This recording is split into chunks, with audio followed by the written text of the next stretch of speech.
Hey, screeners, how you doing? It's me, the one AJ, Anthony Jordan. And me, Nico Luro. Shout out to all of my Nicoholics. We've done it, AJ. Another season. Indeed, bro. Indeed. But this season, we're not closing it alone. We have guests. Introduce yourselves, guys, for the pod squad, because they can't see your images. Who are ya? I'm Dendotech, the unlimited power. Yeah. Goodbye, Den. Nice having you. It's Big Tone back in the zone. Big Tone back in the zone. So it's become customary on this show, hasn't it, to finish off every single season with our top 10 movies of the year. What did you all think of 2022? Yeah, I'll let the guests go. That good, huh? No. I'll let the guests go first and I'll continue.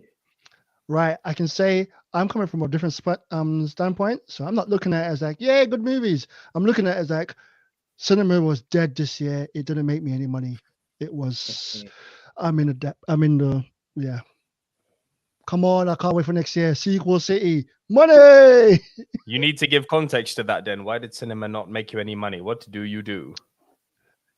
Right, I work in the film industry as well as music. I work in the tech industry, hence my name, Dendotech.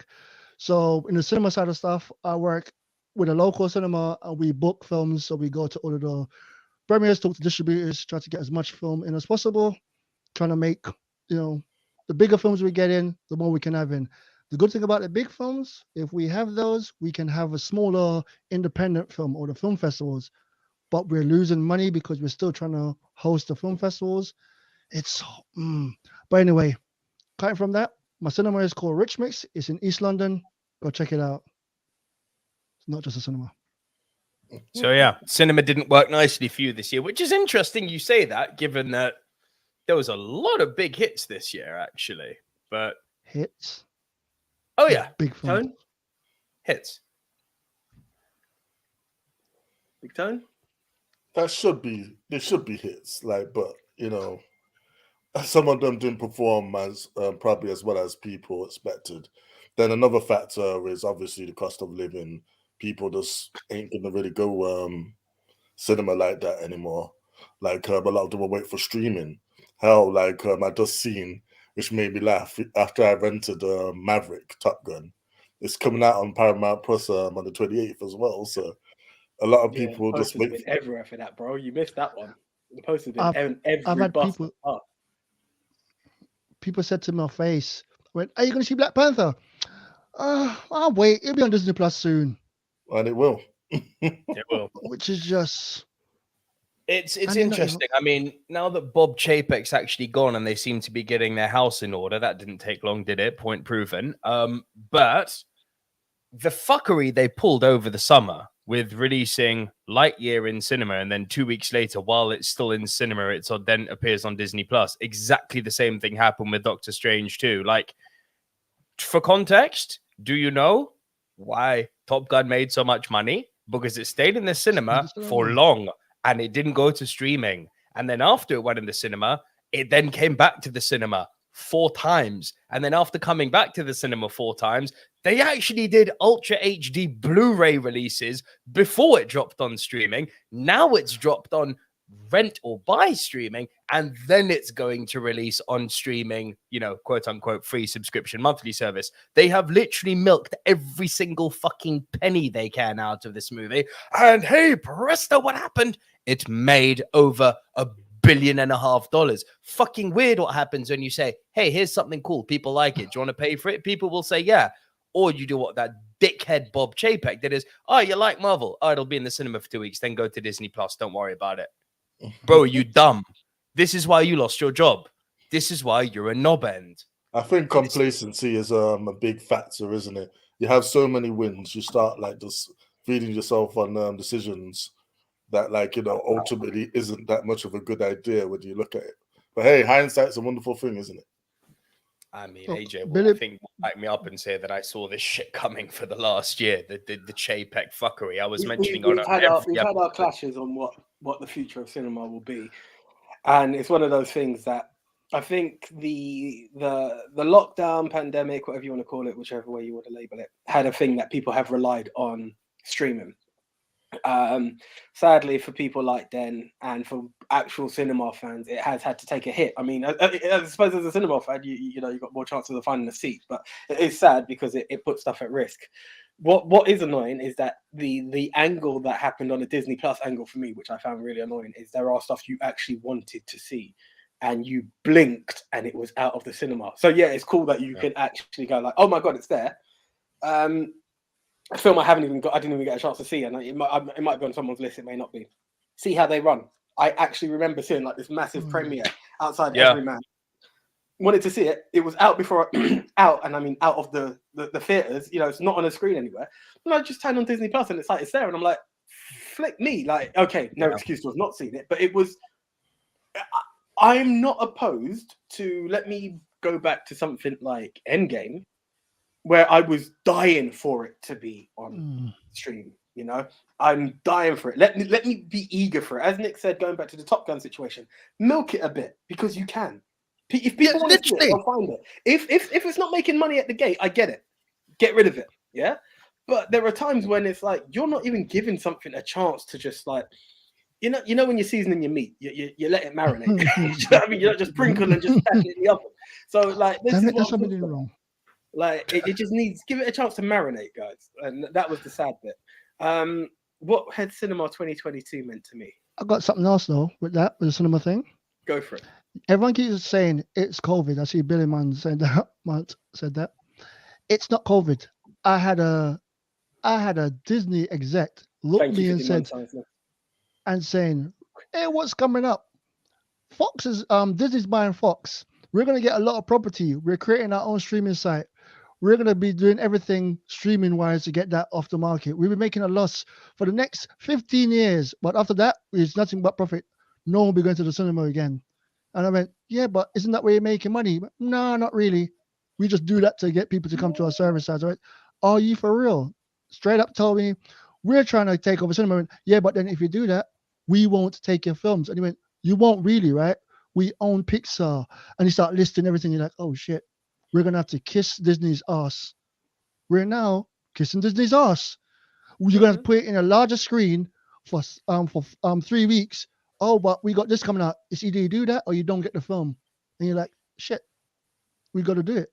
And then miss out on smaller movies that might do good, and then the first week goes, and then we're screwed.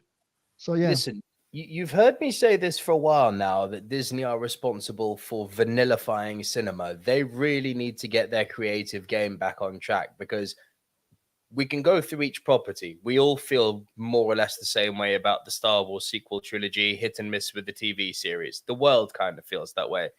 Pixar, as much as I'm sure Lightyear will come up, and as much as we like Lightyear, how many people actually watch Turning Red? I enjoyed it, but it didn't get a wide release. Yeah. Luca was okay. It didn't rock my world. Soul, meh. Even Pixar, they're not, last season I was saying they're the best studio on the planet. This year, it's kind of hard for me to say that. They're not batting a perfect score at the moment. Disney original movies, like I didn't even see in Encanto. Like, I'm not feeling any buzz about the Disney original animations anymore. Where are my Aladdins and my Beauty and the Beast and my, I have to see that. I'm not getting that buzz out of them anymore. I think Encanto had that, sadly. After the fact. Exactly. There was no rush to go and see this. You remember back when we were kids, fucking Lion King or Aladdin or Peter Pan or 101 Dalmatians, some of which were re-releases. Those things got to the cinema and it was like an event. It's like Disney animation coming to the cinema. Go and see that shit. Obviously, it was something to go and see with the kids. But the kids now aren't rushing out to see Disney cartoon movies because there's no love and buzz for them. MCU, we're all geek boys. Phase 4 has been weak. Disney are vanillifying cinema and people are really starting to wise up to it. Now, do I think that's all going to change now that Big Papa Bob Iger is back to steer the ship right? Yes, but they need to get their house in order.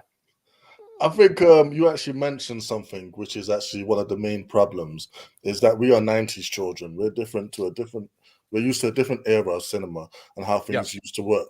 A child of today, of 2022, they're not necessarily going to be thinking about going to the cinema. They're going to be thinking about consuming content. and that's any way possible. They just want it to be out on something, any platform to watch it. And again, they've got so much choice these days, a lot of things going to pass them by. Yeah, like half the films you just mentioned there, like I haven't seen them. Yeah, it's something I might put on a random Sunday because I haven't watched this one yet on a streaming service. But would I go out to see it? Nah. Would I like go and purchase it? Nah. But again, it's there on the streaming, and I know this. So even if I was gonna do that, I might hold off here because I know I can watch it on the streaming. And now, in relation to the streaming topic, these movies aren't having a whether Encanto had a buzz or not. AJ, I'm happy to be corrected on, but it didn't generate the sort of buzz that's going to see huge subscriber spikes with their streaming service. And that's the problem. They're putting all these eggs in the streaming basket and they're not seeing spikes. Like, this information is readily available online. Go and see Disney subscriber rates. They're not spiking. The prices are going up, but they're not spiking. Your facts remain the same. The problem y'all face right now is, was it 37.4% of entertainment is owned by Disney. The second place is, I think it's Universal or Paramount, I can't remember which one it is. It's 13% something. So, yeah. And streaming is no longer about getting spikes. It's about maintaining, holding your subscribers. Just get them here and keep them here by any means necessary, because it's guaranteed money every month. But yeah. Anyway, we'll talk about this year's movies. Talk about joyful stuff. What did you enjoy this year? Joyful stuff. So this is what I was in line to say. I don't get the chance to visit the cinema as much as my co-host does. And what came about is I pretty much felt like I had my list, even though I know I'd missed some. And I thought, let me just see what I can do, despite it being the season that didn't permit me to be here last week. You know, it's a crazy season for me. And when I looked at it and I just tried to hit the streams, as much as it feels like it may have been a meh year, there was actually some pretty good films out there. Because, like, don't get me wrong, my top 10 was there. I kind of battled with my bottom 3, if I'm honest. But, like, does that really deserve to be in there? More than anything, bottom two. Okay. But there are some really strong films that came out this year, and I think that needs to be applauded. But the problem is that due to vanillification, due to the marketing, and this is an ongoing silver screen debate as far as I'm concerned, you know, how do you generate that attention? And I think one of the key points is going down to what Tone said. It's the way media is now consumed. People are very reliant on the fact that it's a click away, you know, and it's the man who just pointed is a man who needs the industry to be strong. You know, this is the sad bit about it. It's like, short of it being those end game moments or those no way home moments, you know, these, and this is from a geek point of view, what are those we have to see it in the cinema short? And then you get that you find someone who will go to watch it, and the first thing they say is, bro, like, should I just wait? Like, people, it's not like before, in the era of DVD, Blu-ray, VHS, you're like, no, I'm going to see this because I'm waiting forever and a day. Do you know what I mean? I got something now worse. You're willing to say, I'll just wait. I'm sure Netflix will get it soon. I'm sure Prime will have it soon. And this is a problem. And that's what makes it sad. Some stuff I did find on Prime, others weren't readily available, which in a way I was happy to see that it wasn't there straight away. Again, take Top Gun, for instance. I'll give you good news from it though. Cinema, Prime, we just said Prime. Everything, everywhere, all at once. Everything, everywhere, all at once. Yeah. That came out in the cinema. Then got onto a streaming service. People start watching it and stopped the movie and came to a cinema. That did good by just word of mouth, and that actually kept going and kept going. Because people look at it and went, this has to be seen in the cinema, and stopped. Top Gun did it as well. People watched it cinema, missed it, saw a bit of it, and I'm like, oh my god, this has to be seen in the cinema. Then went back. Yeah. This is why the second time it like released, it was even bigger. Like, the word of mouth was like, this is really good. So thank you, Tom Cruise. Because Miles Teller. Yeah, just because the reason I'm saying thank you, Tom Cruise, because, you know, production company. Well, it's just the fact that it was just such a wow. I mean, not just that movie, I'm talking about overall, but cinema-wise this year, when he went to make this list, I was like, yeah, I've seen a lot of movies. And I started going through it, I never watched this fully. And I was going through it going, holy crap, I just watched pieces of movies. I never watched the entire movie. Like, I watched the start and go, yeah, this would do. And then I went for a drink. Even that, that's what makes it worse. I didn't You're even in a finish the unique damn position. movie, which I got for free. You're in a unique position there, then, because as someone who will pay for the content or the privilege to sit in the same seat you sat in for free, I'm gonna watch that bitch.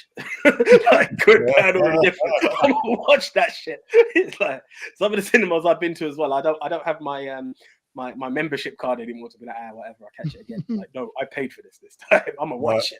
100%. I mean, when I see people get up and leave early, I'm thinking, damn, it's your money. I know Nick has 2 in a year. I have not. No, one. I'm allowed 1 a year. One a year. I can't do it. I've engaged it twice in the 5-6 years we've been doing this. I've engaged it twice, but I only permit myself 1 a year, and I'm very specific about when I do a walkout. Like the movie has to be bad for me to fucking instigate a walkout. Funnily enough, the last one was that 3rd Star Trek movie. Oh, I give you one. I give you one thing from my list today. There's a movie I saw in the cinema, watched it, and hated it. And it's in my top 10 because I rewatched it. I was like, maybe that day I wasn't feeling so good. It's weird as hell, and it's quite high in my top 10. Do you know that is weird. one thing that I'm gonna rate you for, because one thing I know, and I mean I think Nick's on my tag team partner in this one. I know for him Blade Runner, but for a common one was the Godfather. Like that was an absolute do not touch. But one thing I've since doing this pod, I can't, and I'll give it to the viewers who will feed back and be like, no, how could you? I mean, the fence is still out on Will Ferrell, you guys, or the Cornetto trilogy. Those I don't think you can convince me. But when you have to put up a battle against someone and you're like, that's why I can never condemn a film completely. Candyman.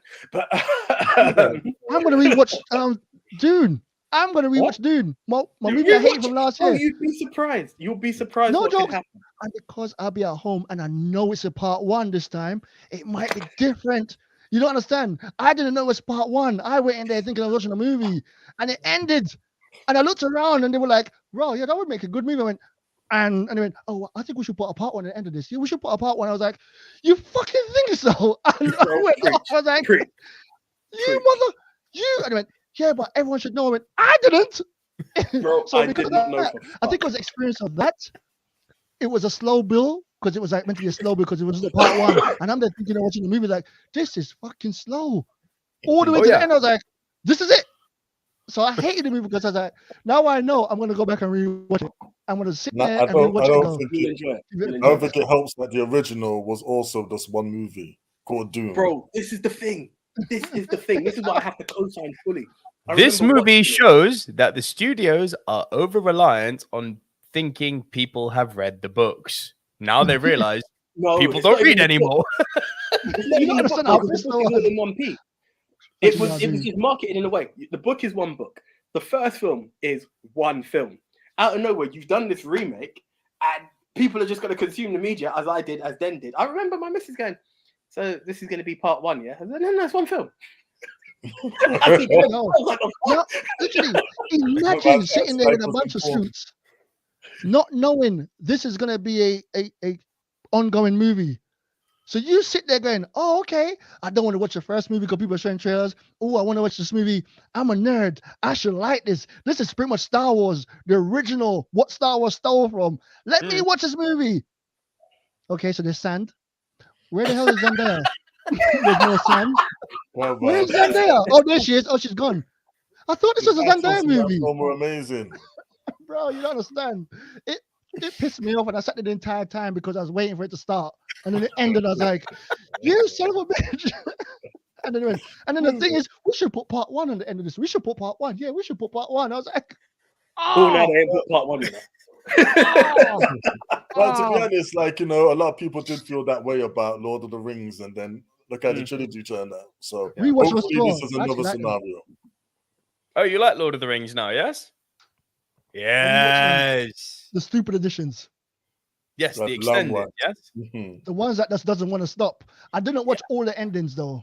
On the last one, after the first ending, that was it for me. I was done. Just me, yep, not watching all of you again.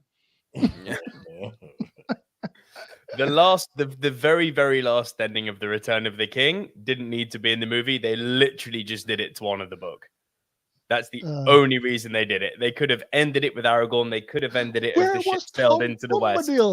Oh, fuck off it. Tom Bombadil. Tom Bombadil did not add anything to the story. That was filler. Like, anyway, 20 minutes in, guys. This is going to be a long show. It's going to be the season. What's your feels of 2022, bro? Like, everyone's gone around. What was your feels? All right, lots and lots of disappointments, because this was supposed to be a year which was setting up huge IPs, not just comic book related, but huge IPs that I was looking forward to. For most part, I was bitterly let down. As often happens to be the case, we always get excited by the big IPs because they're marketed properly. And then it always happens to be the kind of little indie darlings or art house movies that kind of resonate with me. What was strange about this year is that despite that statement, I mean, my top 5 is pretty much made up of big bombastic blockbusters. So despite the majority of blockbusters being a horrible disappointment, 4 of my 5 top movies are blockbusters, and it was very hard to not. Big Tom will argue that it's 3 of them because one of them shouldn't be considered a blockbuster. Spoiler. But yeah, this has been a very interesting year in the sense of what resonated with me. Some stuff predictably, some stuff far less so. And there's some real hidden gems that I'm really looking forward to discuss with you, actually. Before we get into it, let's just see who's in the chat. Francis Lalonde is here. I'm not responding to your patronizing comments about the France final. Fuck off. I'm still sure that's why we didn't see you that day. But I ain't mate. I'm sick of this world. That's what I'm sick of this world. I'm not coming out. Billy Mounts here. Hello, Billy. Riri Thomas is here. Glad to make this one. Merry Christmas and hope you're okay. Very interested to see your list. Gavin Mann is here. Yes, 4 tables. Seeing AJ, Big Tone, and Den together for the first time. Yes. Gavin Mann adds, good evening all. Small caveat tonight. I'm excluding 2 documentaries which made my top 10, Moon Age Daydream and A Bunch of Amateurs. Both highly recommended. Little Jen is here too. Here to be edutained. Love seeing you here, Jen. Thank you.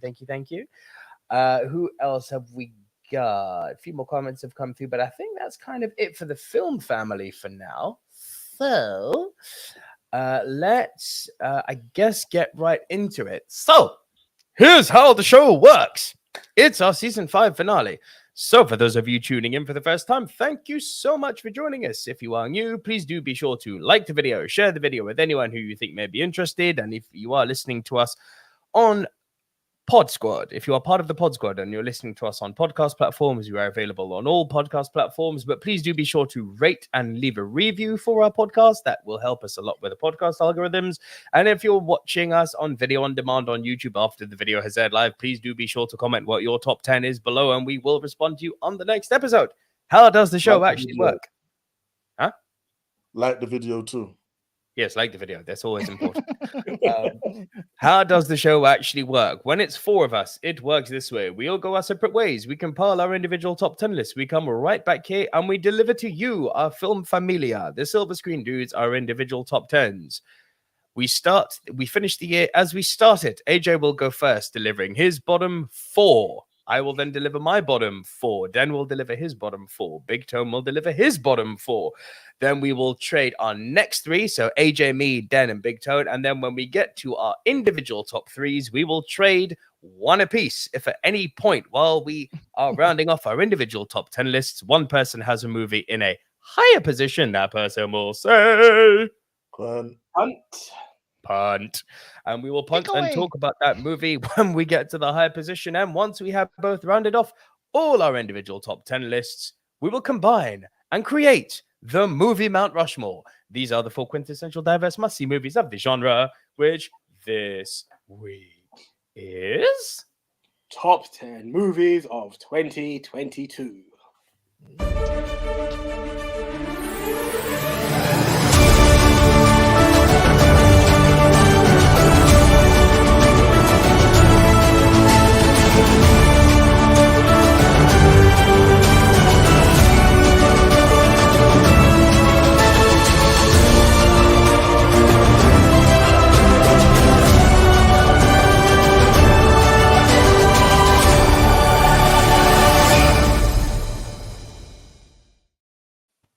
Very nice. Very nice. In the words of Jim Carrey, I like it a lot. Pod One Squad. thing, AJ, we're missing something. There you go. Charming. That's very charming. Yeah, love that. Pod Squad. You need to tune in. What was all that music about? What was missing? What came up? There's only one way to do it. Become part of the Pod Squad. But yeah, we kick off. Okay, so as we started off, here we are in at number 10 for me. A film I know Nick wasn't too fond of, but he was really excited for it when it was coming out. The Unbearable Weight of Massive Talent. Punt from Big Oh, Toe. Jesus.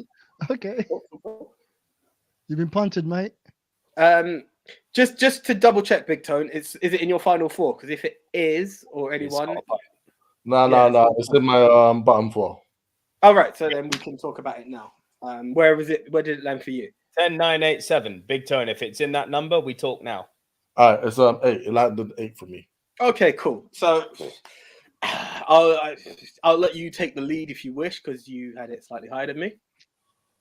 Okay, well, you know, this is one of those movies that you go into with pretty much low to no expectations. Like, I seen the trailer for when I was in the cinema for another film. I thought this looked funny.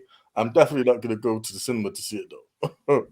But I did happen to see it when I was on an aeroplane, and like many like Hours to Kill, and again I was pleasantly surprised.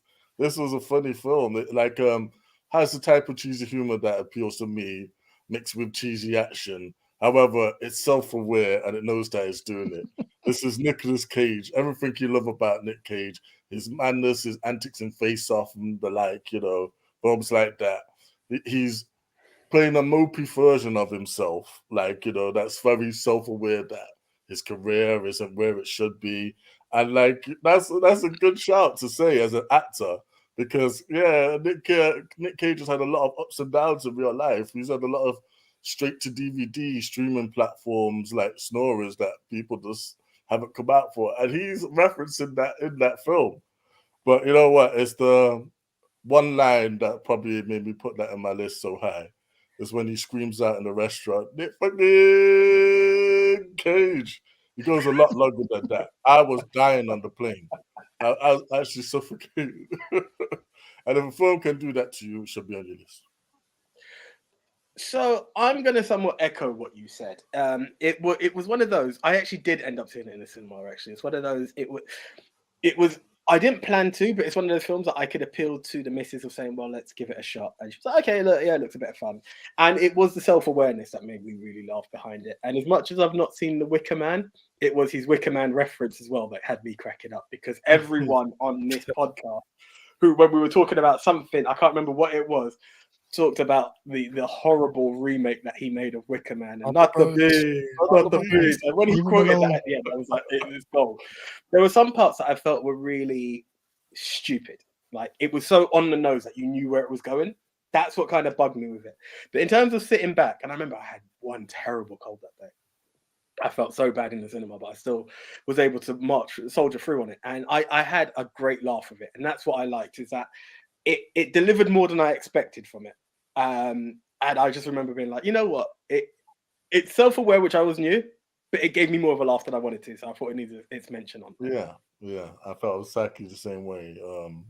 And again, Pedro Pascal seemed to be in everything these days. Again, like was one of the best parts of the film. So, you know, I would say I'm not sure if this one's on streaming platforms yet, but definitely give it a shout. Amazon Prime. Yeah. Support that film, man. You have a good time. Oh, good. Okay, in at number 9 is a weird one. I wasn't sure if it was going to make the list, and I think to a lot of people it's got a lot of hate, actually. So I'm guessing I'm the only one who will have this on their list. Go away's fun. Go on, AJ.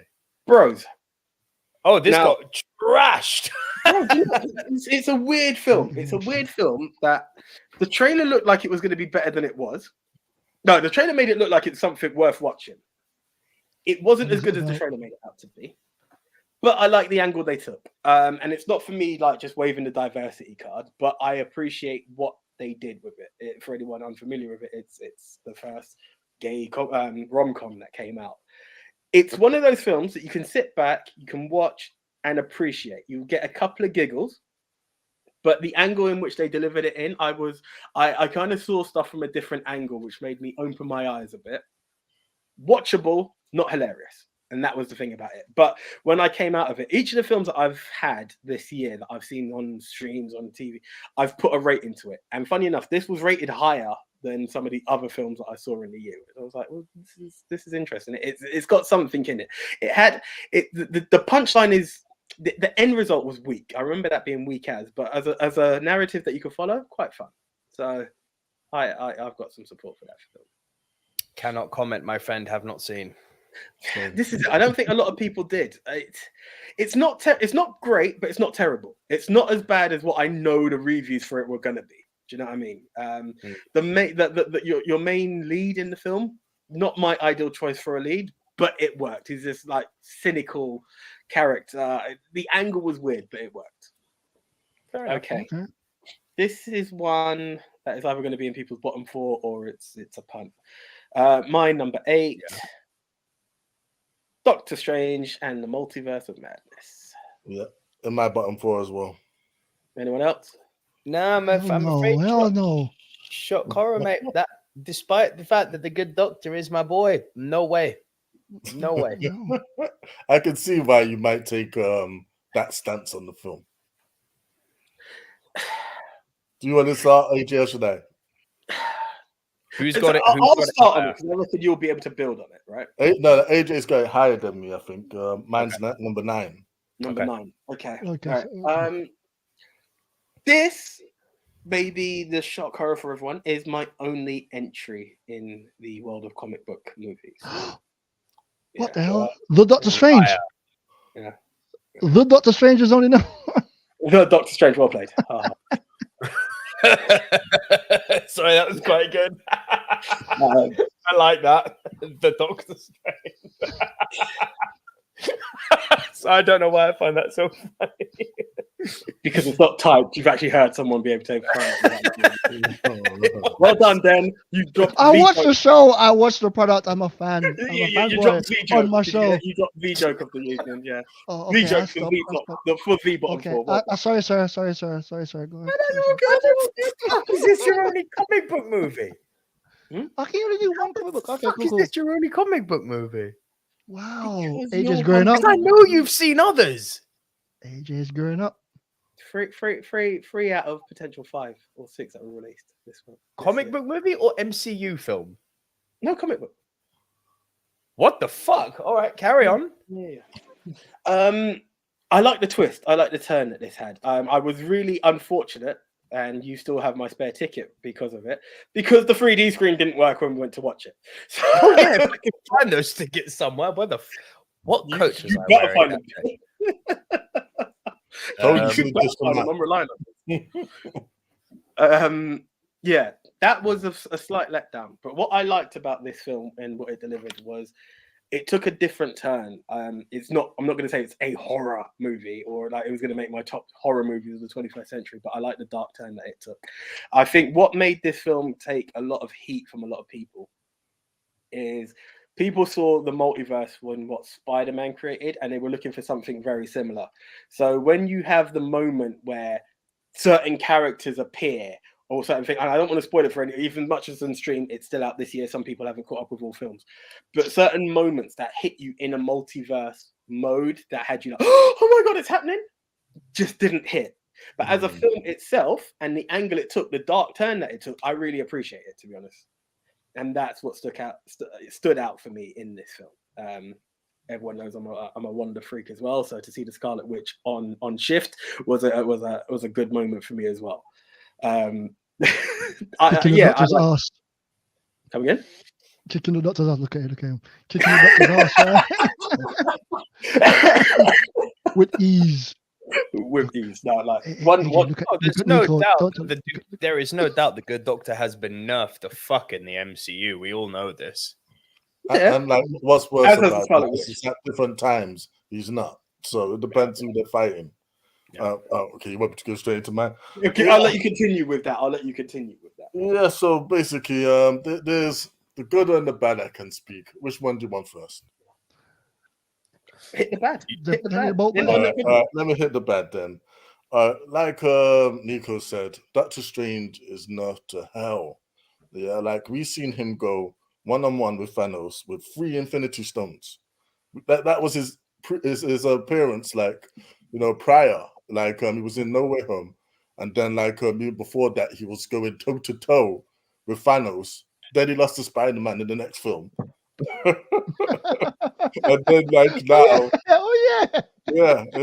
Then and Ned was able to get Spider-Man. all of the wizards got done dirty by Scarlet Witch. And like what is so bugging, I hate these films. Like they need to think about the plot points, because you know there's a lot of YouTube channels like how it should have ended that will get them. They will get them and show the flaws in their logic. Like one of the key ones I liked is, if you know the forget spell and everything, why don't you try that on Wanda? If you know the thing that can make, remember when Loki was made to fall forever in Thor Ragnarok? That is one of the best ways to take someone off the chessboard. Never tried it since. Yeah. And like this has to be an excuse. What I would like to see is somebody trying these things that they did in other films and failing. Like Wanda does blocks, all of them. How much cooler of a fight scene would that have been? Yeah. And in terms of the whole thing where like we was expecting something like, you know, grandiose and everything, more than just that, like more than just a glimpse, we was expecting that film to move the entire phase on, and we just didn't. And it didn't do shit. Like, this film you can skip, and you shouldn't. Oh, be literally. That, in the multiverse saga, you shouldn't be saying that about a film called Multiverse of Madness. Correct. Yeah. So like that for me is why it was so, you know, low down on my list. And to be honest, like it's lucky. It's lucky because it almost didn't make it. But the films I've seen, I've got to admit, coming to the positive side, there is a lot to still like about this film. It's cool. It's definitely a popcorn movie.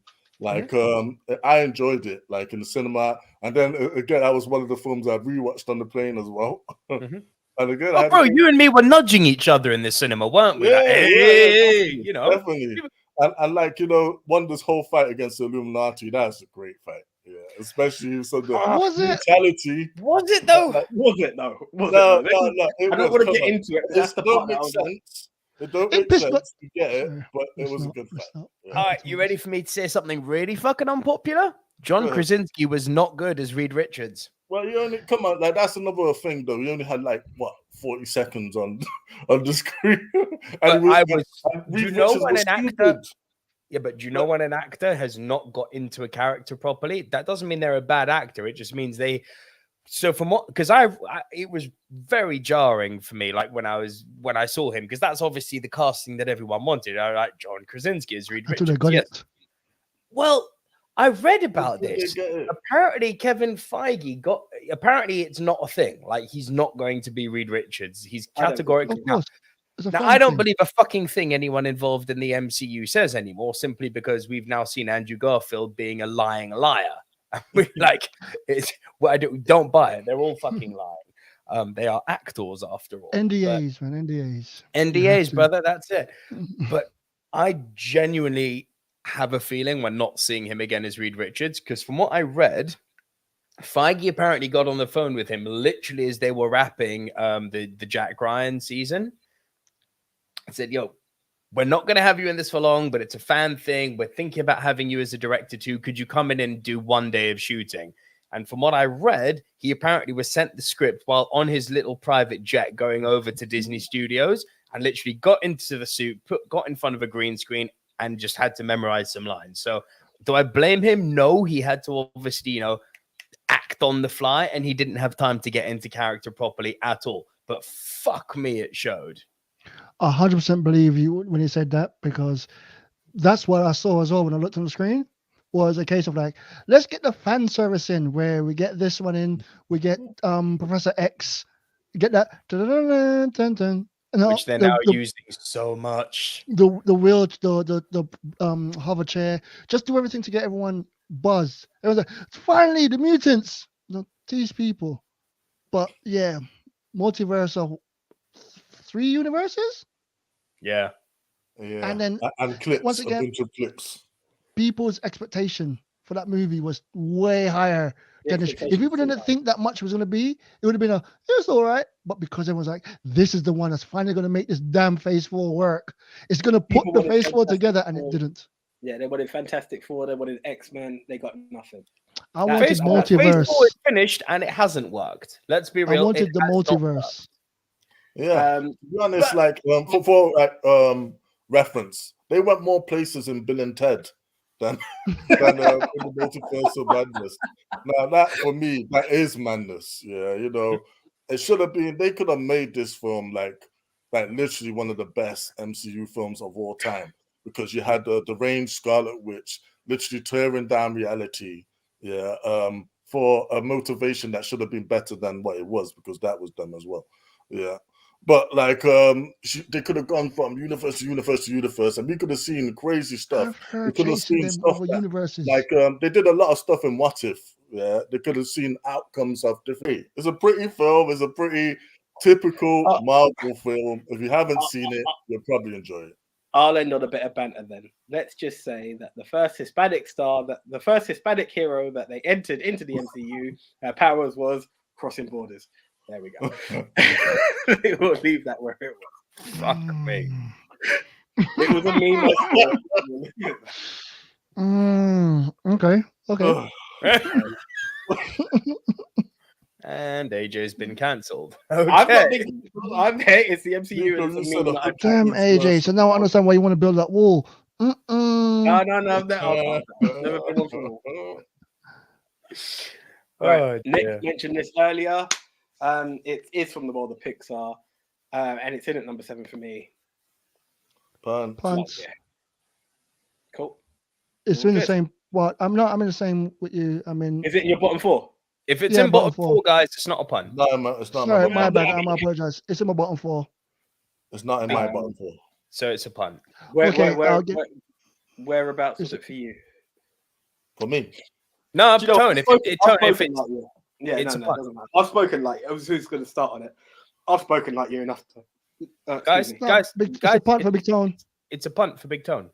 Oh, sorry, my bad. Sorry, I didn't hear that. I only heard 10. My bad. Okay, who's next? Hello. I guess it's me. Cool. Okay, guess it's not. All right. AJ, get your finger ready on the punt button here, because I know people are going to rank this quite highly. Interesting movie. So overrated, though, but good enough to make the top 10. Everything, Everywhere, All at Once. Punt. There it is. So I'm in the middle of watching that film. I didn't get to finish it. It's fine. It's okay. inventive. It's inventive, but it's so fucking overhyped. It's okay. My number 9. Sometimes it's good to laugh in the cinema. Now, AJ, you brought a comedy in. You brought in Bros. I'm bringing in a movie that I think people either forgot existed because definitely didn't have a huge marketing behind it. Bit of a nostalgia act, but it's something that's eternal for me. I know that Den the Tech should agree with me on this. Jackass Forever. Oh, I forgot about this. This is my shit. I would say punt. It's my number 0. It's my number 0. It will never be for me. I know it's not your jam, AJ. Oh, dude. I know it's not your jam, but can I tell you one thing? Is when you have a laugh with people, complete randoms in the cinema where you're all belly aching in stitches and pain laughing together, those moments stick with you. The ones which have always stuck with me, The Hangover, the first Hangover movie. I remember people creasing it in that movie, so it will stick with me. Bruno, I remember people going apeshit. The first Deadpool movie, I remember people being in stitches. And all the Jackass movies. I've seen every single one in the cinema. 3D and every single one. And it's always been the same reactions like, no. Like, oh, ow. It's always the same reactions. Yo, but the resounding thing is the bear. The bear. They took it too far with the bear. They took it fucking, bro, the pig cum. Oh, dude. While I'm on this, sorry, Big Toad, is this your kind of thing? Is this your jam, bro? I will laugh. I will laugh. Yeah, I mean, some of the things I will probably skip as well. Like, I don't like seeing overly disgusting stuff in it. Yeah, like I remember in one of the Jackass movies where they did like some volcano and it was the guy taking the Yeah, shit. the volcano shit. That was disgusting. That stuff is not for me. Yeah, I like pig Sorry, cum the by the sound monster. of it is not for me. The monster. Yo, I forgot that movie. Oh shit! But then This is what some I of mean. the beer, like that shit sounds funny. Yeah, like that sounds. Oh, do you know what they funny. did? Poor That was Aaron. spoiled. So imagine being tied down, right? You're strapped down to a chair. Covered Then in someone's honey and and salmon. yeah, honey, salmon. Then everyone leaves. A door opens and you see a big brown bear that's walking in slowly towards you, and you're strapped down in the chair. That's funny. Stuff like that makes me. And Aaron McGeegee fucking shits himself. I don't mean literally, but I mean he's like, guys, this is too Guys, far. No. This gone too far this time. That's a fucking bear. Yo, Like, one of the things. literally close to tears. Like, guys, no. This is too much now. One of the things. No, that Can does get punched by a UFC fighter? Don't worry, it's a lightweight. And you, Francis Ngannou. sorry, talk about your movie. I'm just talking about the movie now. But the thing is, but that's the thing, Jackass Forever, it's so hard. Like, I did a review for it, and I remember saying in the review, like, how do you review this movie? It's literally just a collection of stupid things happening. Like, there's no story, there's nothing. But what I found infinitely charming, minus Bam Margera, Oh, who, my if boy. you know his story, you know his story. Yeah. What I found infinitely charming was the fact that these guys seemingly are still tight, are still friends. They still clearly fucking love what they're doing. And the same way that, the kind of Tony Hawk's vibe, the games and the kind of skate culture seems to have faded out a bit. It was really nice to see that back in the movie, because the kind of CKY crazy skate culture is very, very you can smell it in this movie. Like, these boys are all former pros, they're all doing their thing, and it's cool to see that part of our culture, which is nowhere near as strong as it was in the early noughties. Like, you remember Tony Hawk's Pro Skater 3 and Jackass kind of coming out at the exact same time, 4, and they were all kind of like intermingled, and like fucking the Jackass guys were appearing in Tony Hawk's 4, but then Tony Hawk fucking appeared in Jackass, and it was like, oh, this is like a multiverse, skaters multiverse. It's fucking awesome. Like, it's freaking crazy. If you like that kind of, street culture, and you like that kind of madness, and you can just be in a room with people who enjoy this stuff, you're gonna have such a fucking laugh with it. Next time we link up, we're gonna have to put on just a little bit of the movie. Just a little bit of the movie, just for y'all to see. AJ, this is for you. Have a good time. I will watch the Let's see movie if we can make Stoneface AJ laugh just a little and bit. skip out the disgusting parts you don't like. But the pig, you need to see the pig come, because it's too. Bro, the wording alone says dead that. Never that. Never leave. Never. They say never. I'm saying never. Fuck that shit. But look at Big Tony. He's not even seen it. He's laughing. You see what I'm saying? Well, I'm laughing at the reaction. I don't want to see that. Just all right, just the intro. Have you seen the intro? No. With the monsters coming down the city. Oh shit, bro! The best intro they did, I still think, was the Shopping bull cart. stampede. No, the mine bull was the shopping stampede. cart. The shopping bulls cart, was 'cause the crazy. The shopping explosions. cart was fucking great. And by the way, you're gonna see that real shopping cart in real life soon. No, March awesome. 31st. Can't fucking wait. But yeah, it's interesting because the movie that was my number, like the only movie that was kind of like a non-mover on my list was Jackass Forever. I was like, I can't put it high, but it is making this top 10 just because I think people have forgotten about it. And I think people need to be reminded, laughing good, like laughing at others' pain, Schadenfreude style, sometimes good. Needs to be done. The pig cum got Nico. Oh yeah. Oh yeah. The pig cum got me. You can take that one to the bank. In at number 8, my favorite MCU movie of the year. Can't believe I'm saying this, but hands down, Black Panther: Wakanda Forever. Punt. Not a punt in the same punt. Not a punt, but in the same category. It's a Okay, punt so with a ton. Big Tone punt? Yeah, it's a Tone punt for me. Punt from Big Tone. And my number 7, here we go. One of my little lesser known, lesser marketed movies. Saw this on the plane. Blown away by it. Couldn't fucking believe how good this was. Mark Rylance, Zoe Dutch, The Outfit. I didn't even know about this. Didn't think Can't you say would. I've heard of it, you know. No, didn't get marketed. I hadn't heard of it. All I saw was because I don't like watching the big blockbusters on the plane so much because I'll do it if there's nothing else really, because, you do, on a screen this size, you do kind of lose the big epic feel of them. So I always kind of try and take the opportunity when I'm flying to maybe watch a movie which I either know I'm guaranteed going to see in the cinema when I get back, or B, that I've seen already. It's like, okay, let me watch something that's not big blockbuster that I'm less likely to watch any other time than when I'm stuck for fucking 10 hours on a plane. Enter The Outfit. This movie blew me away. Now, it's fascinating because it's all filmed in one area, and it's filmed almost like a stage play with characters entering and leaving. There's only I think 7 characters in total in the whole movie. Premise is very simple. 1956 Chicago.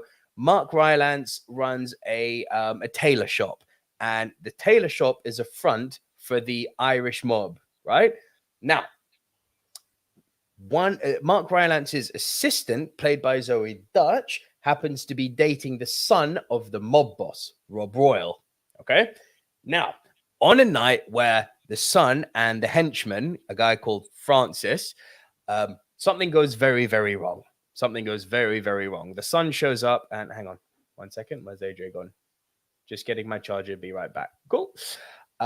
On a night where something has gone very wrong, because all we see from the point of view of Mark Rylance's shop, the mob boss's son comes in bleeding to death. Francis puts a gun to Mark Rylance's head and says, "Fix him." And he's like, "I'm no doctor, I'm a tailor." He's like, "Cool, but you got needle and thread, right? Fix him or I'll fucking kill you."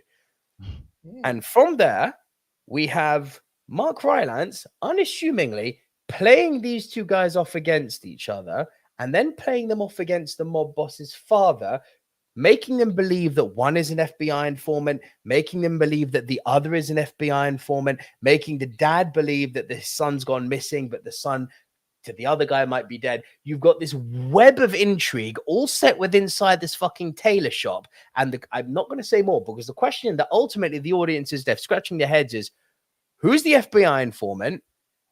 Who do we trust? How the fuck does this all end?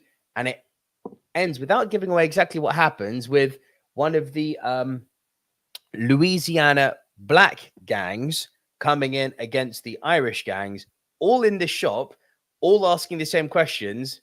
And the simplified version, it was you. No, it was you. He told us, but he told us. You see why I'm going with this? You've got this web of crazy whodunit created by one character, and all the while you're wondering, who the fuck's the guilty one in all this? It's fucking brilliant. It sounds almost a bit like Reservoir Dogs. I was going to say that.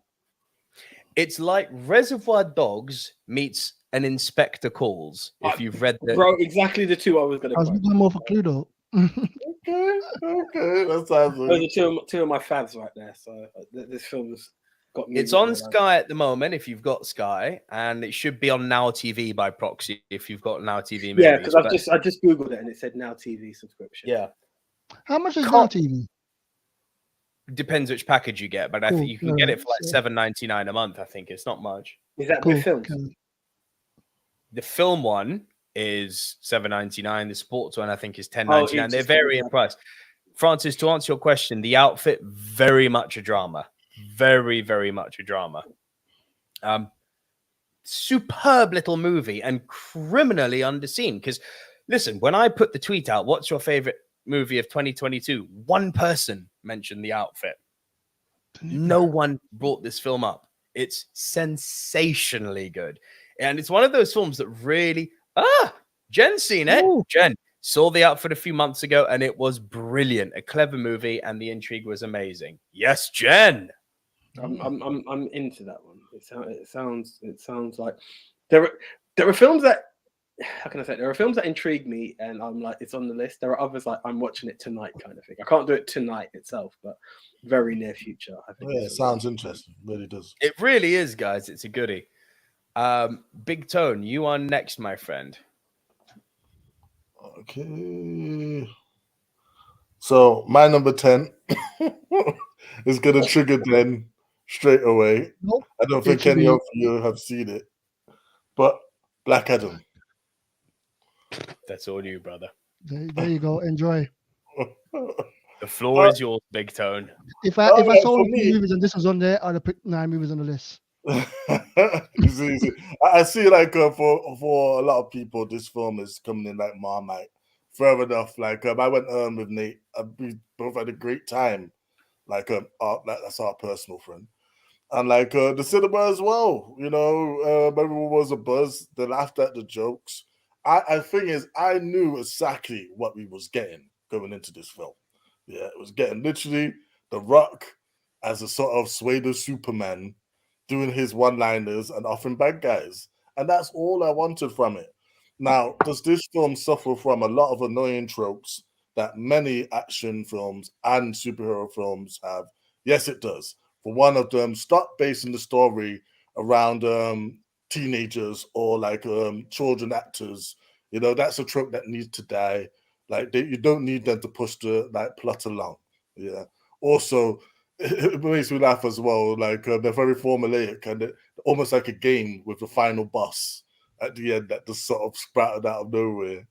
But like, you know what? When you take away all of its shortcomings and everything and just break it down for what it is The Rock as Superman doing one-liners and like, you know, fighting other superheroes, man. Like what's not to really enjoy in that if you're prepared to switch your brain off? I know this is the one panel to say that on, especially to Nico, who's once, you know, Schindler's List did it out of pretty much. You need to drop that soundbite. You've got to drop that soundbite. No, I'm just playing it. Yeah. No, but like, is it Oscar worthy? There's 2 of us this time. No, but like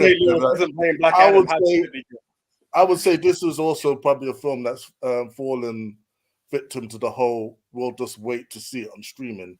And could you? I would say yes, really. Like, you know, there's nothing overly special about this film, which I would say rush out to go see it at the cinema. It was a good time for me personally, but for others, it's going to be a very generic film. Yeah. I'm going to intervene slightly. I've not seen it all yet. My nephew told me he had the greatest time, and I was expecting to be like, yeah, this is going to make the list. I got halfway and I was like, this film is dragging like hell. The missus was killing me. She's like, what the fuck are you making me watch? It's a weird one, man. Like I didn't expect the most out of it. Tone, kind of what you're saying. I was expecting something on that line. I just don't know what. Like, I had fun with Shazam, and I thought I was going to hate Shazam. When this came, I was like, what is going on? I'm willing to give it another shot because I always do. And Dwayne's my boy.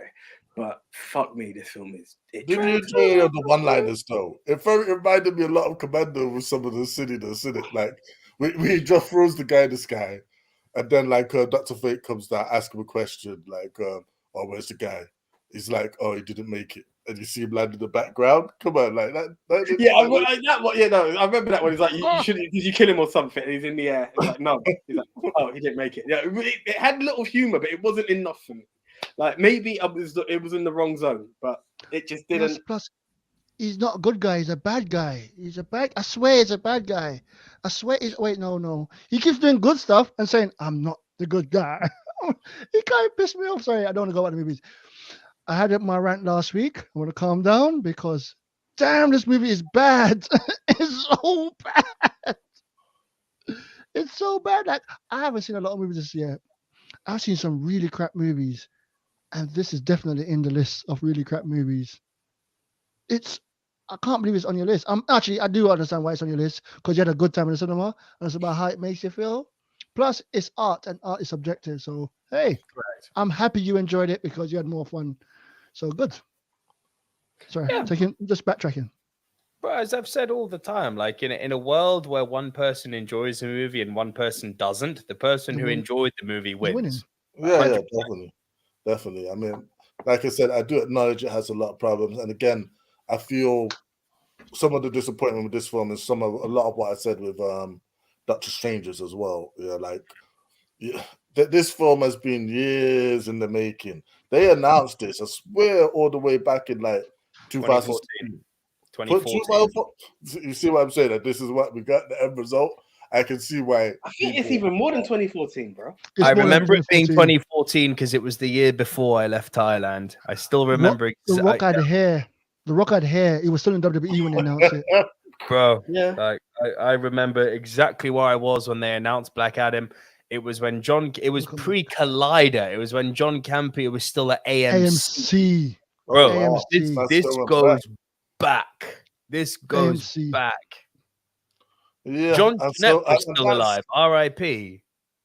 For me, like, you know, you had all that time, and that's what you come out with. I mean, they could have done like a lot better, but you know, as a popcorn flick, as something I might switch on when I haven't seen for a while, I will enjoy it. It would not be in my top 10 list. It probably might not even be in my top 20 list. But I was just checking it on the Rock's page. It's 15 years in the making. Now I know he went I thought 14. Yeah, man, I thought it was 14. That hurts to hear that. Hell. I know it went through everything. You know, He went from being The Rock to Dwayne Johnson. Yeah, so there were 3 films. It was Black Adam, Gambit, and Deadpool. They were like 3 passion projects.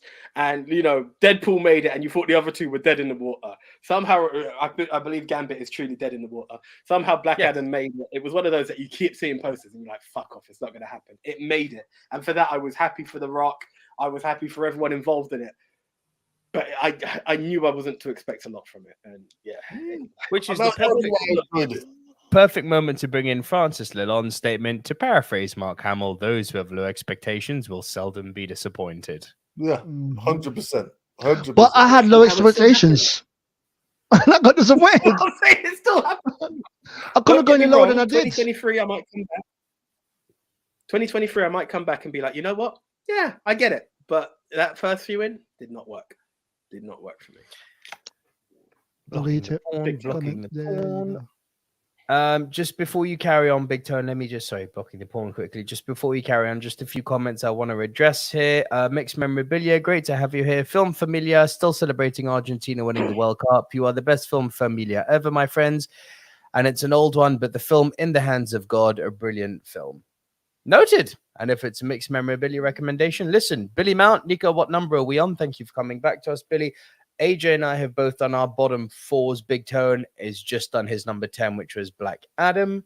And Billy Mount says, Big Tone, have you heard that The Rock isn't Black Adam anymore?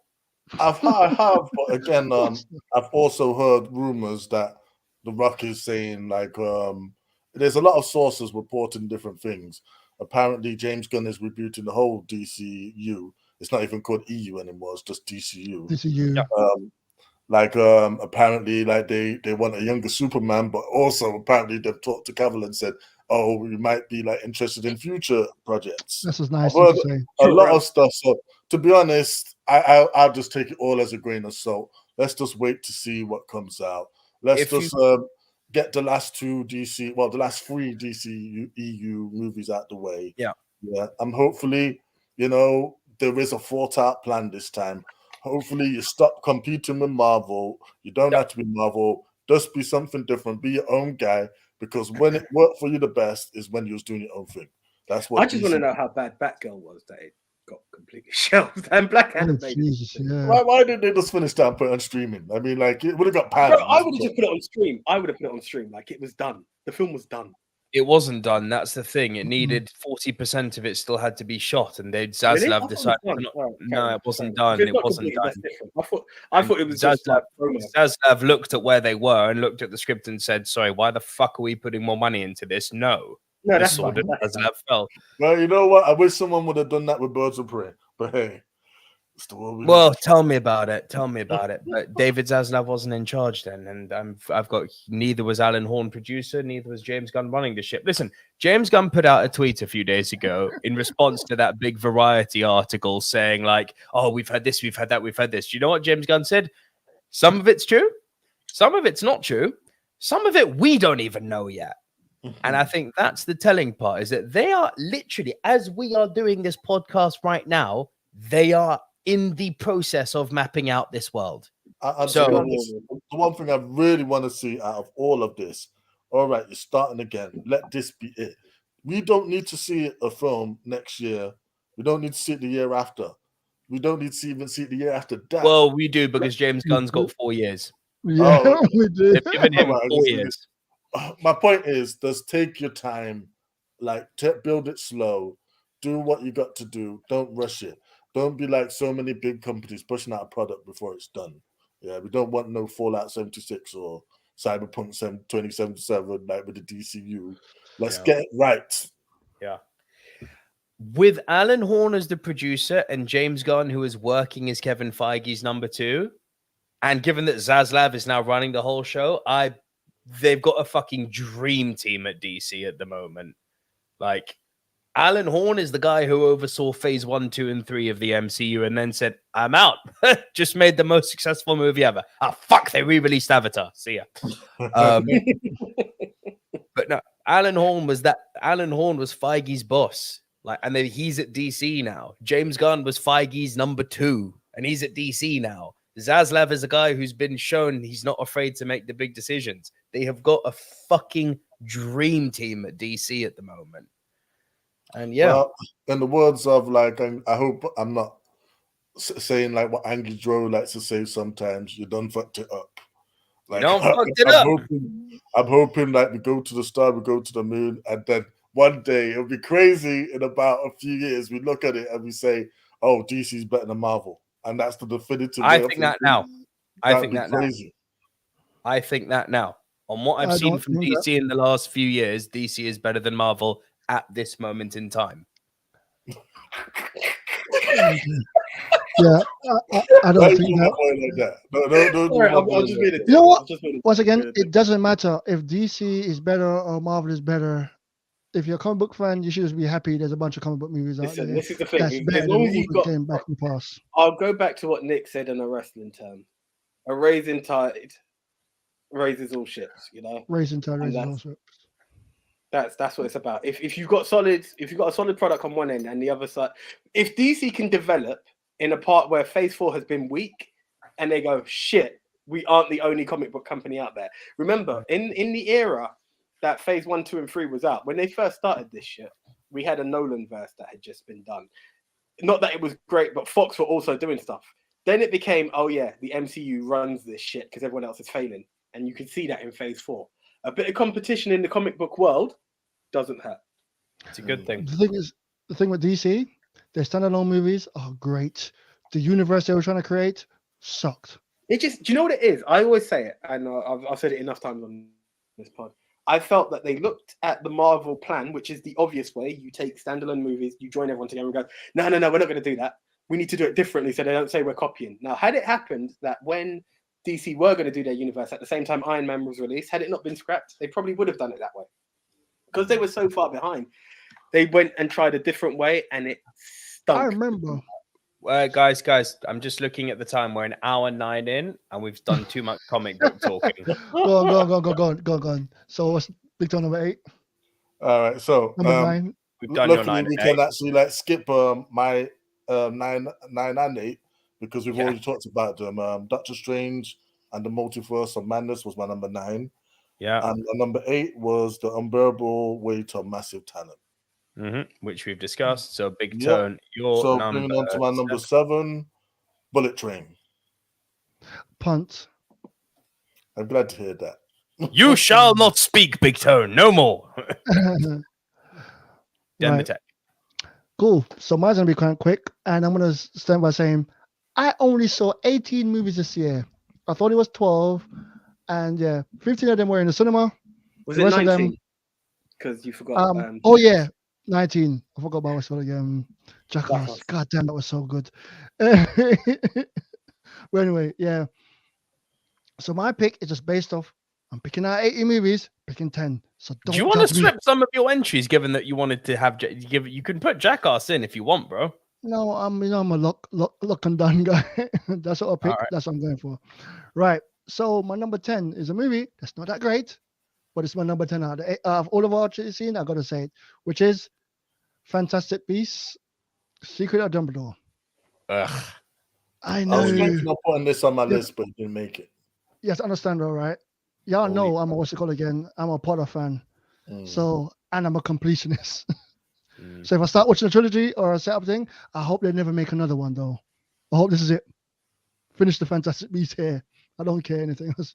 But yeah, it was okay. It was a movie. It was not. there. I enjoyed it. I enjoyed what I got. It was better than the previous one Yeah. in my eyes. The one before this one. Yeah, I can just put it. I can't describe the movie in the case of it's good or not. I liked it. Fellow Potterhead, I completely agree. No more, sadly. Yeah, I liked it. I hated the fact that they made this movie and they tried to discount the creator of the universe. I hated that. I hated the fact that no one stood up for her except for one person. I truly hated that. And I hated the fact that they pushed this guy that was the worst individual on the planet and demonized this woman. That did so much good for this people. But anyway. Oh, and demonized Johnny Depp, let us not forget. They got it all fucking wrong, didn't they? So all of these things behind the scenes, hated it because of that. The movie itself, I liked it. The jumping around business, no. But Eddie Redmayne, I love that guy. He's so good. What's that, Nico? Who is it that he likes, Nick? Who is it he likes? I didn't quite hear him through the whisper acting. But yeah, it is what it is. I got to put it on there. So anyway, let's just move on because there's not much I can say about it. Well, listen, you appreciated it. Big Tone appreciated it as well. I'm not gonna lie. I would like to do more. I finished Potter. I've not done Fantastic Beasts yet, so that's why I can't jump in. Yo, I'm obliged. That game though, the game that's coming out. Wow, I can't wait to play that. Hogwarts Legacy looks fucking great. Yeah. Hogwarts Legacy looks fucking great. I can't say otherwise. And yes, Gavin, man, this is exactly the one where Mads Mikkelsen filled in for Johnny Depp. Without no changes, they could have done something. Exactly the same. No characteristic. No one eye. Yeah. Why did they put eye?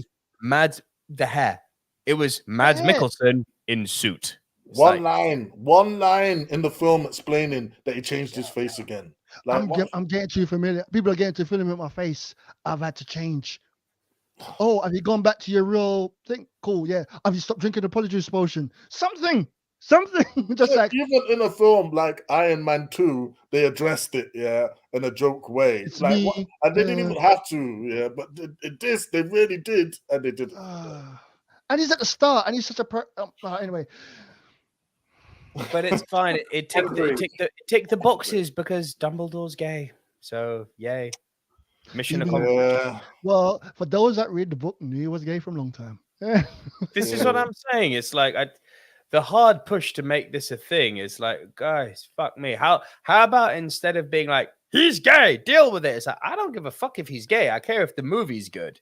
This is what I love about But this is what I love about the books. Read it. Oh, you two were thing. You were in love. Yes.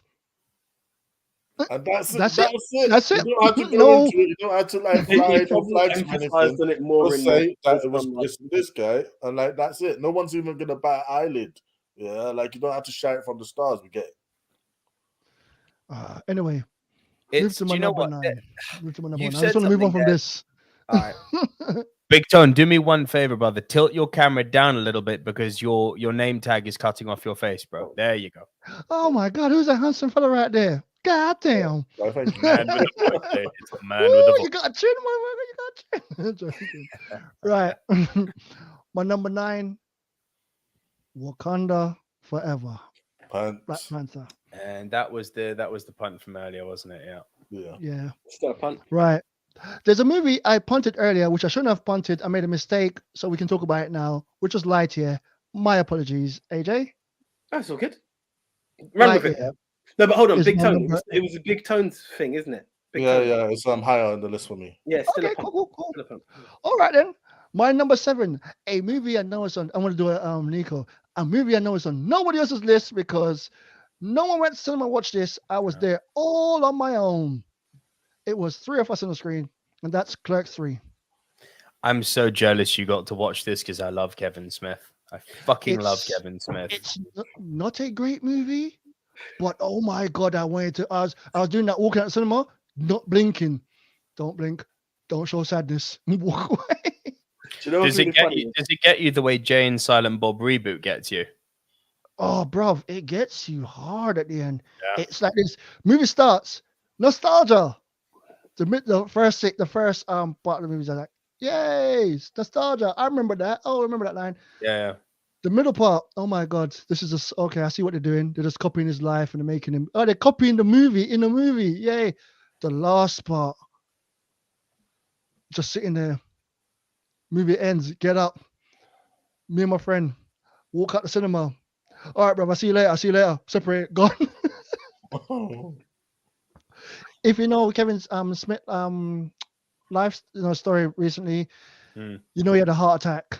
Mm-hmm. You know he could have died. He had a widowmaker. That was the name of his heart attack. That means only 80% of people, only 20% of people survived this heart attack. He's one lucky one to survive it. And he went vegan. And he went vegan to get to lose all them weight. He's still got all the body, the skin. He said he would never remove that, so he can always remember what he did to his body. But anyway, so all that happened. But in this movie, what they did was, if you remember the first movie, when Clerks won, they pretty much recreated that, but in color at the start, where they're skating. They've bought the shop, which is part 1. So it's just really nostalgia filled. You've seen the skating on the roof. They're playing hockey. They're just older looking. All that. But then one of the characters have a heart attack and almost died and just about survived. And because they survived, they're like, oh my God, my mortality is here. I could die. So they decide, I'm going to make a movie about my life, which was Clerks 1. So they're writing a movie and just taking the lines from Clerks 1, getting characters back that was in Clerk 1 to come back. So it's meta as fuck. Meta. So that starts to happen. After a while, it gets a bit too meta. You're like, oh my God, just move on. Yeah. And then stuff happens and other bits of the movie happen, and you realize they're actually more than just friends. You know, the two, I can't remember the name, Dante and God damn, I can't remember the one in the shop. I only remember Dante and Randall. So Dante and Randall realize, oh my God, we've known each other our entire life. We're such good friends. It's such a good movie. It emotionally had emotional attachment to it, and I know that's it now. People don't give Kevin Smith the credit he sometimes deserves. He's shown that when he is given space to actually write meaningful human relationships, he usually does it pretty well. Like Jay and Silent Bob reboot really triggered some emotions. Chasing Amy had some moments. Mallrats had some moments. Bro, what was it? I'm drawing a fucking blank. Anyway, Zach and Miri Make a Porno, which he wrote. He's really good at writing those kind of peaking human moments where people are coming together and having outer body experiences and realizing what the other person means to them. He's good at that shit. I give you this. If Kevin Smith didn't write this movie, when he was watching this movie, he would have left the cinema crying with a video of himself. It literally, I'm talking about it right now, and and the person I watch it as well, my friend from years. I'm watching it going, motherfucker. We watched Clerks 2 because we didn't watch 1 today. I said watch 2 and stuff like that together, watch all of the Kevin Smith movies, and it was like, it's out. We're meeting. There was no, I need to book this, book that. We're meeting. We had to go watch it. Favorite Kevin Smith movie? Mallrats. I know it's not the biggest one. Dogma. No, Dogma. Sorry, Dogma because the 13th Apostle. What I just did give me a fucking migraine. And also there was got again Snape. I can't remember his real name right now. Snape. Alan Rickman. Yep, though. Behold the metronome. Behold the metronome. It's so good. It's so much. Bro, And Salma Hayek. Oh, hey, God, they're getting a free show. Let me see that shit. And the goth and shit demon. Remember him? But yeah, I give joke about Clerks too. Them two are still standing up outside the chicken shop, the video shop. Yeah, Video shop, selling what's it called again? Weed, but they're like, yo man, come on man, same time, don't look man, hey you go, and then they like selling it like on the down low. Then they walk into their shop and get another bunch of weed and come back in because it's legal. But they still sell it like it's illegal. Yeah. Do they do fuck mother fuck song reference or not? Or is that nah? They did. Of course they did. Yes? They did the fight, the part where we had to act and do the dance. Oh, come on now. And they had to shoot the movie in black and white because they couldn't afford to do it in color. And they had to use credit cards to pay for it. So yeah. Who was Kevin Smith meant to play? He was meant to play Randall. So Randall is Kevin Smith, and it's just so meta. Riri Thomas says, if anyone hasn't already watched Mark Commode's review of Avatar 2, he goes in on it. Regardless of what you think of the film, it's a laugh. Oh, wow. Okay. Right. So that's my 7. Yeah, that's my 7, right? I'm done. All right. AJ, back to you, broski. Cool. So that was 7. Right. In at number 6 is from the world of Disney Plus. Bit of nostalgia moment. Great fun. Chipping in. Bloody hell. Is that 20 films there, Den? I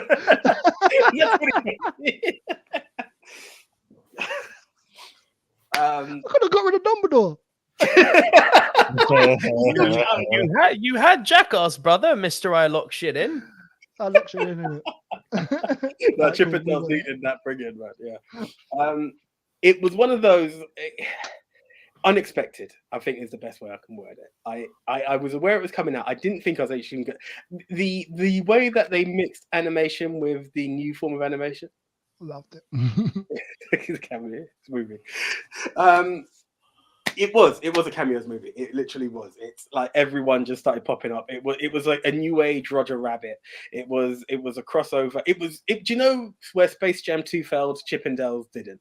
So the way that Space Jam 2 tried to just throw everyone in and be like their way of marketing, Disney somehow done it and made it work in this film. And it was the weird bits that they done. It's the way that they show a cartoon character's life, you know, once they're past it, and it's the stuff where they're at a convention and they bring in ugly Sonic, and I was just dying like, fuck, like how did they the rights got to that? I don't even know what that is, but it sounds funny. Come again? I don't even know what that is, but it sounds funny. Do you remember the original Sonic movie when they first done the trailer? Everyone actually ate shit over Sonic. So it's like that Sonic is just like, it does exist. It's not that he's just been recreated.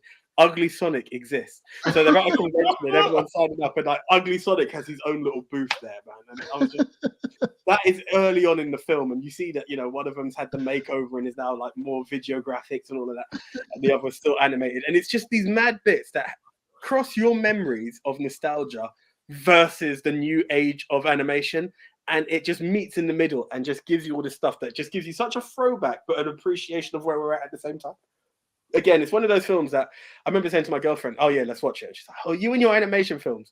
She was like, you didn't tell me it was this good. Oh my God, this is amazing. I can't believe this is in it. This is it. Like, oh my God, animation's good. Bro, it's just one of those things. As I say, some people know.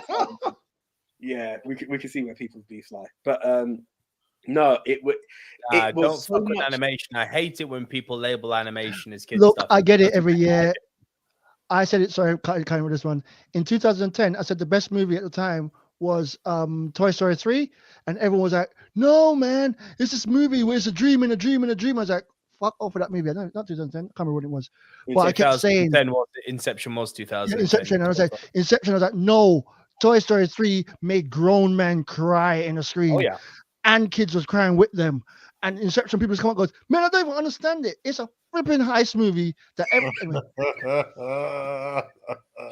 And composure. animation is a flipping marvelous art. You can't go back and quickly do let me just do a quick reshoot today before we final cut. No, that's it takes 1 day to do 1 second of each animation, right? 1 day for 1 second. And no one appreciates the fact that in these movies, they flipping do bloopers at the end. Yeah. Anyway, sorry. No, bro, you nailed it. And AJ, get your missus to watch that. Love animation. The whole rant he just did about animation. Yeah. No, I mean, listen, don't get me. It's weird because it's not that she won't watch an animation film, but it's that it's something I'll lean to. You know, like there are days where like, oh, what do you want to watch? And I'm like, let's do my bar now. She's like, oh, for fuck's sake, but it's these little arguments. She's not completely opposed to it. And so this one came out, and I'm like, right, I just want to see it because it's out. And she was like, oh, I remember Chippendales, but really, once she saw what it was like, and it was that cross of live action, video animation, and your classic animation all meshed into one, it was such an experience, such a great laugh. I think Gavin was the first one who watched it, actually, if I remember rightly, quoting it, and I watched it like the day after or something like that. And all these little appearances and everything that happens along the way, and it's a Rescue Rangers movie. It's just expanding on the world that the Rescue Rangers were. You know, someone gets kidnapped, they're out to do a rescue. Absolute madness and great fun the whole way through. Absolutely loved it. And yeah, it was a creeper because I thought it would be fun, but I didn't realize it would be this fun. It really took me down a great avenue. I need to watch this film. It's on Disney Plus, bro. It's there. It didn't have a cinema release. It went straight to Disney Plus, which no one saw in a weird way, I don't know how much it would have done in a cinema because Rescue Rangers is one of those brands that hasn't really made its thing. You got your answer, mate. No one saw it when it was free, so no one's watching it when it's paid for. So no, it's a great laugh if you do have an opportunity to catch it, and it's there. It's just there to watch. Nice, AJ. Your number 5? Right, number 5. It is Good Luck to You, Leo Grande. Sorry, I'm so used to going back to the other screen. That's why my posters stay up a bit longer than they used to. You mentioned this earlier in the season. It does sound very good. Yeah, it was one of those films that caught my attention as a trailer, and I was like, I'll give it a shot, but I thought I'd catch it on stream. Actually went to see it in the cinema and had a great time with it. It's not laugh a minute. It's, you know, it's AJ, sorry, just quickly. Billy Mount wants to know, was it better than Hocus Pocus? Oh, Hocus Pocus 2 was the absolute biggest piece of shit I've seen this year. Fuck me. Oh, shit. You watched that shit? Yeah? You gave that your time? Oh, my God. You watched it? She's a massive Hocus Pocus fan. I am, but I didn't watch a part. Animation. I want to watch it out of interest. I mean, no, but this is the thing. You see stuff. There are some. Look, the thing is, bro. It's let's free. be honest. I get it. It's one, it's free. 2, that approach that you would give that is the same reason some people would never have watched Chippendales. Do you understand? It's like, oh, what, that old school shit? Yeah, the first one, they could never recreate it. It's going to be a pile of shit. You never know. You can find a golden gem. You have a thing called a trailer. The Chippendale trailer looks really, really good. The Hocus Pocus 2 trailer told you this is going to be shit. Yeah, but again, you gotta realize that everyone like, you know, might not watch a trailer or have an opinion going into a film, like and prejudge it. But then when you actually see it, it turns out to be a lot more better than you think. Of course. What is the point of a trailer, though? It's to get you excited. I haven't seen Chippendale, but that trailer made me think, okay, Modern Roger Rabbit, need to see it on the to-see list. Hocus Pocus 2 trailer, I saw that and went, never. Until someone who I trust turns to me and says, nah, bro, give it a chance. Okay, different story. Cool. And this has happened before, like Edge of Tomorrow. That had terrible trailers, awful trailers. I didn't see it initially. Then people were like, no, this is really fucking good. I was like, is it still in the cinema? Cool, let's go see it. Fucking amazing. Word of mouth matters, but like, guys, this is where I'm going to destroy my trust with Nico. I'm going to get Nico to trust me to want to pick the shittest film I can think of. Something's really going to hate and go, bro, trust me, you need to watch this. I'm going to take one shot just to ruin it. You already played that card with Friday, mate, so don't worry. You think I've played my cards? Anyway, move on. my thing behind it is you never know what can happen. If you've got someone who's a major fan of the first film, to me, Hocus Pocus was here or there. And it's not something I would go back and watch all the time. So it's nothing. But to someone else, it's a big thing. So if you hear the sequels out, you're going to do it. Listen, I've hated everything after The Matrix 1. I still went and saw number 4. Do you understand? The trailer didn't even give me anything to say go for it. So it is what it is. But more to the point, let's go back to the film that I was talking about. Right. And yeah. God damn it, Billy Mount, you started an issue. The film sucked. If I remembered rightly, that probably would have been my worst, but I'll stick with my worst. Just because, hey, I've already shouted Hocus Pocus too. Yeah, good luck to you, Leo Grand. As I said, it's not a drama, it's not a comedy. It's just it's in between. It's dramedy, if you will. Dramedy. Yeah, and it works. You know, Emma Thompson is this person who's lost her husband and is very reluctant, but is just trying to feel a connection. And she hires this male escort, and the bond in between them. And it's over a series of meetups that she starts to open up a bit more. It was a really great watch. Something that lasted with me. What I didn't like and I didn't understand, and it's a bit of a spoiler to the film. They had this section in the third act, end of the second act, early on in the third act, that just really tried to promote the benefits and the good work that sex workers do. Do you know what I mean? It was this weird little story that I just couldn't relate to. The rest of the story, I can understand her timidness behind it and opening up and what he does and the bond that they have, his reasons behind why he does what he does, how he keeps his private life completely, you know, it's a facade. It's a character that he's got, and this is what he does, the service, and all of that makes sense.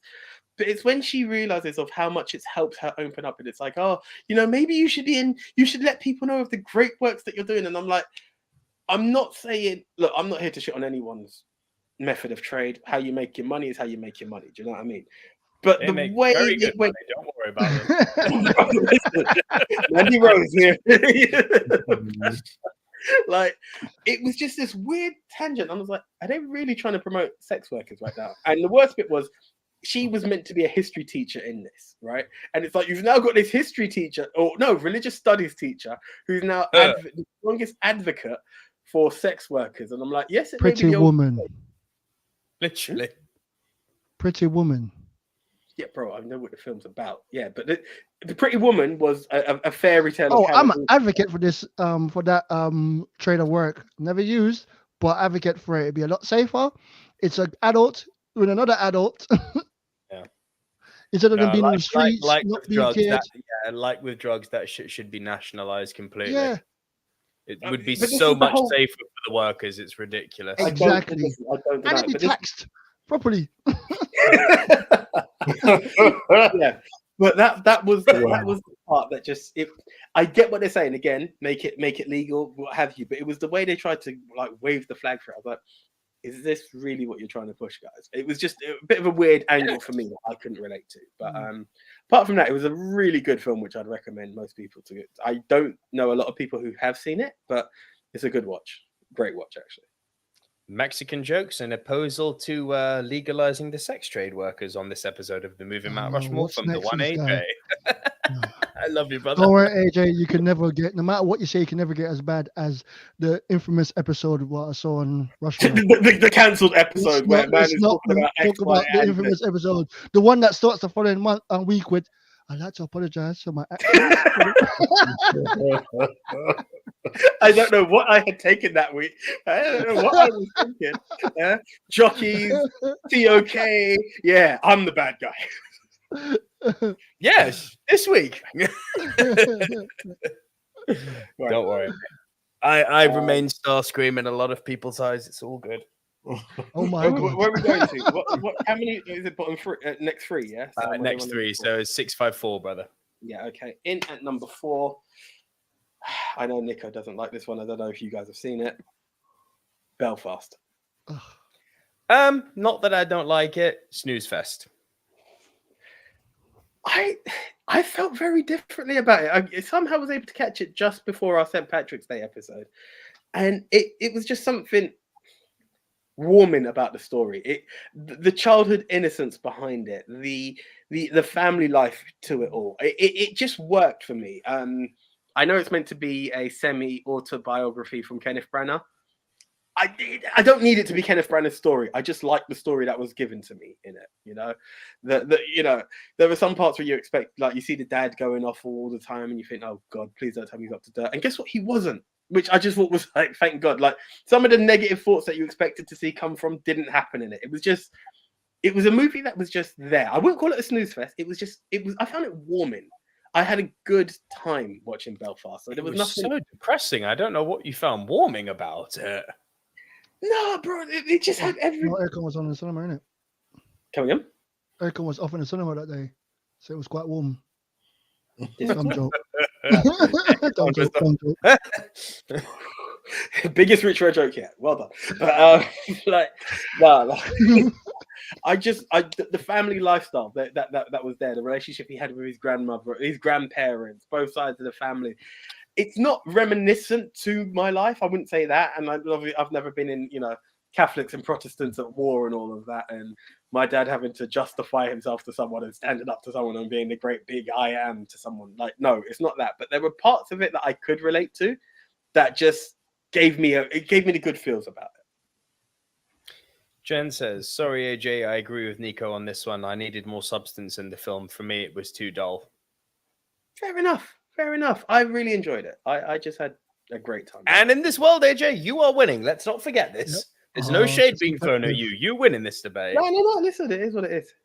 Look, we still got my list to go, so this is great compared to what I've got coming. Cool. So that's my number 4. So over to you, Nick. Yes, sir. Okay, my number 6, the movie which I'm arguably most excited to talk about, and I'm questioning whether it shouldn't be higher or not. But sometimes when you see a movie quite recently and it makes an impact on you and you get kind of caught up in the hype behind it, and then you kind of have to remove yourself from it and be like, whoa, wait. Because when I saw this, it's not Avatar. When I saw this, I was like, oh, this could be 2 or 3. But then I was like, whoa, breathe. Do I legitimately love it more than my top 5? Oof, maybe yes. Will I probably go back and watch this more than my top 5? And that's where I was like, unlikely, because my top 5 are more easily consumable. This movie salute to JT. Sorry. Yeah, no. JT's all over that with you, AJ. Yeah. He adores Gavin and JT said, well done, AJ. You could be on team JT and Gavin. Yeah, they adore Belfast. It's a young boy's perspective. Found it quite heartwarming, funny, and well shot. Thank you. Sorry to kill you. Fantastic. From the young boy's perspective. Then that's great. Then you're going to love my next entry, because what I believe is actually a much, much better version of a very similar story to Belfast. An Irish movie called Anne Kaylin Quinn, which translates as The Quiet Girl. This film is a fucking assault on your senses, okay? So, the movie, it's all in Gaelic. Like, they're speaking pure country Irish for the whole movie, so it's subtitled, right? It's about a young, neglected girl who... What the film does that's wonderful is that you never actually see horrible actions. Where the Hollywood route would go down, oh, we need to show the dad or the mum beating the shit out of her. We need to show the sisters or brothers or at school bullying her. What this movie does is it's with the unseen that moves you. So you get this opening sort of 20 minutes where they're in this very dimly lit house, and you realize, okay, it's dimly lit because they don't have money to pay for the electricity. You get the sense that the dad's a bit of a serial gambler, which is why they've got no money. They don't have food to have lunch at school. So you see her kind of, well, it is stealing, but taking other kids' lunches while they're not looking, just so she can feed herself. And all the time, she hardly says a word. This young actress, whose name actually I'm going to bring up in a moment because she deserves respect, the power of the unspoken performance she gives. Think of this like Belfast meets Gifted, AJ. This girl turns in a McKenna Grace level performance that will move you. I'm shocked at how good this girl is. And within the first 20 minutes, the parents decide that they've got a family of like 6 kids. They can't keep her over the course of the summer because, to feed 6 kids when you're broke, that shit's hard. So they send her off to I believe it's the mother's sister, so her adopted aunt, essentially. And she spends the summer with them. And while with them in summer, living on this farm, just her, and feeling warmth from other human beings, she starts to come out of her shell. But then you find out that there's something going on with this uncle and aunt. Not something bad, just a trauma that they're not evil people or anything. It's just they went through they went through some traumas too. Now, they're not mean to her. Like, the aunt immediately opens up, welcomes her in. And you're kind of wondering, like, what's happening with the uncle? Like, he's not a bad guy. He's just a bit cold. And the way the movie plays it is, why is he cold? And then he starts to come out of his shell a bit and warm to her. You know, there's these very powerful scenes. Like, there's a moment in the kitchen where she's eating alone and he's sort of having his coffee in the background and they're not speaking with each other, which naturally makes it a bit uncomfortable. But then as he's leaving the kitchen, he just puts a cookie down on the table. You know, the unspoken word there, so powerful. It's like, here's a cookie. We can be friends. You know, that type of thing. And the movie is riddled with scenes like that, where the unspoken word is so fucking powerful. And never will you watch a movie where you are legitimately dreading for a young girl to go back to her parents after the summer holiday. It will move you. It won't make you cry, but it will move you. You will feel so strongly for this girl. You will feel such a sense of protection, such as her performance. Legitimately, my edutainment moment of 2022, because the top 5 movies, you've seen them, you've heard of them. They're big IPs, or one of them's an independent movie which got huge marketing behind it. This little art house movie demands your fucking attention. It's an AJ Vision watch, I'm afraid, but I can't recommend it enough. I cannot recommend this film enough. From you said that part about the cookie. Sorry? Did you see it in the cinema or did you AJ Vision it directly? No, AJ Visioned it. I AJ Visioned it. This was one of the movies where I sat down for a little bit and then went to the bar. Not walking out the movie because it's a bad movie. It was just a movie. Are we going to book this? Nah, it won't work for us. So I didn't watch the rest of it. It's not a cinema movie. It's not one. As soon as you mentioned that, I was like, I know this movie because I didn't know what you were talking about for quite a while. I go, no, it sounds interesting. I was like, memories. We watched this movie, not talking about it. It was just on in the background. Wow, I should have paid attention then. Sorry. I'm sorry. The thing is, bro, is that I kind of agree with you. I don't think for a moment that this film would have done numbers in the cinema. One, people have got a natural tendency to not want to see subtitled movies. For me, that's insanity, but each to their own. People want to watch and not read in the cinema. I get it. I also don't, but I get it. People are reluctant to go and see foreign language films. Another thing I don't get, but again, each to their own. And people are even less reluctant, as we said at the top of the show, cost of living crisis, cost of cinema, yada, yada, yada. They're certainly not going to fucking gamble on an Irish film with no famous actors in it from a completely unknown director about a story about a young girl. It's like, nah, we've seen enough of those over the last few years, so the public thinks. So fucking wrong, I can't tell you. Do you know, I'm going to give credit to my friend John here. This is one of those films that, you know, is one of those hidden gems you'll find on Film 4 a couple of years down the road. You know, Film 4 always have these gems that just don't make it anywhere else. You're like, why does no one know about this? That's exactly what that sounds like. Wait, something you just said as well about people don't want to go cinema to watch movies with subtitles, but yet they can't watch a movie at home without subtitles on Netflix. Mad, isn't it? Makes no sense. And then, funnily enough, we're talking about movies with subtitles, and we come into my number 5, which was quite heavily subtitled in some parts. And this was the one that you guessed a moment ago, Den. My number 5 is Avatar: The Way of Water. Punt. It's a punt from Big Tone. Oh, wow. Okay. Thanks for that, AJ. So I'm going next week, so I can't. Number four. My number 4. Big Tone and me have got differing opinions on this one, but it works for me inherently. My number 4 from one of my favorite directors, Robert Eggers. I'm going with The Northman. Okay. Round 1, go. The thing is, there's nothing Big Tone says about this movie that I fundamentally disagree with. The movie's biggest problem was the way it was marketed. Why the hell someone thought it was okay to say, this is the 21st century, this is this generation's Gladiator, that person who works in marketing should be taken out on a doggy leash and said, run, you are free. Never work here again. This movie is so far from Gladiator, it's ridiculous. So I saw some people saying, oh, it's just like Assassin's Creed Valhalla. And it's like, no, it's not. No, I saw this play that game. No, it's not. It's really fucking not. Big Tom, maybe you've played this game. Have you saw I got the platinum on it earlier this year. Fucking Hellblade. Senua's No, I haven't played that, but it looked interesting. Okay, so the Northman is like Hellblade. Hellblade is exactly like the Northman. It doesn't go into like the Hollywoodized version or the Ubisoft version of Vikings. It's not like, look at the big battles, look at the we are drinking from the skulls and we are killing everything that moves and we will rape all the women who are not Vikings. Go, go, go. You know, the big bombastic Viking shit. Yeah. That bullshit side of Vikings. Can you just show like Gavin's latest comment? What's Gavin's comment? What's Gavin's comment? Last one that's got put The in. Northman. That's why mums go to Iceland. Yeah. Real talk. Shout out to Nate. Yeah, Nate in the Nate's house. here. What up, Nate?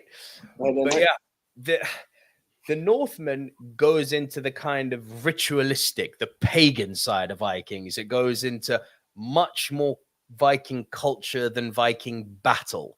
So on that, I mean, granted, there is one huge battle in it. Well, huge, not huge in scale, huge in terms of in the scope of the movie, which is a very condensed movie. Yeah, it's a big battle, but there are not many in the first 30 minutes where they raid the village. Like, that was beautifully shot. Like, and that's the thing. You have to understand, and this is what they should have really put front and center. Not this generation's Avatar. They should have put, like they do with Tarantino movies. It's like, you know, the 9th film or the 4th film or the 8th film from Quentin Tarantino. They should have put this front and center. The 3rd film from Robert Eggers. It's like, know what the fuck you are going into. This is a man who has done The Witch and The Lighthouse. If those movies are not for you, this film is not for you. If those movies work for you, you will adore what he did with The Northman. Because essentially they've given a guy who's hugely inspired by German surrealism, by French Nouveau, by French New Wave cinema. All of these classic cinema tropes and cinematography styles are employed in The Northman, and that slow drudging pace that you get in the old German expressionist films, that's front and center here. So, like, if that's not your jam, that I completely get that. It's not everyone's jam, but it's brutal. It's visceral. The sound in this film is the best I've heard all year. Nothing touches this movie for me when it comes to the sound mixing. Because, like, the boom, the sound of the drums, even the sound of the crackling fire, like, they nailed the fucking atmosphere in this movie. It's very brutal. It's very gory. It's got things you'll like in it, AJ, because about halfway through, when the Northman's been through some shit, it turns into a revenge story, and you know he goes on a bit of a rampage. That's which the best part of the movie for me. Yeah, but you needed the build up to get there. You needed him to go through some shit to be like, well, now the revenge is completely. Yeah, I get it. It's fucking justified. Go tear some motherfuckers up, right? To be honest, there was only one scene in the movie where I was like, most people are gonna hate this, and I'm one of them. Is when they're doing the whole burping and farting thing with the witch doctor. I was like, this is so not necessary. Like, I know that they were a weird bunch of motherfuckers, the Vikings. This doesn't translate well to film at all. A father and son farting in front of the fire together while a witch doctor praises them. I'm like, nah. And even saying that line now, hearing it, I'm like, that's going to turn people off just in the way I'm describing it. But the whole movie, which is a Viking kid, his father, who's a king, is betrayed. It's very fucking Shakespeare, essentially. Kid's betrayed. He runs off. He comes back. He fucks some motherfuckers up, right? That's the story at its core. But the way it's shot and the way the sound hits you is what will stay with you. It's beautiful. It was on my list. It was after your number 10. That was the next film on my list to try and squeeze in. I just did not have the chance. You've seen Eggers' other work or not? I'm partway in The Lighthouse. I can't remember. Can you name them? The Witch and The Lighthouse. I haven't seen none of them. I haven't seen any of them. Yeah, I was watching The Lighthouse for something. I think it was Horrors of the 21st Century, but I didn't get to finish it. I'm torn on that. Mm-hmm. Well, my opinion of The Northman, like I said, I go on record that I have before saying this is not a bad film. Yeah. And like I did get some enjoyment out of it, but again, like what Nico said, it's about managing expectations and what you was expecting to go into the cinema and watch. And I think this was the audience, because the audience I was in, I've never really seen this, but quite a few people. There's only one film that I've seen where everyone was cussing the film afterwards, and that was Noah. This is the only other film like I see when people properly cussing the film. Now, I was trying to actually, you won't believe it, but I was actually trying to defend it, to my pops, seeing this and hated it. But again, I tried to point out the good points. There was some good points, like again, like I said, the whole revenge stuff, and I did actually like some of the build up to the story. It's just, but like you said, if you haven't seen something like the Vikings before, and like watch that show, because that show has some dookie shit in it as well. But the difference is it's spread over many episodes, many seasons, so you can get the grand battles as well. They have real grand battles. This is condensed down into a 2-hour revenge story, really. And like there's no, if you went in expecting this to be 300 or Gladiator, there's no big massive payoff at the end, was it? So again, you should have just like shown this for what it was, about slitting throats. It's it's a integral story. I feel it would have done a lot more better. 100%. Look, I'm not an expert. Can you bring up the poster one more time, Nick? I may, yes. 1 second, please, monsieur. It puts you in the field for war. Yeah, that looks epic. And I think that's the biggest problem. Without having seen a trailer myself, I've been like, listen, you've sang about this film for the longest while, but I've seen the posters on the side. You have this feel of, we're going to kick some ass. Do you know what I mean? You feel like you're going to get these Vikings. Mismarketed. I don't know how you can advertise Vikings in a different way. Yeah. Maybe the poster didn't have to show a man who's ripped to fuck with the war paint on, showing he's about to go to town. So that does play a part in it. The man ripped to fuck kicking ass. It's, for me, if I bring up the poster again, sorry for the pod squad here, but we'll do our best to describe. For me, where the poster fucks shit up is if you look at the background. This looks like a big battle that's taking place. There is no thing, bro. You mix all of that. It's like this big battle. This is front and center. He looks like Leonidas 2.0. Do you get what I'm saying? Now, the fact that your story goes deeper is wrong, because I'm looking for blood and guts in this. Now, it's not to say that the audience... you'll have it. You have blood and guts, but again, even then, that is limited to some of the things that you can just watch on the Vikings.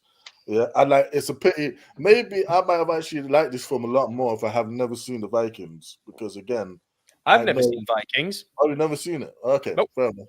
I would highly recommend that show. Especially then that proves your point. But going back to that poster, I feel what might have worked a little better if you just had him and Ethan clashing, like swords together or something. Then, like, I would have actually thought maybe this is a one-on-one thing. This is a personal story. But like what you did, you put 4 big actors on this poster, and you said, "This generation's gladiators." Oh, they fucked up. I went in there. I insisted go see this movie. And then, like, it made me look like a dickhead because everyone did like it. When I went into the cinema, it was for exactly that same reason. I was like, oh, fuck yeah, Viking Gladiator. Yes, please. Within 10 minutes, I was like, that's not the movie I'm getting. Let's fucking quickly adjust my expectations, or I'm going to end up being pissed off and actually hating a Robert Eggers movie, which I don't want to do. But yeah, it's a weird film. It's a weird film, but it's, I think, a great film. And yes, Billy Matt, I do mean the witch with the double V, so the Vitch, as some people call it. And Billy Matt also says, I really thought the Northman was going to be like Conan the Barbarian. No, we all did. This is what the post is giving you. It's putting those feels.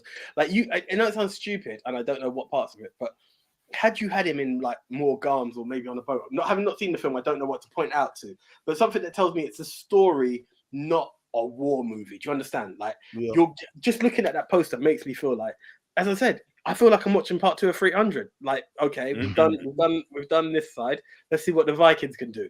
Yeah, man. We think we're about to kick ass. We think we're about to see another Return of the King. We think we're about to see those massive ass films where there's big battles. And like charging at the end. But nah, like, you know. So even the like final fight, yeah, I just thought, man. Oh, it's purposefully tame. Yeah. It's watching y'all talk about this made me not want to watch it. I was like, oh, you should watch it. No. I mean, remember, I'm really precious at my time. So this would have to be something on television that is on in the background. You will not like this film. What are you talking about? I love the exact same movies as you. We bought last Friday, right? Anyway. we both love June, right? Well, I don't know yet. I'm gonna watch it again. There's a movie coming up on my list, which is gonna give me the reason why I'm doing all this. Anyway. Then I love Blade Runner 2049 as well. So Big Turn. On that note, it's over to you, man. Okay, so my number 6 was Lightyear. What the fuck's the poster? Yay! Here we go. Okay. The kitty cat that everyone wants. No, you punted us. Okay, right. So basically, this film was one of the most pleasant surprises of the year for me. Like, I'm not as emotionally involved in Toy Story as the rest of you, but I really did enjoy the first one. And I actually went to the cinema to see the fourth one. But this one, like, this one, Lightyear, the movie that basically inspired the Buzz Lightyear doll. Yeah. I love the fact that it's meta that we actually get to see movie within a movie, man. And like, I don't blame Andy for being a fan of Buzz Lightyear after watching this film. And like, it had gravitas. Like, I wasn't expecting that. Andy's biggest problem was Andy didn't ask for a socks as well, man. Andy, you should have got himself a socks. Can you imagine Rex in socks? They fucked up there. Yeah, that would have been. Yeah, no, I would definitely even get a socks myself to see little Kitty walking about. There's a lot of pleasant films, pleasant parts to this movie, and a lot of good action scenes as well. From a Pixar film, it really did exceed my expectations. And like, I watched it like a few times, and I showed it to a few different people. Everyone loved it. So I need to ask one thing there. You say that as if your expectations for Pixar movies aren't high. No, it's just, but like, going back to your whole animation argument, yeah, I watched it. Do like anime? You know, I like animated films, but like, I'm not really always going into them with the same expectations that I have for live action. And like, animation is something that I sort of compartmentalize and put separate, like, you know. So like, for it to be make it on this list for me is like quite huge, because I do like my animation, but I would not put them normally in the same vein as, you know, live action films. Oh, Big Tone needs to see Grave of the Fireflies, I think, AJ. Shivers each time that film comes up. Fucking hell. Okay. Is it like, as long as it got no swearing, then like, I could actually show that to my mum? So it's an emotional ride, bro. It's an emotional ride. You can show it to your mum, but it will break you both. That's fine. That's fine. It's I would watch it first, depending on how much she could tolerate, because that film it cuts deep. It cuts deep. Okay, all right. I want to put that on the list. Grave of the Fireflies, Big Tone. Do it. Okay, Grave of the Fireflies. So Lightyear. Yeah. Lightyear. All right. For me, as you can tell, I'm a big Pixar fan. What's it called? Nico said it. Oh, Jesus Christ. You spin me right around, man. AJ, I'll let you do it from now. My bad, sorry. All right. So yeah, what's it called again? Pixar movies, I always said it way back, is the best movie studio, Pixar. They've never let me down. All right, Cars 2. They kind of let me down. Planes. All right, they kind of let me down here. Okay, cool. Toy Story 4, I still haven't seen it. 3 was such a great ending for me. I was like, I can't. I really want to watch it, but I really can't. I don't want to spoil it. They shouldn't have pushed it. So when I heard Lightyear's coming, I was like, oh, great premise. Let's talk about the toys. Like, what made the toys the toys? I'm waiting for Woody's movie now. I'm waiting for Woody's Roundup. I want a Woody's Roundup. But anyway, because of that, I was like, let me watch Lightyear. I went into the studio for the first time, not being really hyped. Like I went not being hyped for a Pixar movie. And I watched it, and I was like, okay, what are they gonna do with this? Love that cat. Love that cat. And I was like, yep. Love the fact that Buzz Buzz was just so, I need to fix this. I need to fix that, which is a problem I've got as well. I'm the final solution to everything kind of type of thing. So I kind of resonate with that. And I'm just watching it going, I really like this movie and I like the story. Not the greatest Pixar movie. No. Mid-range. It's not it's a mid-range Pixar movie, but for what we've been getting recently, yes, it's up there. It kind of gives Pixar still has it kind of feel, doesn't it? Yeah. Yeah. Turning number Red 8 on my was list. also good, guys. Like I would honestly. I need to see Turning Red. I need to. Sorry, what that movie? What again? It's free time. What movie did you say? Turning Red. It came out this year. Turning Red. Well. Oh, I know about that. I want to see it, but it wasn't a case of. It was one of them in the cinema. Now it's on streaming. Yeah. And I was like, you are so quick. You missed a cinema moment. Yes, and I'm gonna watch it once again. My time is very precious. Although this week has been very opening, so I've been watching a lot more stuff than before. So yeah, I really, really like it. From what I've seen, I had to put it on my list. Either way, just because I like to get animation movies on there because animation deserves its due. And I think it's my only animation movie. So it's my favorite animation movie of this year. So I had to get it on the list. Only number 8, but still on my list. Gavin Mann says something here which I do kind of agree with. I know Lightyear is meant to be the story that inspired the toy, but I thought this was a big misrepresentation. The hero needed constant rescuing, and this is the part I agree with. Then you had that inexplicable character reveal. That always bothered me, that. It is one of those things that they just didn't acknowledge continuity for something like that. It's like you get it for Toy Story 2 that it was a great bit of comedy. You know, very Star Wars-esque. But when you play it in this mode, it was like, hold on. And it kind of gave me a bit of flashbacks to a series of The Flash I wasn't too fond of either. So it was just like, it didn't work in a way that I've always seen Pixar being able to acknowledge continuity in the realm that they have.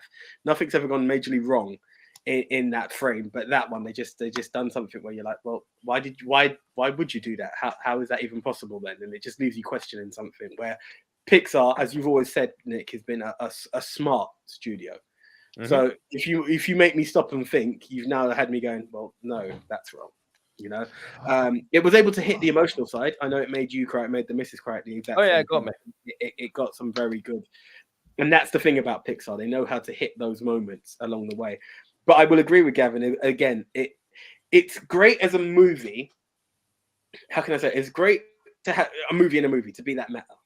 But having the hero constantly need to be rescued and not have the tropes of Buzz Lightyear in the terms of how you've made the character made it a bit weird to me. Do you know? I don't know if that, as much as it's a great film, it wasn't Buzz Lightyear, which is one of my semi. That's why it didn't, and that is why it didn't. I've got you. I've got it ready for it now. Pixar, great studio. The studio that made Lightyear wasn't a great. The studio inside Pixar. I know where you're going. Yeah, they made the mistake. Movie. It was the Pixar created production company made Lightyear. Yes, they made the mistake and mess up Buzz being the father. They made a mistake, but Pixar, our universe, got it right. It was perfect. Or maybe it's the Pixar version of Mattel that got it wrong. There you go. That's what happened. That's what I'm trying to say. Yeah. But if you go back to like talking about meta, you know, what can you say? The toys never actually match the films in real life. Like, the toys are made before the films. So this is where they got it right, isn't it? You know, it wasn't exactly the same. This is why the cat was made. Produced the toys and just shoved it out there.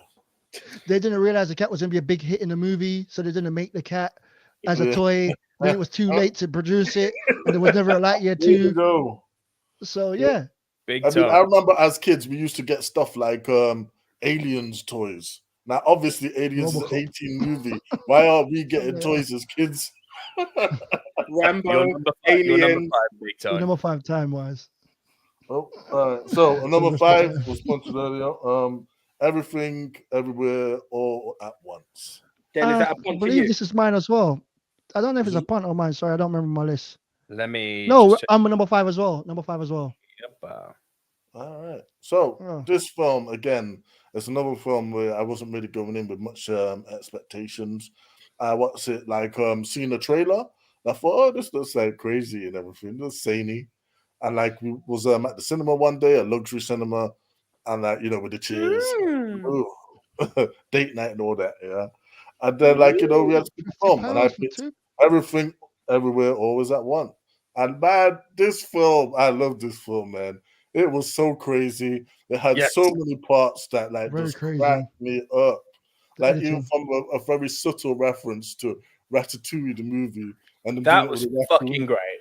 Like, Oh like, yeah, I forgot that. That was fucking great. That The reference. Ratatouille. Like, Is it possible to watch that scene and now not think of AJ, given what he thinks of Ratatouille? Oh, I'm looking right at you when you did that. Sorry. It's okay. Some of the things in this film I was not expect to see in any film, and they did it. What did they call it? Ratakuni or something? No, not even that. No, Hold on. You what, bro? bro. Oh, no, stop it. you know, You I'm wanted to talking bring the about the cancellation right back to you, obviously, by using that. term. There's a raccoon in the movie, AJ. Well, is this So that would this be South Park? Raccoony.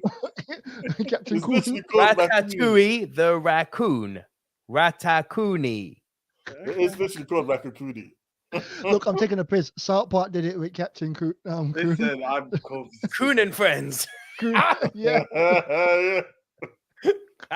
No, that shit kills me. Nah. Right. Like I But said, the trophy part, like that actually had me laughing for a long time. Ready The audience for it? was laughing. This is also my number 5. And for me, it's my number 5 as well. But for me, when I first watched it, the first time, it was one of those movies again. It's in the background. We're having a drink. We're talking about it. And I didn't give 2 shits. And after a while, I realized I'm spending more time watching the movie than chatting to people. And then I was watching the movie like, what the hell is going on? That's the type of way I watched it. It was like, what's going on? So I had to watch it again and go, this movie is so batshit crazy. Yeah. I love it, and I don't know why I love this. And I watched it crazy. again. Yes. Then I watched it again. I was like, who wrote this? Whose brain did this? Yeah. Yeah. One thing, like, out of the 2 multiverse movies that come out this year, This was one is better. a far better one. This is the type of insanity, obviously without all the explicit stuff, that I was hoping for in Doctor Strange. Just them hopping, going all these places, and it's crazy. You didn't want to see Wanda on the trophy? Oh, the big Wow. What's it called again? The thing is, it started from the start when he was like, for instance, going into the mirror and it's a different universe and that Bro, sound even all before the that, time. from what I've seen, it's the when they're looking at the CCTV and you just see the guy bouncing around. You're like, what the fuck is going on here? Like, what's he up to? Like, yeah. So the thing is, are they here to help or they're not here to help? the thing is, right, it came in at my number 10, and like everything you've said is true. The movie is one of the most unique things I've seen, not just this year, but in ages. Like the ingenuity that went into this movie is on that level. It's why it made my top 10 list. Break it down a bit though, and we actually get to the crux of the story. Take the crazy out of it a minute, and now let's talk about the story. There's not that much there in the way of substance, which is why it was a bit lower down for me. The crazy was on point. The other thing, which feel free to disagree, but I was like, you got Michelle Yeoh. She's a legend. Why the fuck are you making all her fight scenes slow-mo? The girl can kick ass without needing to be She's getting slow-mo. old, man. I know, but it made me realize that. And I was like, you could have just shot it normal speed and sped it up to make it look like Michelle Yeoh's still a badass. Hey, you know who I was impressed with in that Badass. film, man? Jamie Lee Curtis. The boobs. I'm sorry. She's got no business looking that good at her age. What Do you the remember last week? Last week when we said Jamie Lee Curtis, she was so fine. I mean, she still is. You still got it. You still got it. Do you know when You still got the it. belly was hanging over like the leather pants? I was like, oh, Jamie Lee's put on weight. Nope. It was a bodysuit. They did the whole. I'm like, oh, there she is. Okay. You went straight back to what's it called again, True Lies. Even that fight scene with them, though, like, that for me, that was just crazy. To see her going in slow mo through the air, like, It's mental. The movie is certifiably mental. Here's an interesting comparison, which I hope you'll agree with. The movie is mental for multiverses and for like iconic kung fu people, I guess you would say. The way that Shrek was kind of mental on bringing everything together, it really is like, not in the way that it follows the same story pattern at all as Shrek, but mental in that kind of way where we're just going to put everything together and put some sprinkles on it and see what happens. And there's a story in there somewhere, but look, cool stuff. Yeah. Literally, that's what got me. Like, some of the story beats quite endearing, like, you know, with the whole, because at the crux of it, it is a family film. It's about, like, you know, the sort of loss between them, the gaps between the mother and the daughter, also problems with the husband, and, you know, they all come together at the end. You know? It's all right. But it's the crazy way it's done. Maybe, like, you know, the feels part is amplified because I like the crazy stuff, like, so much. I'll say this also, and I preface this by saying I enjoy this movie.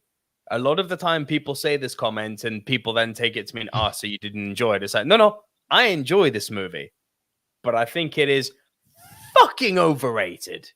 Right. Like, I give you this. People going mad and going, it's the best movie of the year. It's the best movie of the decade. I'm like, slow down. It's middle of the road. That's why it's It's middle good. of the road. I'm not a lot of hype for it, but those who have given it good hype. It's not seen by everyone. I'm shocked, honestly. I thought it was going to be your number one, Big Toe, if I'm honest. The way Me you too. I thought it was going to be your number one. Nah. It's gotta be fair, but like I said, I had a great time. But like some of like what Nico said, I don't know if I would use overrated as a word because again, Overhyped, if you prefer. Well, I love the fact that it was overhyped. Out to see the film though, like, you know, like it's only through good word of mouth it was able to like spread. Fuck it. I'll stick with overrated. People saying this is the best movie of the year. Opinions are opinions, but I disagree. I haven't heard anyone say it's the best movie of the year. I've heard people said you got to go to cinema for this. Please go onto our Twitter feed. You will see many. Great. I gotta get what I've got is a lot of people, bro, you're still here to watch it. You know this is on Prime, right? And it came out like 6 weeks ago. Yeah, I got told I gotta watch it in the cinema. Or yeah, I did watch it on Prime, but I gotta see this in the cinema because there's so much crazy shit happening. I need to see parts of the screen you shouldn't be looking at to see what's going on in the bottom right hand corner. See, it was that movie. I don't think this is a cinema movie for me. I enjoyed it in the cinema. It wouldn't have been the same. A lot of people came to the cinema after it was on Prime. It's because crazy. Again, it's the audience as well. The audience was like killing themselves. We're all laughing together. And that's what also makes it better. Like, you know, just for like Jackass for you. Sure. The audience interaction. And like what Den saying as well. This is why people went to the cinema because they was told it's a better experience than to sit on your couch. Because that trophy bit, it would have been funny, but it wouldn't have hit the same as it did in the cinema. Because no one was expecting that. Oh, God jumped. I got to shout out Gavin here too, saying Kei Kwan coming back to film was a delight. Yeah, man, fucking short round from Temple of Doom in the movie. I was like, come on now. So cool. Nate liked it. I thought it was fantastic. Not just the madness, but I enjoyed how it ties into the family relationships and such. I always have to give props to movies which take you into a new universe where you learn. Agreed with that. Okay. Shall I give you my number 4? Yes, please, Big Tone. Wait, sorry, I haven't got. Wait. Let me get your shit together. Sorry, my bad, brother. Go for it, man. Francis, I've seen your idea. It's something we could try and work on. Having like a little caption to show what we're talking about. Yeah, Could that possibly- makes sense. Yeah, I had that up on my computer, but can't do it. What? Sorry, Don't worry, what's fun? don't worry. Having like in the top corner, you have the name of the film or That we're the currently on about. logo of the film we're currently on. Coming. Hold that thought. Nico's working things in the off season. I've already done it. Just can't do it on this stupid. Anyway. All right. So coming in at number 4, Black Panther 2, Wakanda Forever. Mm-hmm. Did you point that from me? Yeah, Yeah, you I pointed that from me earlier. I think most of you, except for AJ, I don't think it was on your list. Fucking brilliant. I've not seen it yet. It was so good. It was so much better than good. that first piece of crap that came out, but it was so much better than that first one. I agree Black with Panther one was not good. I'm sorry. It was I'm with it was them. here's Black Panther, Wakanda Alright. Forever. Now move on. This movie is so hard. Like, Yeah, it's dealing it's with brilliant. loss and grief. It's dealing with loss, grief, and the fact that is one of those Regiment's characters couldn't move on from the fact that her brother died, and she's so based in science that she can fix everything, but she couldn't fix this, and she can't deal with that, and that's what it was about. That I really wanted them to recast Black Panther because Black Panther shouldn't die. Black Panther shouldn't be the end of it. But after they weren't recasting and they weren't going to bring him back via CGI or digital face replacement, I was like, what are they going to do for the story? And I really like what they did. Yeah. I like what they did. Also, Namor. Namor was so good. Namor was so good. He's illogical, but really good. He shouldn't have gone off to Wakanda first. Should have gone to take out the rest of the world, then come back for Wakanda. But hey, Again, this is fan booking here, 101. But one thing why I think they really fucking missed the trick is the NATO scene where the Wakandans march in. Instead of making the French the villains, why didn't you make it Latveria? Why was that not Doctor Doom? I know it was there, and I'm right. And I'm like, bro, you had the scene. You didn't even have to have him in suit. It could have been, here's Victor Von Doom from Latveria. A representation. A represent from Latveria. From Latveria, bro. The NATO scene was there. And why did you do France? You've literally got Latveria begging to be mentioned. For me, that was such a missed opportunity. Other than that, the movie's fucking great. They made the flying wings on his ankle cool, right? They made it cool. The flying way man. he moved around like a hummingbird. Yeah, bro. Awesome. All right, let me talk about this film from a perspective of someone who actually did enjoy Black Panther 1. Yeah, I and did enjoy it. Part one. Okay, yeah, cool. As it actually compares to 2.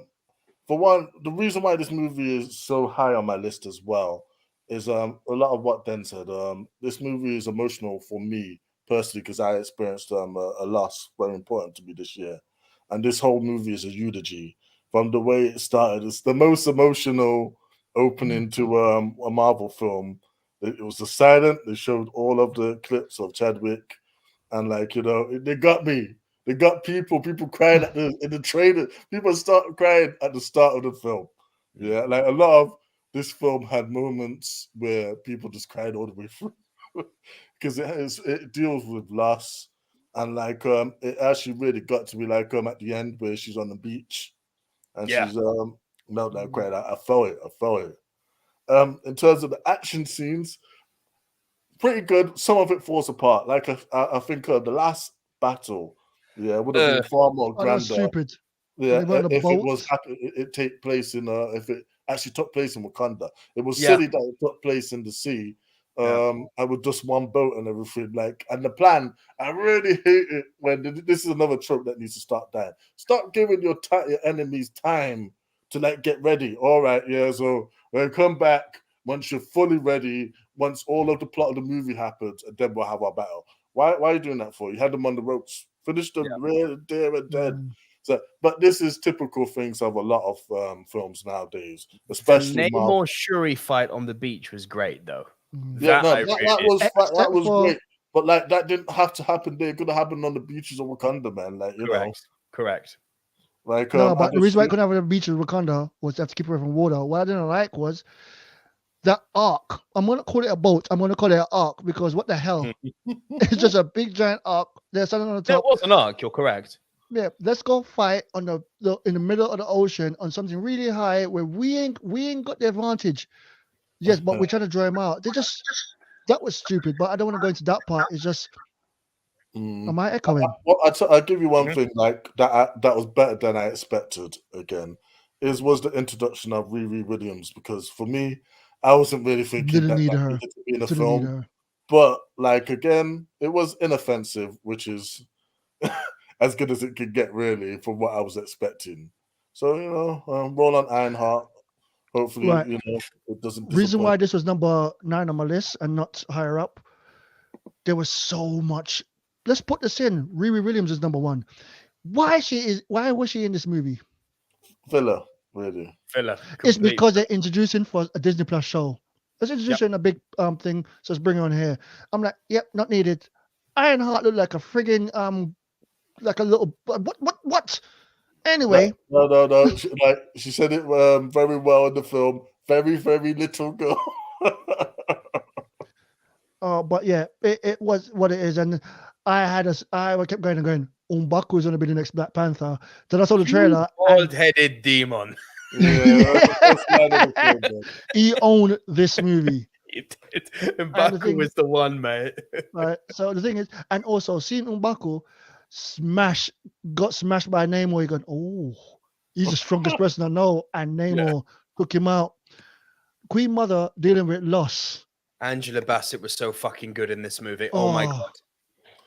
Dealing with loss of her, and then we're going, oh, she's not thinking rational. Of course she's not. She lost her husband, lost her son, and now she believes her daughter, the only one left, is dead. She'd do anything. So yeah, I truly love the fact that they dealt with more emotions in this movie. But the action spec is just an action part. I love the bad guy, and what we're happy about is the bad guy didn't, sorry to spoil it, die. So good. Die. I'm like, thank you. You would have pissed off so many people if you killed Neymar in his first appearance. Well, they did it with Gore the God Butcher, didn't they? Yeah, but no one, like, to be honest, like, no one really knows Gore the God Butcher. Come on, bro. Namor no. Comic book fans know. I think more people might know Neymar because he's so old. Yeah, bro, I don't think your average movie fan knows who the fuck. No, probably not your average movie fan. But like I said, I got asked if that's you can kill Gore, but you cannot kill Neymar in the first film. I got asked if that was Aquaman. I'm like, no, it's Namor. Oh, is he like Aquaman? I mean, he was first. Yeah, but Aquaman, I've seen no, it's not. Yeah, it's the same thing as Aquaman. So what's the point? That will ask, like, you know, in Spider-Man, is Batman in this one? Nope. She's someone that's been watching the Marvel movies as much as there's just the fact that they just say, oh, he can breathe on the water. He's the water guy. Oh, is he Aquaman? No, it's Namor. What's a Namor? That's his name. But why is it? The story was so fucking good. It was so. Yeah, I truly just love this, and I love when I watch it. It was really, really just a good movie, heartfelt, and I know what you're saying at the start. When I give you the part that got me from the start, silence. Yeah, Bass, please, if you can help me out of this, I will never doubt you. Someone has zero religion belief at that point was praying to their God to save their brother. Woo! So I got emotional again. And she would do anything to save him and didn't save him. And just the fact that, imagine you can save a guy who got shot in the back by putting a bead in his back. You can create machines that people dream of. You can do everything. And the one thing you want to do, you just can't. Yeah. No, you do everything in the power. Powerful. It was considering I'm like you, Dan, and did not like that first Black Panther movie. I thought the best. Why am I echoing? I thought the best showing we had from Chadwick as Black Panther was arguably in Civil War, possibly Yeah. Infinity War, but I would say probably Civil War would be my pick. I This don't care. was such a fucking step up from the first one, I can't tell you. And people are going to be like, don't disrespect Chadwick. I'm not. I'm Not. commenting on a movie. It's nothing to do with Chadwick being there or not. This was a better movie. And people are then going to say, oh, but it needed Chadwick dying. No, it didn't. This was just, as a movie, it was better crafted for me. When took the heart-shaped herb Yeah, and saw who she saw, I was like, yes. Yes, that was great. That's that was who a you great would surprise. see. That's who she would see. Yeah. And people like gasped in the cinema. They like, yeah. So gassed. And we're talking about like the most gas that anyone got in my screen was the end credits. I won't spoil it for anyone who hasn't seen it, but people were cheering their ass off at that end Really? credits. See, that didn't didn't do it for me. Really, it worked for me for one reason, because now I'm just thinking along to the future, a certain X-Man and a certain Panther can be a thing again. Yeah. You really fan booking. I love it. I love it. Wow. Hey, look, man, like I said, you guys did believe about your Avengers is coming. I fucking hope they don't. Yeah, it is. The Young Avengers has to be coming. They set up. They've been setting this up for so long now. Ugh. For long as the Arrow girl don't show up. Yo, she's gonna be probably the leader. I hate to say it. She's gonna be Kate Bishop. She's gonna be there, man. What the hell is that? Me? I'm getting an echo now as well. Interesting. Sorry, I think it's only a momentary internet thing. Pod Squad and Live Squad. Big Tone. So that was your number 4, yes? Yes. Monsieur Tech, it is over to you, sir. Oh yes, snap. So my number 6 is gonna get groans from, I think, everyone here, and probably a lot of people don't know. It's a movie I didn't like, but because of this movie, it's got me going back to watch a lot of movies I didn't like. It's Nope. I like That's Nope. right. I like Nope. Oh wow. Right. I hated this movie the first time I saw it. Hated, because Jordan Peele is a so-so director, but it's getting really hype. I liked Get Out. Us was okay. Nope was shit. Hated it. And then I was with someone. I was like, "Hey, we can watch a movie. Do you want to watch a movie?" And they're like, "I want to see this Nope movie." And I was like, I tried to do everything to convince not to watch it. Like, but we could watch this instead. We could watch that. It's like, want to watch Nope. Want to watch Nope. I watched it the second time round. Loved this movie. It makes zero sense. I think I went into the cinema with expectations, like high expectations, and then it just dragged, and it was boring, and it was just dull. Second time watching it, because I came in there thinking, oh, this is just dull, let's just get through it. Let me be nice and just watch it with that person. So I'm watching with her, and I'm looking at the film, and I'm starting to notice the way the night shots are done, like the way they did it, the camera work, and I'm just watching the more development of the movie. Like, I'm looking at the art side of it, like where silence when the silence needed. The look at Kaluuya's face when he's just, his body language. Just, I started to watch a movie as an art type critic person, and I started to love the movie. And then I also started to feel sorry for people. Like, I'm sorry, that's the most gruesome way to ever I can think to die. And the suspense in the movie, it wasn't my suspense because I knew what was happening, but watching it with someone else, watching it with me, she was just gripped, like, what the fuck? What's going on? Are there aliens? Where's this alien? When that cloud wasn't moving, what the fuck's going on? And I think I had more enjoyment. I think I had more enjoyment because of someone else. The Gordy thing, oh, I mean, Gordy, stop. Gordy looks at him, run that way. Why are you running? And then the beat down, then you got to move, and then the face got bite. Oh, but anyway, I love it for the technical masterpiece it did. It's a slow story. It didn't help that I saw, was it Bullet Train? Then saw Nope. Wrong way around. But yeah, I really like this movie. That's why it's so damn high on my list. Not my top 5, but I haven't seen that many movies this year. And if I look at my top 10 list again, it's a good placement. It's a good placement what I got right there. If I had more movies on my list, it probably would have been slowly pushed out. If I had those other two movies, that Chippendale and Frippin', it would have pushed further back. But yeah, it is what it is. I really like this movie, and now slice me down for liking the movie. Go ahead.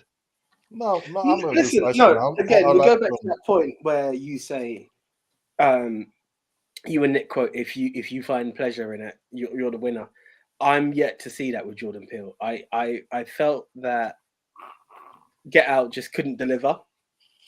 My sister saw Us and had a very similar reaction to what I had. Jordan Peele was involved in Candyman, which I maintain is the biggest heap of shit. You and Candyman need to step away from each other. And come again? You dislike Candyman so much, you hate the actors, the directors, the producer, the lighting guy, the camera person. It's just missing Woody. Oh, if Woody Harrelson was in it, you're going, it's Woody Harrelson's fault, clearly. Isn't it? It's not to do with Jordan Peele. You liked it on Twitter. No, because Shit Morpheus would have been the Shit Morpheus. Yeah, it is what it is.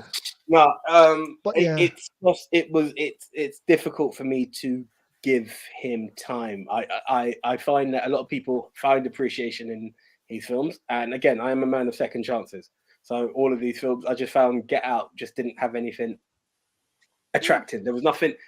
There was no takeout. There was no takeaway with that film. It was just there. It was just very bland and boring. And I just feel that that's the realm in which Jordan Peele delivers his films. Now, I could be wrong. I could watch Nope and it can completely convert me. But I just personally feel that his films are lacking, and it's not something I'm going to rush to. In this race to find the top 10 films of 2022, that wasn't going to be on my list in this time where I found a little gap. You being someone who didn't appreciate it, but second time gave you something. I've always said it to Nick, and I'll just quote it here. If I have to look at it from an artistic point of view or what have you, I don't know if it's what's going to make it a winner, but the fact that on second viewing it made something to you gives no more of a chance on my end, personally speaking. I'm not going to slay you for it, because I know Jordan Peele has a lot of followers. It just doesn't work for me. Well, I It was a feel battle for me to watch Peele it. is, he's again another one of those Marmite type directors. Like he's got a string of films, all kind of like similar, yeah, in the terms of having that one theme, that one word, a couple of words, whatever. Like his next film's probably going to be called Damn or something, yeah. But like, it's going to be called Meh. Yeah, or Meh. I don't know, but again, cool. the whole gruesome way that people died. It's a very slow film, yeah, I would say. But at the same time, though, it does have its level of intrigue when it ramps up towards the end. And like I said, because the way the people die, you just think, damn, man, I would not want to go out like that. This is a very love it or hate it movie. And again, for me, just the slowness of it, in my case, hate it and love it. Didn't make my top 10. But I would say I would recommend to stream it if you ain't got really anything to watch that day. Yeah. I get this. It's a movie you can put on in the background. It's a really slow movie. If you know about the shooting at night, for instance, you know what that was like in the past. And ready to make it even worse, he's shooting at night on dark skin. You don't understand. That is amazing the way they did. And the Akira slide was in this movie. If y'all know what that means, the Akira slide, no one, it's just a nerdy thing to see that. I was like, oh shit, Akira. Anyway, second time, watch it. It's coming up. And then, yeah, had a good girl that day. She noticed it. So, yeah. Anyway, that's my number 6. I went on for longer because you already spoke about my number 5 with Big Tone. Everything, Everywhere, All at Once. You know what we think about that? Mm-hmm. My number 4 was a movie I hadn't watched up until yesterday, and it's number 4 on my list. And yes, I'm gonna still say it. He's still in my eyes Twilight Boy. He's not my Batman, but it's a good movie. Punt. Cool. That's my top. Cool. Right. Number 3. Yeah, one apiece. Yep. Yes, sir. So this one, Nick, is the one time I'm going to disagree with you, because I think in general you've always said Netflix movies don't bang. I would highly, For the most part, there are exceptions. Yeah, this falls into the exceptions. Boiling Point with Stephen Graham. I've heard this is fucking excellent. Bro, I saw this. Do you know what? It's one of those films that really bugged me because when I was going through my list, I had it there. And when I Googled to think of films, for some reason this came as 2021. And I'm like, but I'm sure I watched it in January. And when I did check, our release date was 2022. And I'm so happy it was because it needs to be mentioned. It resonates a lot to me. I always say this. Now, first of all, the film's like one of those one shots like your Birdman and all that. This isn't a next film, though, AJ, just so we're clear. This is distributed by Netflix. Netflix had nothing to do with making this film. Did they not? Okay, I just saw it. No, this was made by the BBC. Oh, right. Oh, take that back. Okay. So, Well, money went to good places then. Yeah, for once, yeah. Absolutely amazing. Now, what really resonates for me with this film was it's you know, Stephen Graham is a chef in a restaurant and whatnot, and it was so hospitality based. And I remember just finishing this film, and there's a part where in this film there's a health inspector who pops up. That same day as I finished the freaking film, we had a health inspector turn up at our boat, and it was like, oh god. But it's the attitudes of a chef that can bug you. It's the arrogant customers and the way they're so self-entitled. The staff member who's always late, the one who's always got all the good intentions but just can't help but fuck up. Like all of the tropes that you've got there, even stuff down to allergens and that. The whole thing. Now these are stuff that I can relate to from the world I live in. But You've been promoted, man. You've been promoted. Captain in Team JT and the captain of the team. Thank you very much, Get Captain. a room, you lot. Jesus. Yeah. Don't hate us because you hate us. But like, no, honestly, this film is just absolute gold. Stephen Graham as I believe it was an alcohol addiction. It's not at the beginning of the film. He's got at the beginning of the year, sorry.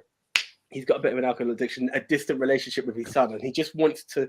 You can hear him on the phone to his wife, where the business has taken over his life. Which, again, anyone who's been in hospitality or any industry where you're even self-employed knows that commitment. Like, you know, that explanation of, I know I said I'll be there, but I'm going to be an extra hour, or I'm sorry I didn't make it this time, but I promise you this. Like, all of these elements behind it, which makes him seem like a deadbeat dad, and you can see that he's making mistakes along the way at work as well. So you're thinking, what does he do right? But you can see he's a man just trying his absolute best to make things work. And the way they highlight him and all of the other characters and give you, as I said, the different tropes, the different stereotypes that you'll find within an industry and within the hospitality. So you're seeing stuff from both angles. It was absolutely amazing. I was actually shocked because Stephen Graham, to me, has always been in Snatch and a Cockney guy. So to hear his Scouser accent, I was like, where did that come from? That was another thing that completely threw me off. But an absolute golden gem of a film about a man. And it's all within one day, you know? It's all within one day. The ending I thought was I was disappointed in the ending, but it's because I enjoyed this film so much. I was like, you can't end it there. Not like that. But it just gives you absolutely, like, the day in a life of hospitality. It's an absolute beauty and a gem. I couldn't recommend it enough to anyone to watch it. But on my list, remember that AJ works in hospitality, so this resonated with him. It's that, but I know people who don't work in it who've seen it and they enjoyed it. But it's great. All right. My number 3 then. So, No, that's my bad. Can My bad. y'all So stop I keep doing Stop it. Sorry. fighting! I'll leave it to Fighting, Daddy! Sorry, AJ. My number 3 was the punt from just now. I may be punted by Big Tone, but it's the Batman. Twilight, Punt. Still a Punch! punt. Wow. All right, I like it. Okay, Big Tone. then. I like it. Over to you then, broski. all right, my number 3 was what I punted earlier. A movie I've seen yesterday. And that is Avatar 2, Avatar: The Way of the Water. Now, Unnecessary that in there, Big Tone. Not way of the water. It's the way It is of the water. Big Tone, you do it for the- the answers, bro. You put the in that. The- That You just did an AJ, brother. in the water. The AJ. Big Tone and the AJ have got You said their piece. The shit is all right, contained. well, let me get to the point. Well played. This film, like, you know what? It's a visual masterpiece. I know as soon as Nico come back and he's raving about a film for it, it's like, you know, its technical, its technical side, the color, the visuals, the sound. Yeah, that like it's something to like look for. And again, of course, we all know that Avatar, that's what they was going to push for. Now, I purposely have seen it in 2D because I know it's going to be a film that I go and watch again, and I want to like watch it in 3D next time to like step it up. Yeah. Can I make a recommendation? How many times are you willing to see this film? 2. Then can I recommend you go to a Cineworld and do it in 4D? Okay. I done Avatar 1 Oh. in 4D, and Isn't that that is called exactly how I'm VOD? going straight into number 2 for. I think it's an. If I was going to cheat, I will let you go further. If if I was going to cheat, the fact that Avatar 1 was released, and everyone knows that I shat on it. When I talked about overhyped movies of the year, Avatar was that film for me. Damn. Right?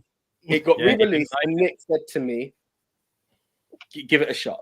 And I remember it was the last screening. I was going to go on my own. The missus came with me. And I had the biggest grin on my face. The absolute biggest grin on my face. And I was like, basically, now 4DX, and sorry to cut you, Big Tone and everyone. No, go ahead. 4DX, you have certain angles to a film.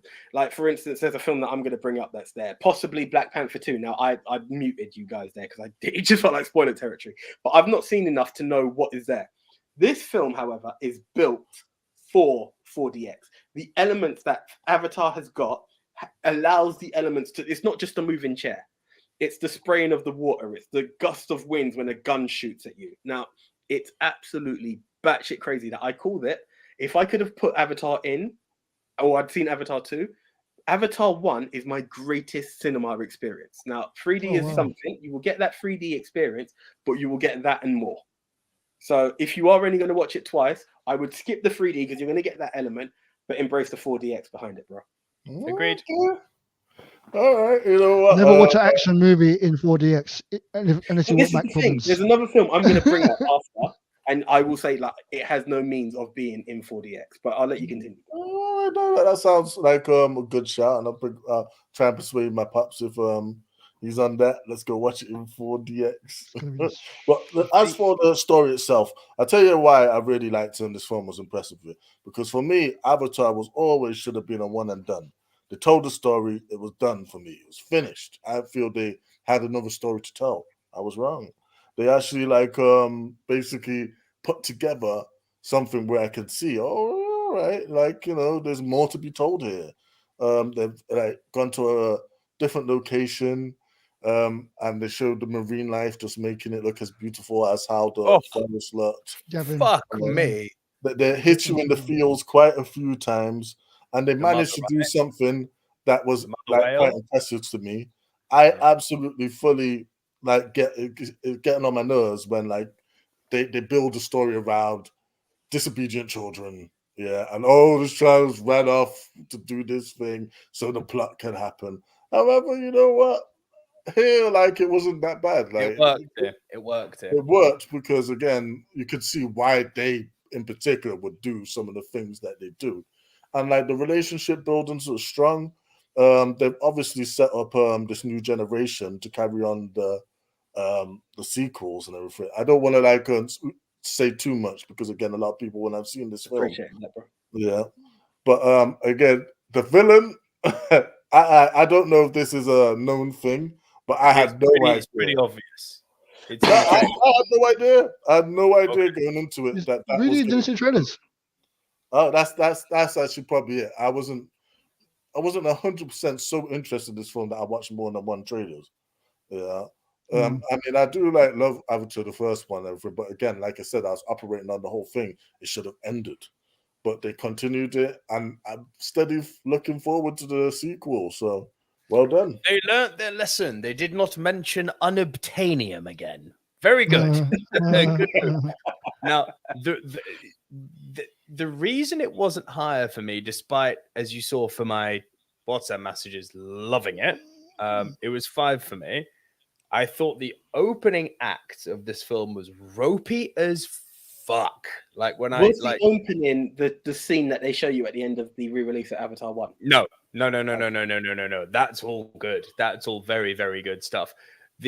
up until everything before they go to the islands and meet the water Navi, for me, it's proper ropey. I'm like, oh dear, like you need to fucking crank it up here because yes, this film is ridiculously pretty. This is not good. Like this, if we carry on down this route, we're going to go into my favorite quote, big tone, da da da da, visual noise. But then they get to the water people, and oh my fucking god, does the movie shift up a gear? And it's like, okay, this just got really good really quickly. And it's not just because I'm an underwater aficionado. The story actually got good. You didn't appreciate the landing part? Not especially, no. I was like, wait. Story-wise, this follows a very similar path to the first movie. Like when you break it down, it really does. Like the whole tree exploding, that's the mother whale and the baby whale thing. You know, you've got your kind of, you know, what the lame critics will call the hippie tree hugger stuff. That's in here. You know, just in the first movie, James Cameron's going after deforestation. In this one, he's going after whaling. He's just shifted his lens. He's essentially telling a very similar story, but he's doing what James Cameron does oh so fucking well, which people never give him credit for. They're just like, he's the big blockbuster guy. I'm like, yeah, but you know what James Cameron writes really, really, really, really well? Family stories. Every fucking great movie of his is a family story. Terminator 2 is a family story. Fucking Aliens is a family story. Remember, this is a mother. The relationship between the Queen and the facehuggers was so touching. Ripley no, he's and talking Newt. about Ripley and Newt. Oh, okay. Ripley and Newt.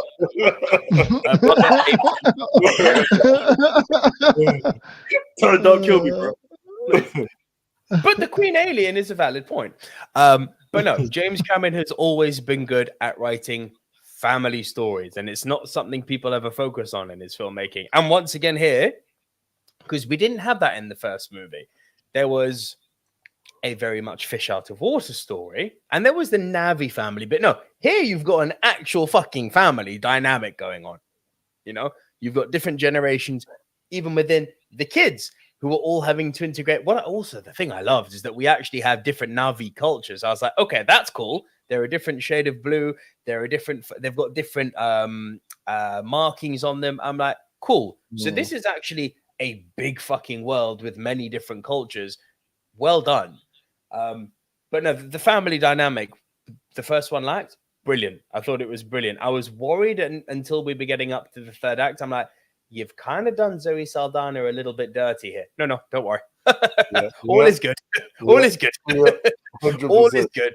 But for the first two acts, I was like, yo, where's Zoe? What the fuck? She's like a badass. Where's she at? And then she shows up. I'm like, oh, yes. Okay. What did you watch it in, bro? Sorry? What did you watch it in? What 3D, so I can upgrade to 4D. Okay. Right. Well, it's even a group. I was like, I'm not in a rush to watch this movie. I gave you the first one when I saw the first movie. I came out of that not talking about the movie. I came out of that talking about this new crazy thing they got called 3D and how it works so great. So I was more into the technology and how it looked.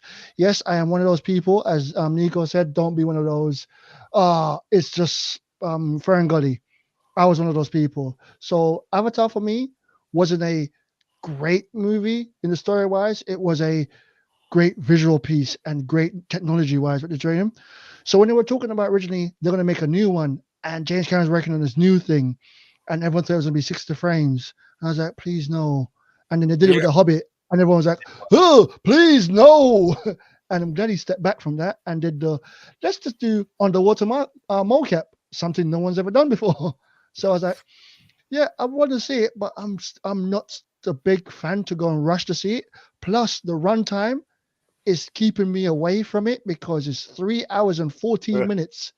And I'm like, there's only one movie I went to see, which I knew get me from beforehand. It was over 3 hours, and that's Endgame. And that's because it's Endgame. Mm-hmm. And then I'm like, 3 hours and 14 minutes, plus ads and trailers, which is around 20 minutes, 25 minutes. Oh, and the trailers were shit. I don't know what Disney were thinking. Jesus Christ, that's so... I avoid trailer time. I try to just catch a film before, but that's because I know what my capabilities in the cinema. There's only so long I can last. So that's why I was like, I might wait for this. I'm one of them people that's like, I might wait for this cinema. And I'm like, you know what? I will go and watch it at the cinema over like 3 days. So watch first act, second act, last act, because I can't give it 3. I will try. If I sit down, it takes me. Then it takes me. I'm stuck. But if I sit down and go, yeah, this one I'm gonna cut it now. It's gonna be that. I'm gonna treat it like the Snyder Cut. Mhm. And break it Also, up. And just just Gavin Mann bringing it back to my point here. True Lies, family dynamic once again. Did he James make True Cameron- Lies? Yep. Oh wow, my favorite movie. One of my favorite movies. My favorite action movie, as you know. But as I've said, Yep, same James here. Cameron, bump that, bro. James Cameron is good at making family-driven movies. He's really good at it, and he doesn't get the credit he deserves for it. Game over, man. Game So over, so man. that's it. So good. So that was who's number 3? Big Tone's number 3. Yeah, that was Yeah. my number 3. Yeah, Yeah. big times. And your number 3, brother. My number 3 is my phone is off. So if I just waffle while I type in my pin. I got you Right. here. My number 3 is Bullet Train. That was my number 7. Fun Big in the cinema. At that time, cinema wasn't making it. Fun. No one was there. No one was in the cinema. Nothing was really happening. This movie came out. As I stated, I did a double bill that day. I watched Bullet Train, had the most fun than when I watched Nope. And I think because of this movie, it made me hate Nope. But anyway, Bullet Train. I'm sorry, but I love every single one of these characters. I love the little tiny mini stories. I remember in Nico's review of the movie, he hated the jumping back and forth. No, But wait. Let me Dislike. No, I didn't dislike it. My thing is that it became a one-trick pony. I actually liked it, but then they did it again and again and again and again. And I was like, okay, I like it, but what more do you have? And the answer is not very much. Right. My reason for liking that going back and forth thing was like they're on a train. Everyone's played GoldenEye. Everyone's played that level. You step on one part and just walk straight down the carriage, kill everyone on the way down. You've done it. There's no left, no right, just all the way down. But the fact that they did a little bit of like, they're going to get off the train, but they can't get off the train. They're on the train. Oh, I'm jumping on the front. All those little twists, how they managed to pass each other. The little bit about like, oh, there's this Bill Doll in the suit, the big Hello Kitty suit, who turns out to be an assassin. It's just Bad Bunny, right? Yeah. I'm just watching it going, no, Bad Bunny was. Oh, Bad No, Bunny Bad was Bunny was the Mexican wedding guy. Right. that went all the way up, only to just like, here he is. Bye. the what's it called again? I love the comedic aspect. Like, what's his name again? The main star, Brad Pitt. Flipping funny. He was like a surfer dude in this Aaron movie. Taylor Johnson was the one for me, mate. He was more. He was so cotton. Both orange and lemon. Orange and tangerine. Film for me. Tangerine and lemon and tangerine. Lemon and tangerine. I love the characters, even the bad ones. It's just it was fun. I watched that movie and I had the most fun in the cinema this year was that film. Yes, and I'm talking about I watched Jackass, but the Jackass was quite empty, so I missed it. So at the end, but this one I had fun like. And I didn't think I would. I didn't think I would. The only thing that's wrong with this movie is that it's a one-trick pony, but it's a good trick. Yeah, I like that trick. If you can see, I got my number 2 coming in, and you can see type of movie. I like the contained films when it's not like. I love it when it's contained. Yeah. So yeah. For me, I don't even know. I didn't notice if it was a one-trick pony or not. I just noticed that I was having a great time. Like this film was funny. The characters were engaging. Like, and the banter was hilarious. And like, I liked how it was all on the one train, and they managed to keep it going and keep you engaged. One of my favorite things about the film was the Thomas the Tank Engine sticker analogy. That was so much fun. And then, like, there was the little interactions with each character, and you're thinking, oh, is he going to figure it out? Oh, I hope he does figure it out. Oh, no, oh, damn, that character's dead. Like, I just thought this was great action, Yeah. It's not something that you look at and it's supposed to be, a masterpiece or something. But I feel if you're the type of person that did like films like Lock, Stock, you like films like Snatch, you'll have fun with Bullet Train. It's that type of film. The most luckiest but lucky guy. It's I'm definitely disappointed not in myself, Snatch yeah. level, but It's not. No, but it looked like great fun, and I've heard it was great fun. I just never got around to catching it. Yo, Bro, catch it. Your catch missus should like that one. Like, Yeah. you will like it, AJ, 100%. I It's will a like good it. I one. don't know if she will, but nah, She I would think like this is it. one She would you'll like it. sit It's down and hard. you'll It's feel hard to touched not up. like Bullet Train, bro. It's harmless It's a fun. fun movie. It's a fun movie. I'll come back to you guys in 2023. Yeah. Yeah, tell me how much fun you two had watching that movie. Yeah, I have. I can see it now. I can see it. On now. that note, AJ, you're number 2. Right. Number 2 for me. This was done by AJ Vision, but I had a great time with it. Wanted to catch it in the cinema. I just missed it actually. The Woman King. Oh yeah.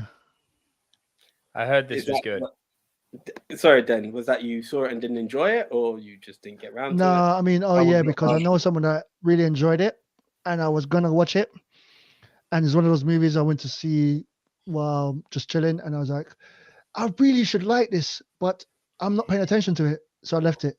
I weren't paying attention. So the funny thing, I mean, it's bad to say that. I can understand an overhype or something where you may have appreciated it that way. Because But this is before anyone knew about it. my sister saw it, and when she got back to me, she's like, "This is an amazing film. It's absolutely great. It's got humor. It's got this. It's got that." I didn't catch all of that, but the story that I did catch was absolutely amazing. On the last episode I was on, Nick, we were talking about Lashana Lynch, and we were saying how she's got her lane in which she should stay in. Oh yeah. Right. She shouldn't be Miss Honey, which I will agree with. And we talked about her in Bond and other bits. She owned, like, to me, I love her in this movie. Now, that's not taking anything away from Viola Davis, who is obviously the Woman King, the character. Oh But shit, Viola Davis is in this. Sold. Yeah, it's the story of the woman all female army who were defending, I can't remember the African nation that they represented, and John Boyega is their king, and it's just them. AJ, you mean Africa's not a country? Yeah, that nation of Africa, that the small little Nation of Africa, island, right? Oh. with that island, African island, you know, Africa. Yeah, they all speak African there. They all speak African there. Exactly, yeah. Fluent African, yeah, that's the one. Yeah,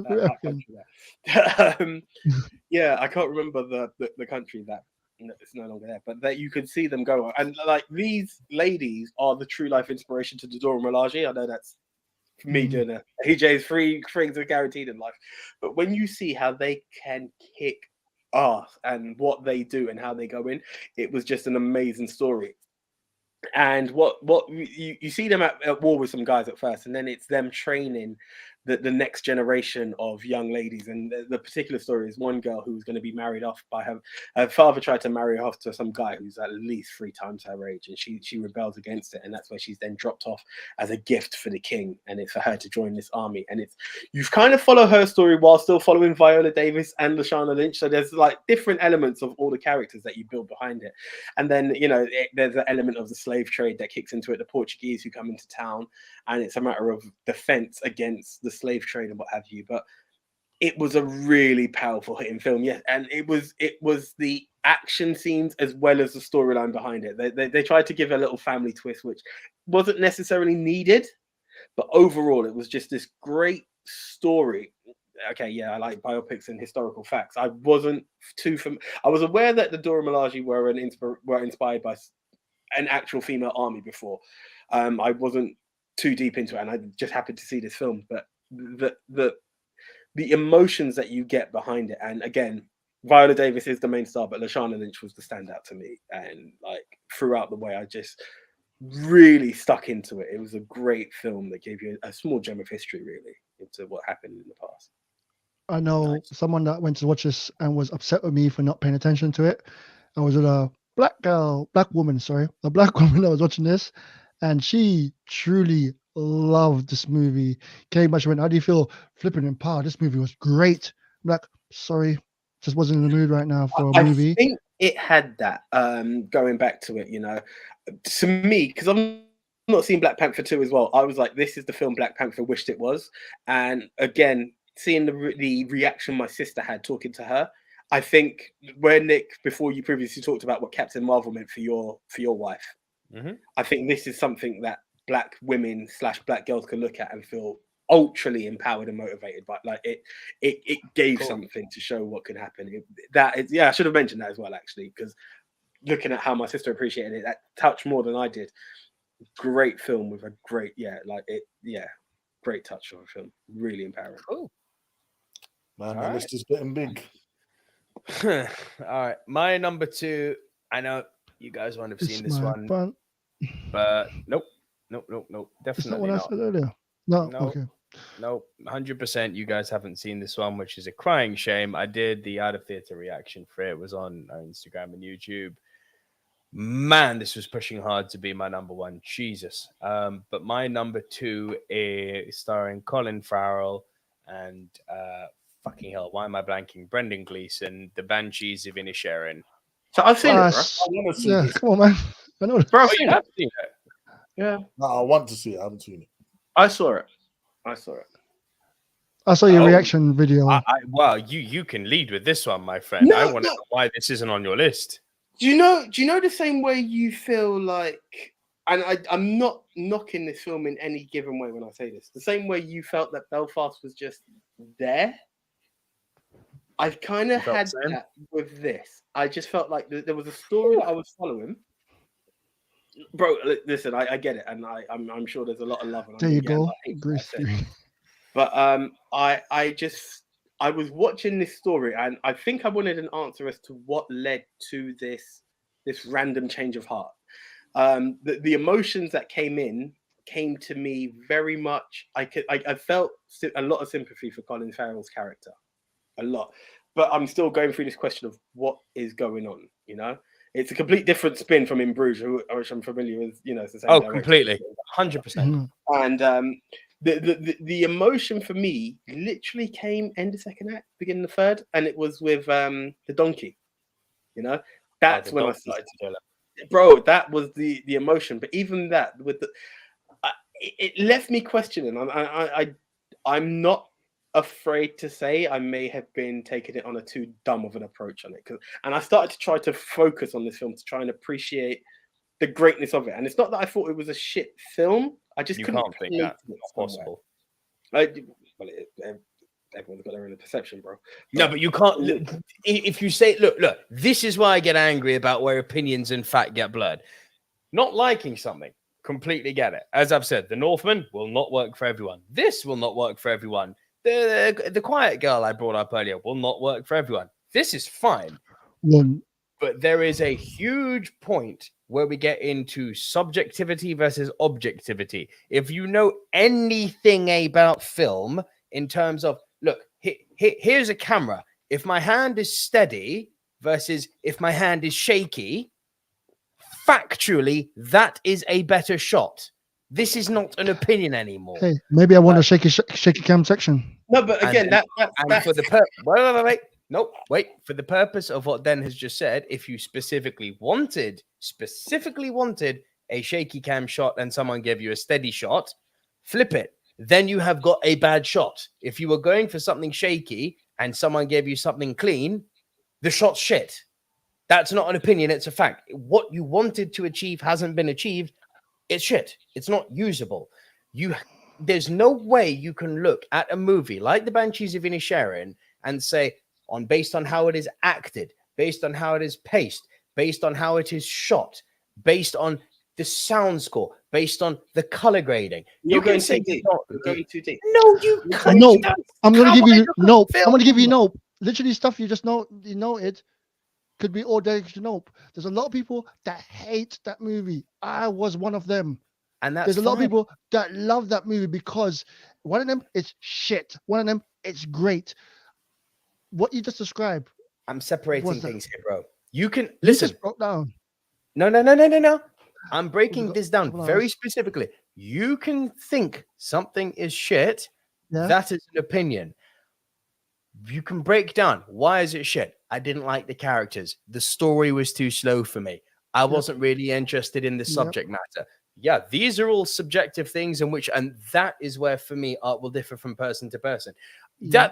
That Quiet Girl story I was telling you about earlier, you know, to some people that storyline is not going to resonate with them at all. The Northman, the way it's visually shot, might not appeal to some people's personal aesthetic preferences.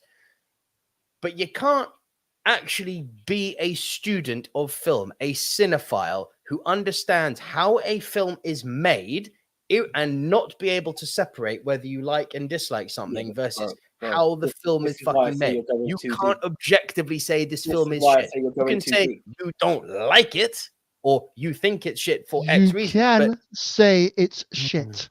You can say that in your opinion, the person could be wrong. In their opinion, you could be wrong.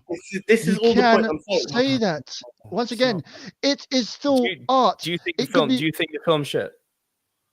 Personally, no. Okay. But you said you don't like the film, right? No, I'm saying one of the movies I didn't give 3 blows about. I don't care. Okay, why?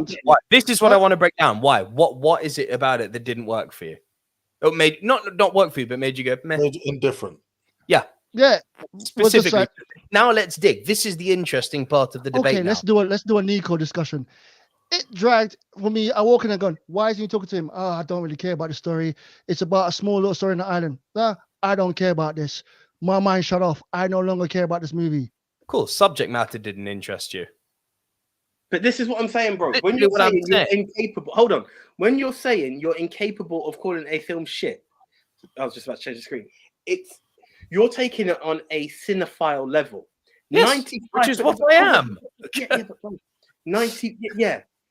But 95% of your casual film goers don't give a fuck about a shot. Yeah, but that's what I said earlier. This is what going back to your note point. Exactly that. Thing. If people go in for sheer entertainment, they will sit there and go, "Well, why is he not talking to him? Is he boring as shit? He's just being a prick. Fuck this. Why the fuck's he cutting his finger if he doesn't want to talk to him?" Now, this is what I'm saying. I personally don't feel that, but you're saying it's impossible to call it shit. Some people be like, "This is a dumb fuck story." Now, you can call it subjective. Who feel that way are entitled to feel that way, and my opinion of that is they don't understand either what the movie is setting out to do. Yes, my opinion is they don't understand is your opinion. That's what they don't understand. They don't understand what the movie is setting out to do. And the reason they don't understand it is maybe because they don't know the historical context of the Northern Irish and Republic of Irish Civil War, which is fine. That may be a part of history you give 0 fucks about. But the moment you realize that the movie is allegorical about that, and you do have an interest in that side of history, it's very hard to then dismiss that. Now, we can move away. Hang on. Wait. I'm done. We can move away from history. We can make this about the human facet, because it's so the same way that it's lame to say that Avatar is a Fern Gully ripoff, because at its basic level, of course, it's true. But it's a thought-terminating cliche. As a cinephile, what I'd like to try and do is debate people and get into the meat of what it is they didn't like. I find that human interaction between two cinephiles really interesting. It's such a shutdown to go, I didn't like it. It's like, cool.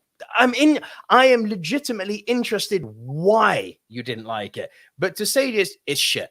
Well, you're fucking He didn't actually say it was shit. He said you can't say shit. I didn't say AJ said no, it was shit. No. The goal I'm having here isn't it, AJ. It's like it's just a global point. We're all humans, right? This is a human story. The movie is asking, and yes, this is an opinion, but now I'm asking you to try and maybe think about the point I'm making. The movie has got two people who are kind of differing points in their life. Now, we've all been there already, even though we're in our 30s and 40s, right? We've all been through differing points in life. So already that element is relatable. That's beyond the fucking shadow of a doubt. People who are going through changes in life, we've all done that. That's relatable. And the movie then asks you a question. Is it right for one man to make selfish decisions which are better for his life because the point of his life where he's at, but those decisions, while they make him happier, are at the complete mental torment and detriment of someone who he used to call his friend? Is that right or wrong? Are we entitled as people to make a decision that ultimately makes us happy and say, I don't give a fuck what everyone else thinks. I would like to be happy before I die. I'm going to make this decision. That's one side. The other side, is it right for that friend, in this case, Colin Farrell, is it right for that friend to go, hang on, you're allowed to have what you like in life, but you're not allowed to do it at my expense and put me through bullshit. But the result of you not putting me through bullshit means you're ultimately unhappy. That's the question the movie is asking. Great that you saw that in the movie. I hate the way you put me down sometimes. Then no, that one. No. Reason I'm doing that. Great. I saw you saw that for that movie is the fact that someone could come in to watch this movie and just go, "Oh, it's just two guys on the island," and just think, "Oh, this is boring, man. This is some shit movie. Why do you bring me here to watch a shit movie?" Why would you think that? Someone could think that you said no, you can't think that, but you can. List 5 people I know. You can think that. I didn't think that. I'm not one of the people that thought that. This is going to sound arrogant as fuck. Then what is wrong with people's ability to think? Because some people just want to see dumb violence action on the screen. You can have that, but that exists as well. But imagine I took a friend. Yes, I'm cutting you off. Imagine I took a friend to a cinema going, "Come watch this movie. I think it's great. I think you really love it." Sit there. I'm watching it. They're looking at it and they go, "What kind of pile of crap you just took me to watch?" And I went, "No. It's the allegory of." Yeah, I don't care about that. I just thought you were going to take me to watch a movie. I don't want to watch a shitty movie. And they just flip off and leave, and they go, "Okay, cool. I guess that didn't work for you." But once again, guess what? That didn't work for them. Once again, I'm not that person. But you cannot come out outright and say, you cannot say that in definite, finalized ways. You can say, I can't see how someone would think that or act like that or be like that. But you're saying you cannot. My turn of phrase really that butt cracking to you. Yes, because you're like, you definitely can't say that. If anyone says that, that's the turn of phrase I don't like. Bro, cool. I'll stand my fucking ground here. If anyone says that about this movie, I legitimately, either based on what you've just told me, think they don't have a fucking iota of brain cells in their head that makes them able to consume anything beyond boom, boom, pew, pew, bang, bang. You just said that yourself, not me. I'm using your words here. I'm using the Disco Inferno red herring from AJ earlier. And the other thing is, if you are not able to consume a movie as a cinephile, that's fine. But this is a podcast for people who go deep into movies, people who consume movies in a way which I do like to think is similar to me, which isn't just, go in and then be entertained. Any motherfucker, my daughter can sit in front of Winnie the Pooh and be entertained. I'm not about to start. And that's Winnie the Pooh's fucking great, but I'm not about to start breaking. I love Winnie the Pooh, but I'm not about to start breaking down to my daughter the fact that Christopher Robin suffers from paranoid schizophrenia and every single one of Winnie the Pooh's characters is a representation of a mental health disorder until she's older, when she's got a brain. But I would hope that when she gets older, we can actually have that intelligent discussion about Winnie the Pooh. I would be terrified for my daughter to go, it's just a bear who likes honey, innit? Fucking praise the day that never happens. Yeah, but like can't jump in here. Can I give my opinion? Like, you know, the start of this conversation is no one can say this is shit, and that means you're going crazy. One at a time, guys. One opinion or not, or whether you like it or dislike it. It all goes back to what we've been saying this whole pod. This whole pod is if it works for you. Yeah. Now, if you basically look at everyone else's opinion and think your opinion is the shittest in the world, that is also on you. But you also got to look at your opinion as insular. That is just what you think. It's not the fact.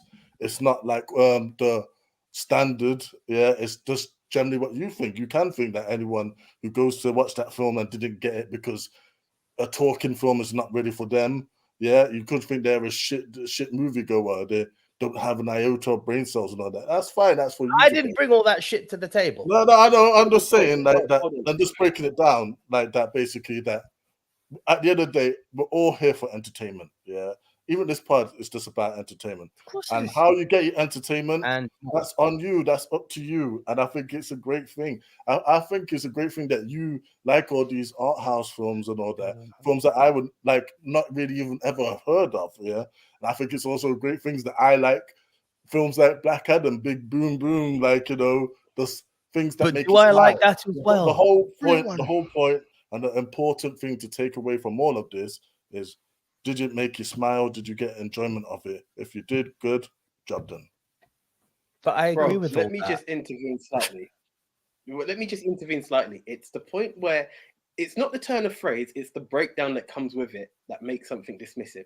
Now, as sad as it seems, there is a huge quantity of people who digest Winnie the Pooh as a bear who likes honey.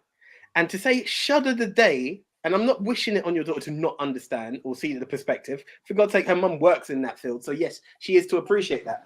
But it's the dismissive tone of, I regret I dread the day that this may occur, which dismisses others. It's nothing against what you view and how you're able to view it, bro.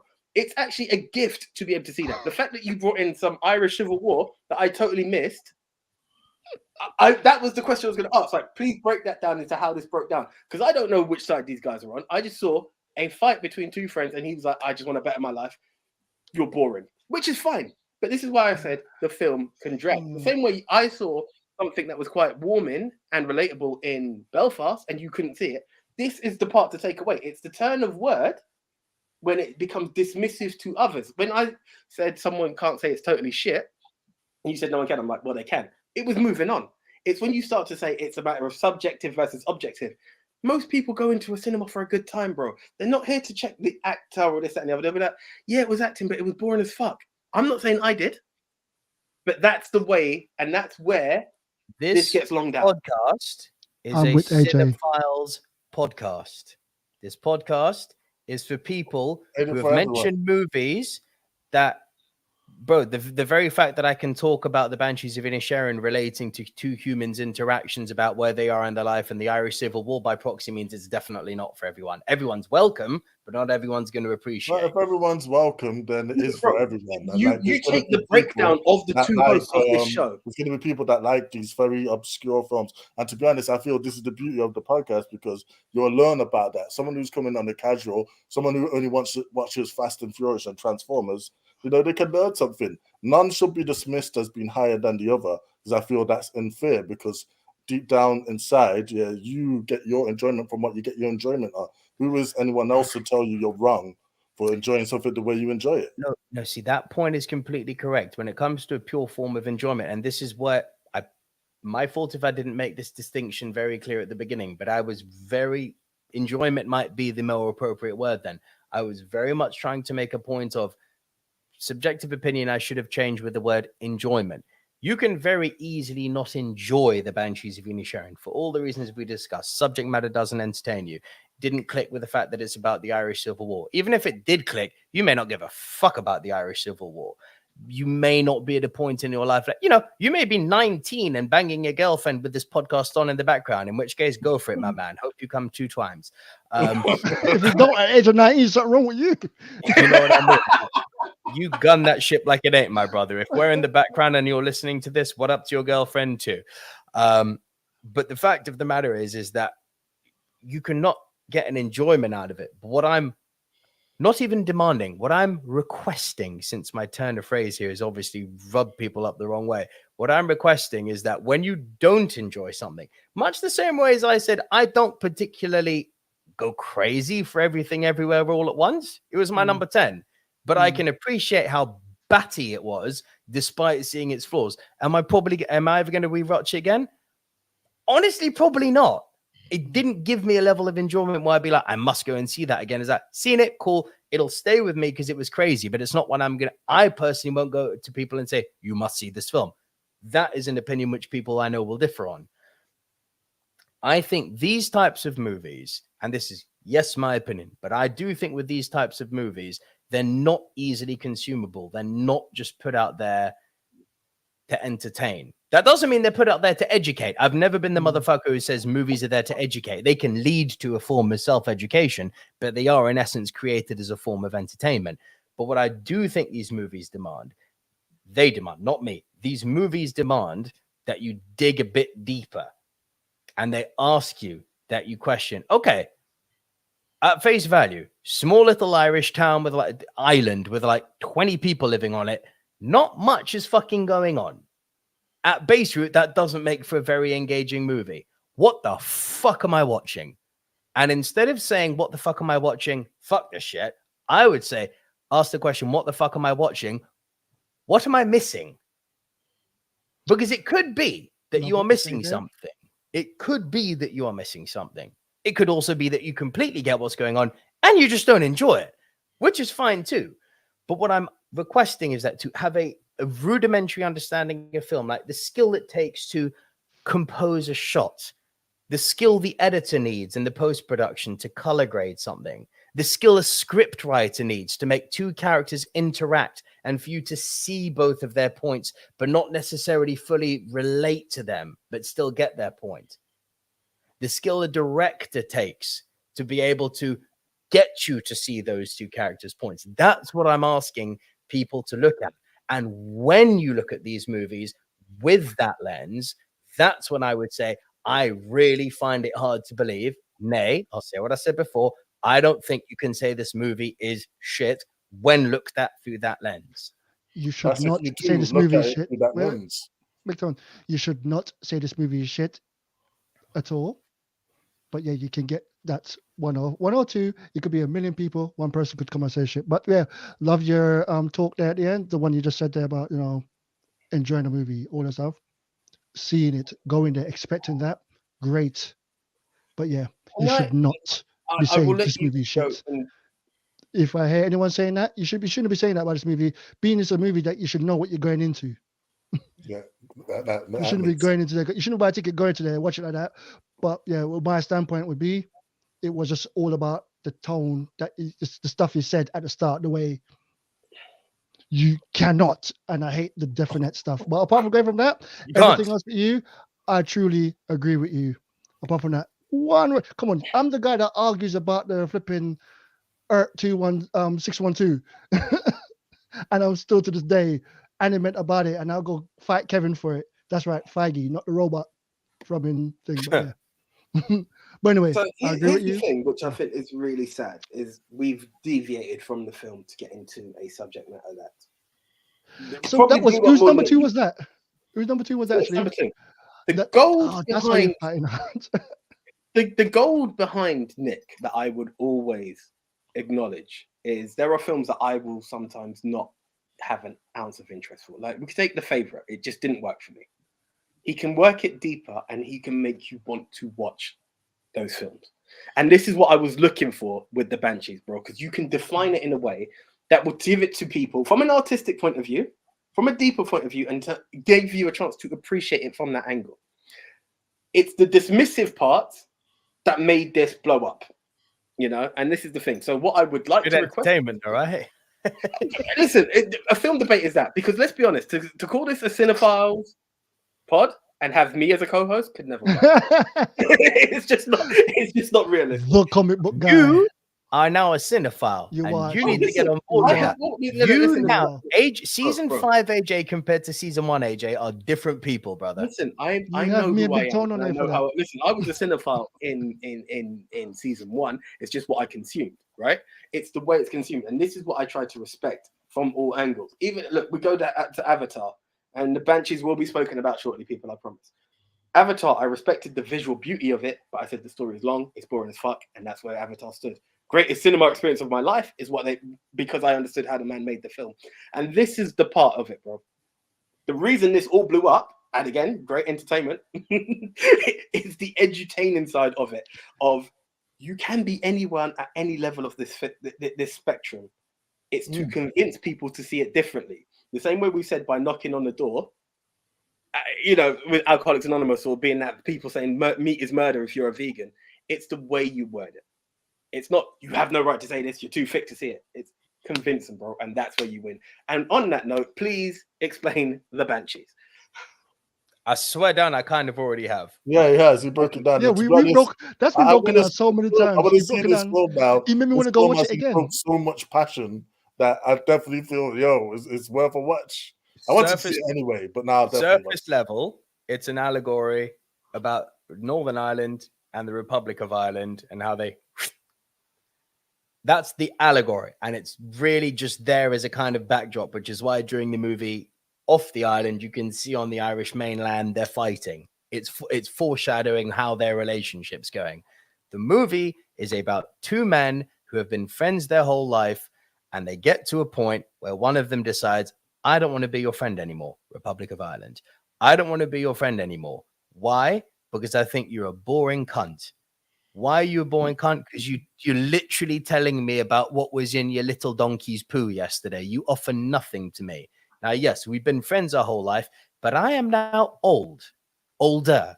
I'm at a point in my life where I want to be surrounded by people, or maybe no people. Just, I want to be happy. You do not bring me happiness, therefore, bye. That's one guy. Then you got the other guy, Northern Ireland, Colin Farrell. Hang on.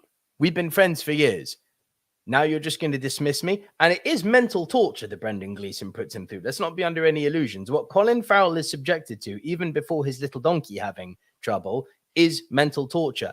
AJ, put this with you and me. Imagine I said to you tomorrow, or you said to me, I don't want to talk to you anymore. But I don't know about you. That shit would break me if you ever said that to me. That shit would hurt me. That is mental fucking torture to your best friend. That's horrible. But if you but AJ, if you were then to turn around to me and make this argument a whole lot more difficult than just, well, you're being a dick. I'm your best friend. What do you mean you don't want to talk to me anymore? We've been friends our whole life. If you turn around and go, yeah, but you're fucking difficult. You're a loud cunt Frenchman and you don't bring much to my life other than dramas. And frankly, I'm at an age now where I don't want drama anymore. Now, all of a sudden, I'm in a position where I'm like, okay, you're torturing me, but as your friend, you're also asking me the question of, do you deserve to be happy? And do I have to be the bigger man and acknowledge that maybe me not being in your life results in you being happier? Now, all of a sudden, it's much harder. But that's what this movie's about.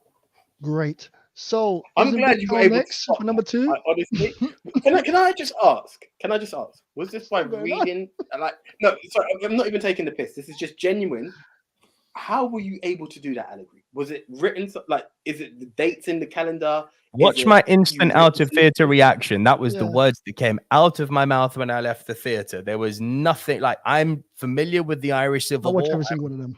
I'm by no means, thank you, mate. I'm by no means an expert on the Irish Civil War. I knew it was a thing, and I figured, okay, well, these two Irish fellows on a small Irish island with the Irish war going on in the background, this is clearly an allegory.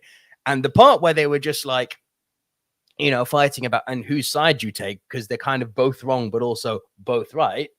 I don't know. That just clicked with me in the movie. It's like, well, Gleason's being a dick, and he's cutting off his fingers and shit. But he's basically saying, I just want to make music and be happy. Well, I'm not going to hate on the guy for that, am I? He's got the right to do that.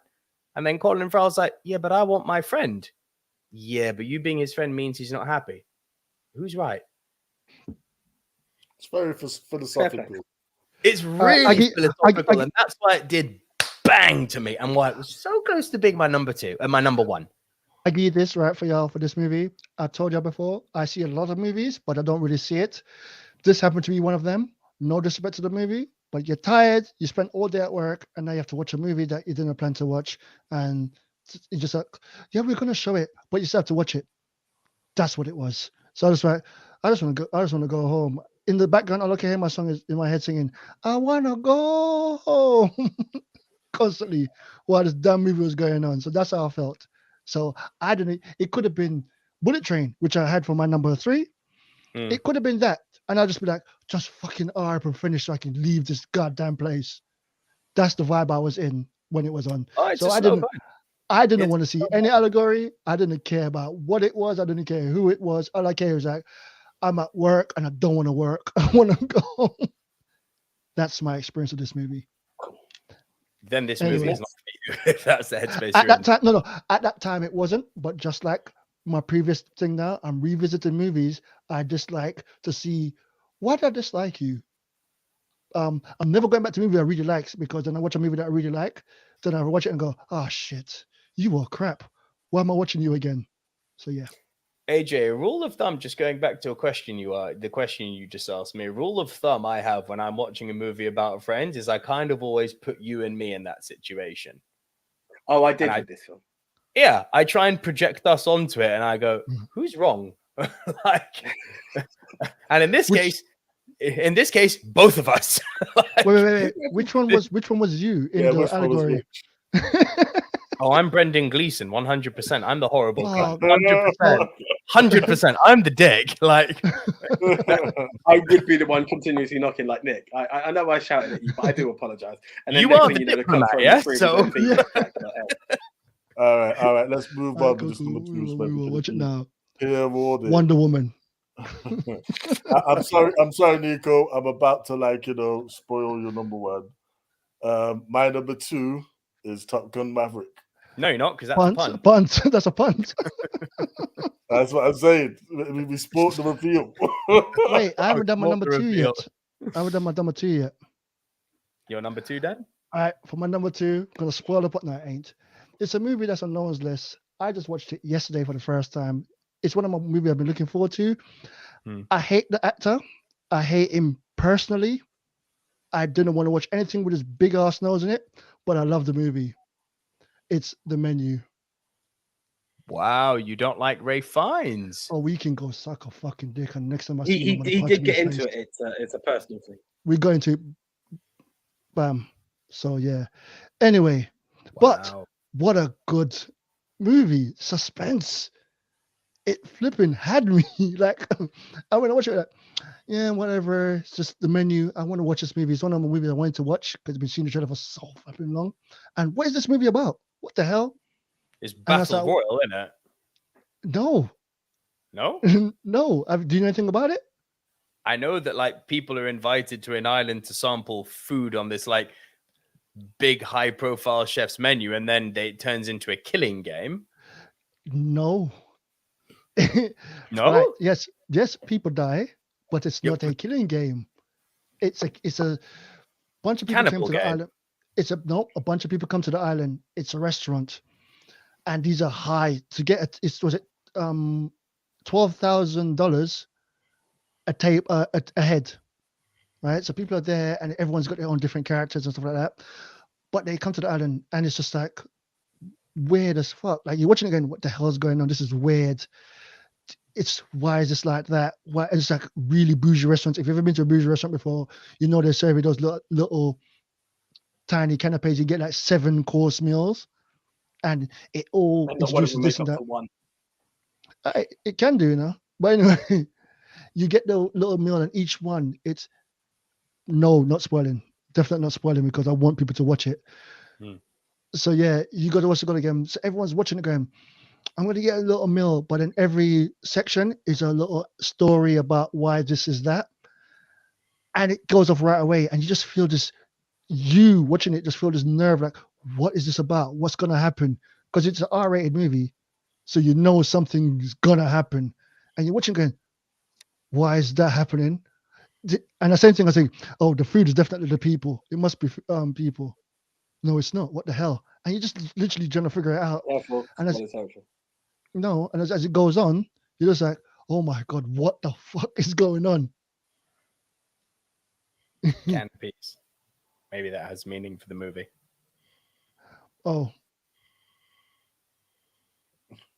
We'll leave it there. No, it doesn't. But yeah, it's a movie I recommend to go and watch. It's in my number 2. I watched it yesterday and it's fresh in my head. And out of the 3 movies I watched yesterday, that's the one that stuck out. So here's the question.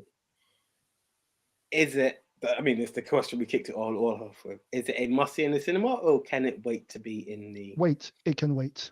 Yeah. It's a, what's it called again? It's a thriller movie with tension built in it. And you just sit there.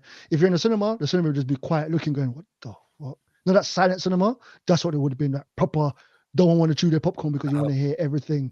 Canapes. Sorry. No, I do you know what? There you are. I wasn't sure if it was linked to the film. That's why I kept quiet. Like I just wanted to. Yeah, you have to. I would say, check it out. It's not a slow burn. It's a calm tension. Something happens. Tension. Something happens. Tension. Huh? And that's what it is. So yeah, check it out. It's not a long movie. Nice. I like that. I like that a lot. Big Tone, no? No, I already said No, that. he's gone. Just quickly to mixed memorabilia. Nico, have I missed the Irish movie you got? Yes, you did. Mixed memorabilia. That Irish movie, just going back to it, was my number 6, and that was The Quiet Girl and Kaylin Quinn. Well, there were Really 2 Irish movies there. second Irish movie. That was his first Irish movie. No, but that's Irish, like made in Ireland, Irish cast, Irish language, Irish. Oh, okay. Number one. Shouldn't people start making a list?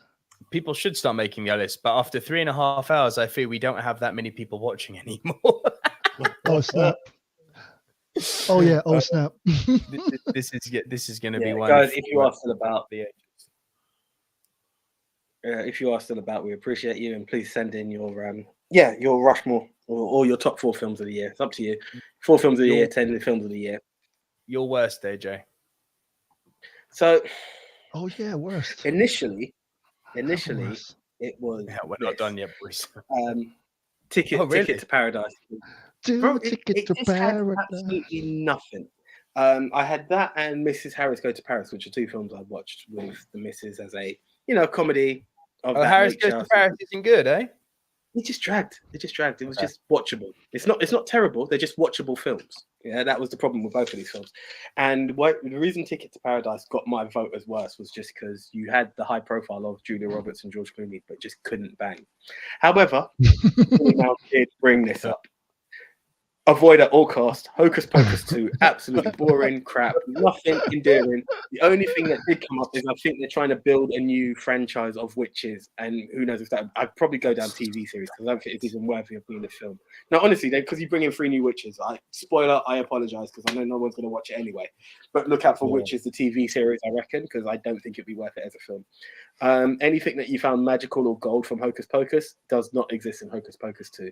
The only thing that was slightly funny, and I do apologize for not knowing her name, the one on the far right who's in Sister Act 1 and 2, her broom vacuum. Is those electronic it's a vacuum. Yeah, that was the only thing that made me go apart from that, there was nothing in this film. Absolutely nothing. Billy Mount, thank you for asking me, is it better than Hocus Pocus 2? Because Ticket to Paradise was just a moot, random. Hocus Pocus 2 was absolutely boring. People who love the first one will find nothing in that film. That's fair. Well, thank you.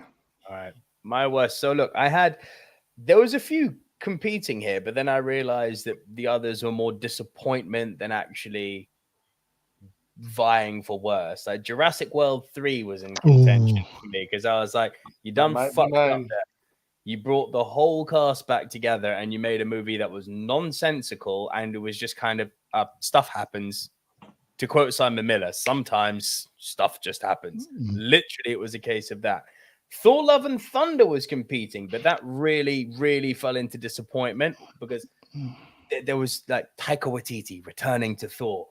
Fucking Christian Bale in the MCU. And this is what we got. We got Thor and the Care Bears at the end. I'm like, are you taking the goats? The annoying goats. Oh, the goats were funny and then they weren't. You know what I mean? The worst part was with the children. I'm sorry, that pissed me off so much. So much. Thor and the fucking children. Thor and his army of mini Thors. I was like, oh, go away, man. Like, legit, if you had this power, use that shit on the Wakandans in Infinity War and it's case closed. Case fucking closed. Amsterdam, which is one I was not thinking. Bro, this bored me. I remember you saying that as a letdown. Yeah. David O. Russell, the director from The Fighter, the one with fucking Mark Wahlberg and Christian Bale, the true story about Irish Mickey Ward, one of my favorite movies of the 21st century. Now he's got John David Washington, he's got Christian Bale, and he's got Margot Robbie all together. Nearly making worse, but again, it more fell into realm of disappointment was the Uncharted movie. I'm like, you fucked up there. Why? Now, I love Tom Holland. He was miscast. Yeah, I don't care when people say, you did a young Nathan Drake. Yeah, young Nathan Drake first appeared in Uncharted 3, and he was in it for like 20 minutes of the game. You didn't need to make a whole movie around him where you kind of bird between like, is he young? Or am I just trying to buy into the fact that Tom Holland's babyface, but he's actually got the physique and I was like, fuck it. They could cast completely the wrong guy. Much as I love Tom Holland, fucking the guy who they cast as Sully would have been fucking Mark Wahlberg would have been a Nathan Drake than Tom Holland. And I'm not even a Mark Wahlberg guy.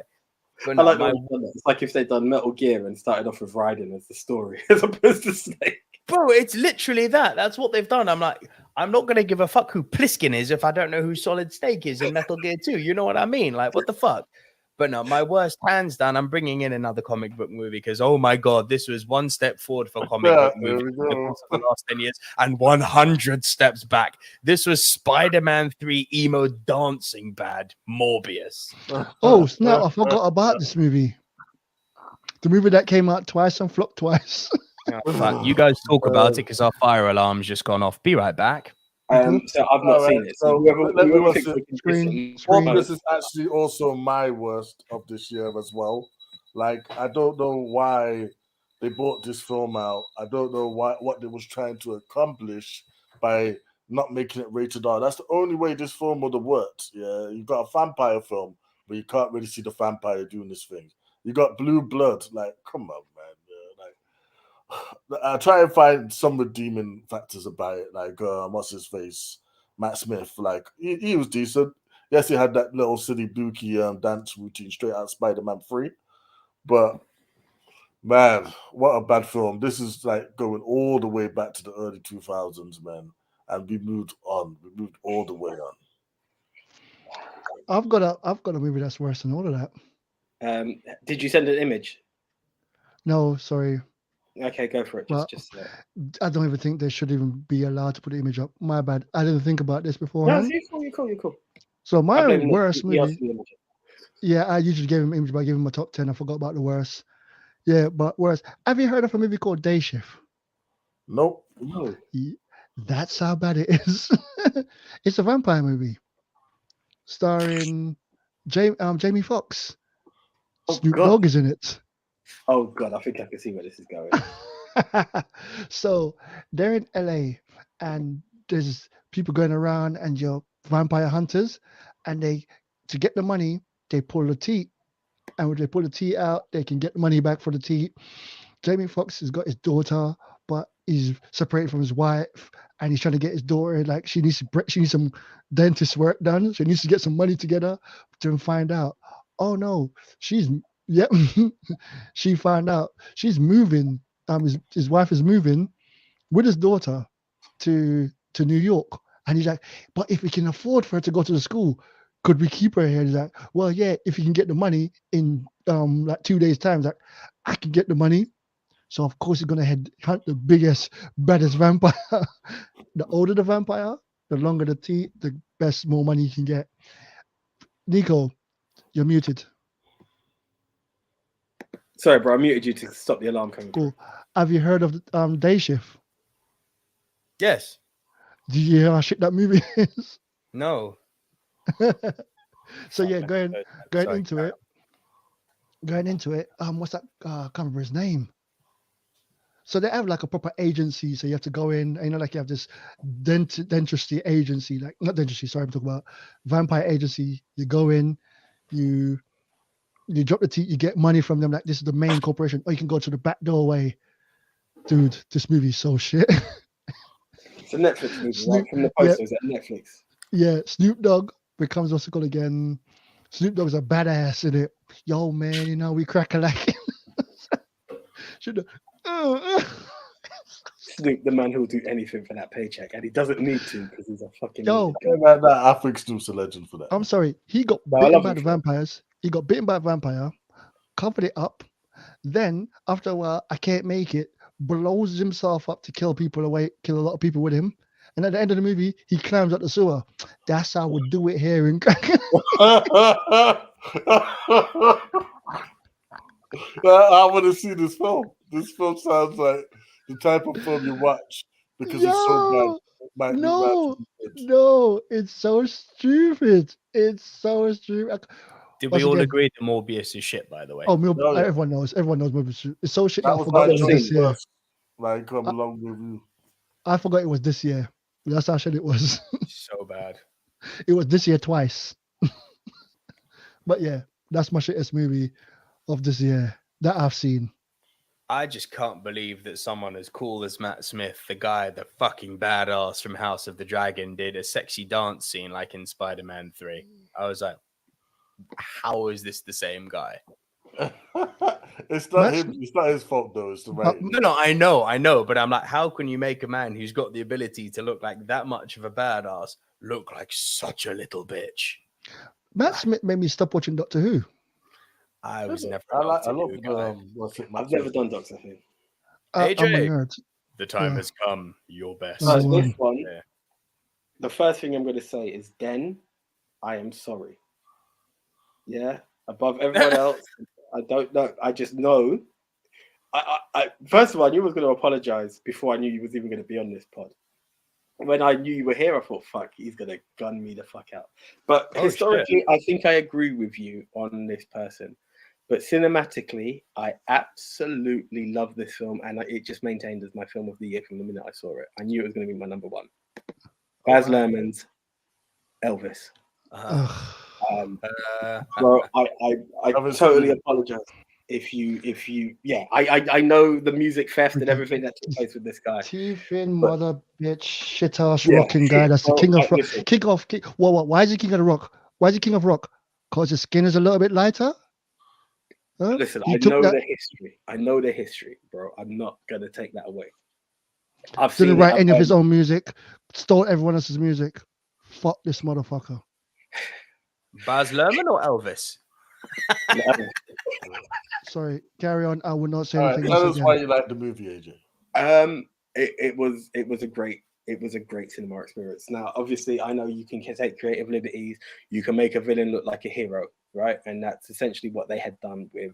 I know to a lot of Elvis fans, I'm talking sacrilege, right? By calling him the villain. What Tom Hanks was able to do as the Colonel. His wife was 12 years old. Fucking hell.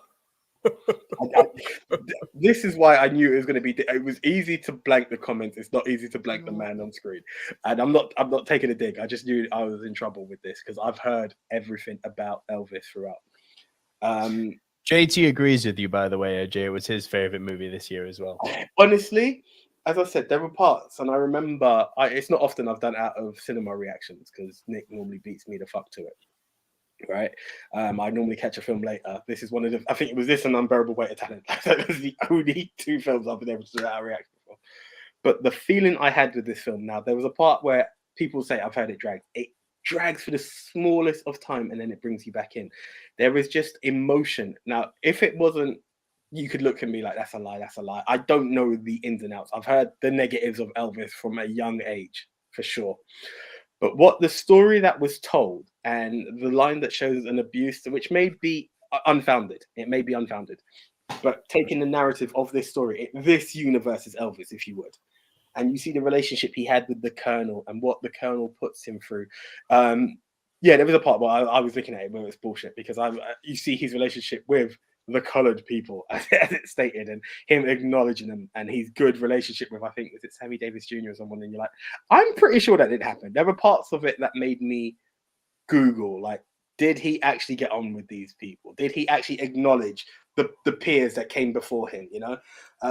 There are also some small bits that I have a friend who's a huge Elvis fan, and he told me some weird bits about Elvis, and the film, because it needs to be contained in its time, does small little nuggets. Like Elvis is a black belt in karate. They show you this kick that he does. There's a part where he's been acknowledged as a police officer, an honorary policeman in all these different areas. Now, it's just a small nugget for something to look out for. There's a point where he's hallucinating and going through this mad moment. He pulls out a gun and you see the police badges. These little bits that if you are an Elvis fan, you would really just appreciate the way they done it. But it had a great journey. I remember it first started and you got all the lights and I was like, this is going to be Moulin Rouge again. This is Baz Luhrmann. I don't know which way he's going to take it. But the minute it goes past the Vegas lights and you start to hear Tom Hanks tell this story, and then Austin Butler takes over as Elvis, and Tom Hanks has morphed into a villain. And it's not often you see Tom Hanks as a villain.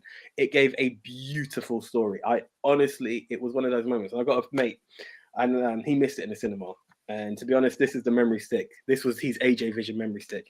And the moments that my missus cried at, he cried on it as well. It was just coincidence it happened to be next to it. It wasn't like a pièce de résistance that I'm showing here.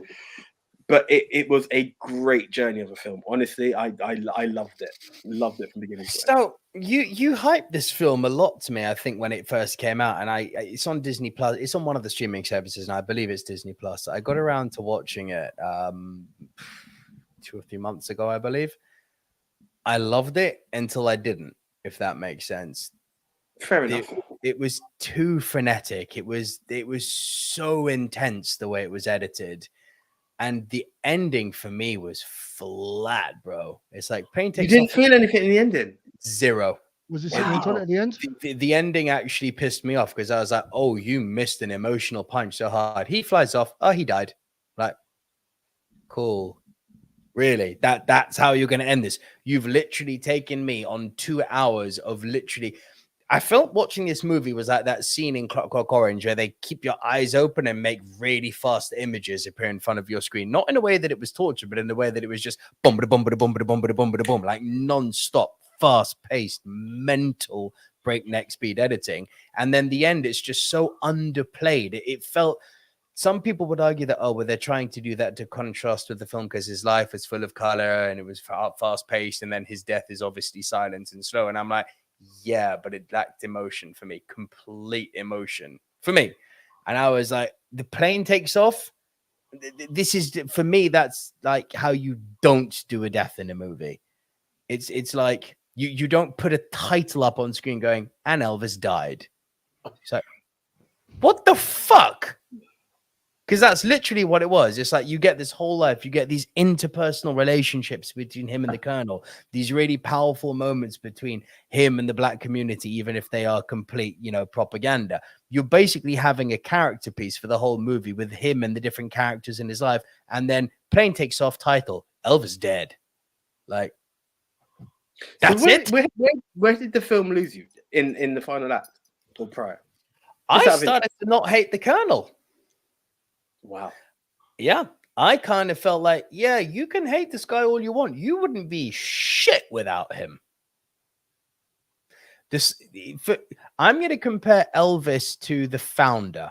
Now, some people watch The Founder and were like, oh, Ray Kroc was right because, the McDonald's brothers, they lack division. You and me are both of the attitude of Ray Kroc's a slimy little cunt, right? The Founder, for me, was successful in making me hate Ray Kroc. Elvis did not make me hate the Colonel, bro. I'm looking at this whole... Nope, not at all. I'm looking at this whole thing going, he's self-serving and he's in this for the money, no doubt. But he's also made this guy a star. You can't deny what he made him. I won't say that. But that's why I'm like, you can bitch all you want, Elvis. You don't exist without this guy. Francis, so shut up. Change this as soon as you can, please, bro. Honestly, The Founder's great, Francis. Check that out. So you took the the McDonald's brothers side. For me, I just thought they should have been smarter. Oh, so you should agree with me on the Elvis thing then. Okay. Now, I'll wait to see Elvis. Again, I like a good biopic. So I mean, this one sounds like it's got a lot of stuff that's full of shit. But still, to answer you, it's all biopics is like that. And straight out of Compton. Big Tone, to answer your question, was I on the McDonald's brothers side in the sense that they got done so dirty? Yes, dirty, but the way they got done is unforgivable. You're getting money, a big money, and they're like, "Oh, let's just do a handshake deal at the end." Bro, I was like, "You deserve to get done for that." With the highest respect, they were just a bunch of good-hearted country boys. Yeah, but you know what? By that point, that guy had done them dirty quite a few times. So, you don't just accept a handshake from him. Nah, man, this guy is walking sleaze. I was like, nah, man, why you just accept the handshake? You deserve what you got. But I don't know. No one deserves that. No amount of stupidity deserves you being scammed out of that much money. I'm sorry. I don't know, man. I don't know. It's everything behind it. And I don't want to spoil it for Francis, but it's like the business card. Like, how dare you? How dare you have that on your business card? Like, how dare you? Those are the points where I'm like, you're a prick, bro. But I don't know. I don't know the history. Maybe they did right by the brothers in the end because they come out with that Big Easy burger. He done fuck all for them. Oh, really? No, I thought they did fuck all. The Big Easy brand because they came out with the Big Easy burger later. So Bro, if you believe that, good for you. Like you're No, truly. I'm asking if anyone knew or they did the That research. man got violated, bro. Even if the Big Easy brand did get somewhere, when's the last time you saw a Big Easy, bro? And No, when's the what last I'm time you saying saw a is McDonald's? maybe like they bought the rights off them for I don't know some chump change, like a mil or something. Ray Kroc brought the McRib. I just want to say, bring back the McRib. That was tasty. Yeah, I missed that shit. No, Big Tasty. Yeah, Big Tasty's out now at the moment, bro. Also, when the fuck is the Double Crunch coming back to KFC? I want one of them. Bro, That's KFC okay. has not been slapping recently. I can't lie. Try it again. Oh no, they had an extra ingredient. I think it's 12 herbs and spices now. And it's not this. All right, so that was your best, AJ, yeah? Yeah, over to you. All right, we know where I'm No, going. we Fuck, know. I knew this from the first time you saw the film. Obviously, this isn't a surprise to anyone. Unite. Bro, Highway to the Danger Zone, the film that for me, I don't buy into the hype that people say it saved cinema, but it kind of saved cinema. Top Gun Maverick, bro. When you look for me, when you look at a film that just delivers everything. Nah, we're both number one, bro. I want to talk about it as well. Is it your zero? No. I want to talk about it. Wow. Of course. My number two. The number one. Bro, the number one, like the Maverick. This movie had everything. Now, I'm going to say this so much. I have never seen a movie which I want to see nominated for an Oscar more than this. And this is a big budget blockbuster movie. But break it down. Yes, it's a big budget blockbuster movie. Was the acting good? Yes. Was the pacing good? Yes. Was the story good? Yes. Did it completely change the way stunts are done in cinema, therefore bringing something new to cinema? Oh, yeah. These guys are so heavy into the pilotry, they've actually got pilot licenses now from the fucking Navy. That's the training that these guys went through to fly in those planes. I still remember watching this with my boy Louis, who's been on the show once before, and he was like, that's got to be CGI. I'm like, bro, they're in those fucking planes. This shit's real. The action was on point. It even fucking made you cry. Like, I'm sorry. If you know what's happened to Val Kilmer in life and you watch this scene with Val Kilmer in the movie and you say, oh, it didn't move me. Okay, then you're like me and Elvis, clearly. Something's wrong. Because apparently, again, this is all Hollywood love stories, of course, but apparently the point at which he speaks in the movie wasn't meant to happen. Apparently, Val Kilmer went off script and wanted to speak to honor the character. So the whole when he's talking, that wasn't in the script. This is what I mean. This movie went so fucking far. It made you laugh. It made you cry. It made you excited. It had you entertained. You were never bored. What is wrong with this movie? In my opinion, fuck all. This movie, AJ, are you ready? AJ, are you ready? 10. This movie is a fucking 10. And I don't give 10s out. If you know this show, that's the third 10 I've ever given out on the Movie Mount Rushmore podcast. Jaws and fourth. Jaws technically I never rated, but it's a 10 movie for me. La La Land and The Room. Room. Fucking La La Land is absolutely Room, not The Room. What to say? Room is a 10 for me. La La Land is a 10. La La Land as well. I mean, yes, you do. La La Land is a 10 for me. You like musicals, bro. You'll fucking love La La Land. Yeah, well, it sounds I'm the musical guy. Yeah, no, Maverick, that's a 10. So yeah, I also got this as my number one. So I'm just jumping the queue. I know I was meant to be last, but come on. Yeah. That's the same film. It makes sense. This my number two. Yeah. Doesn't matter. This movie.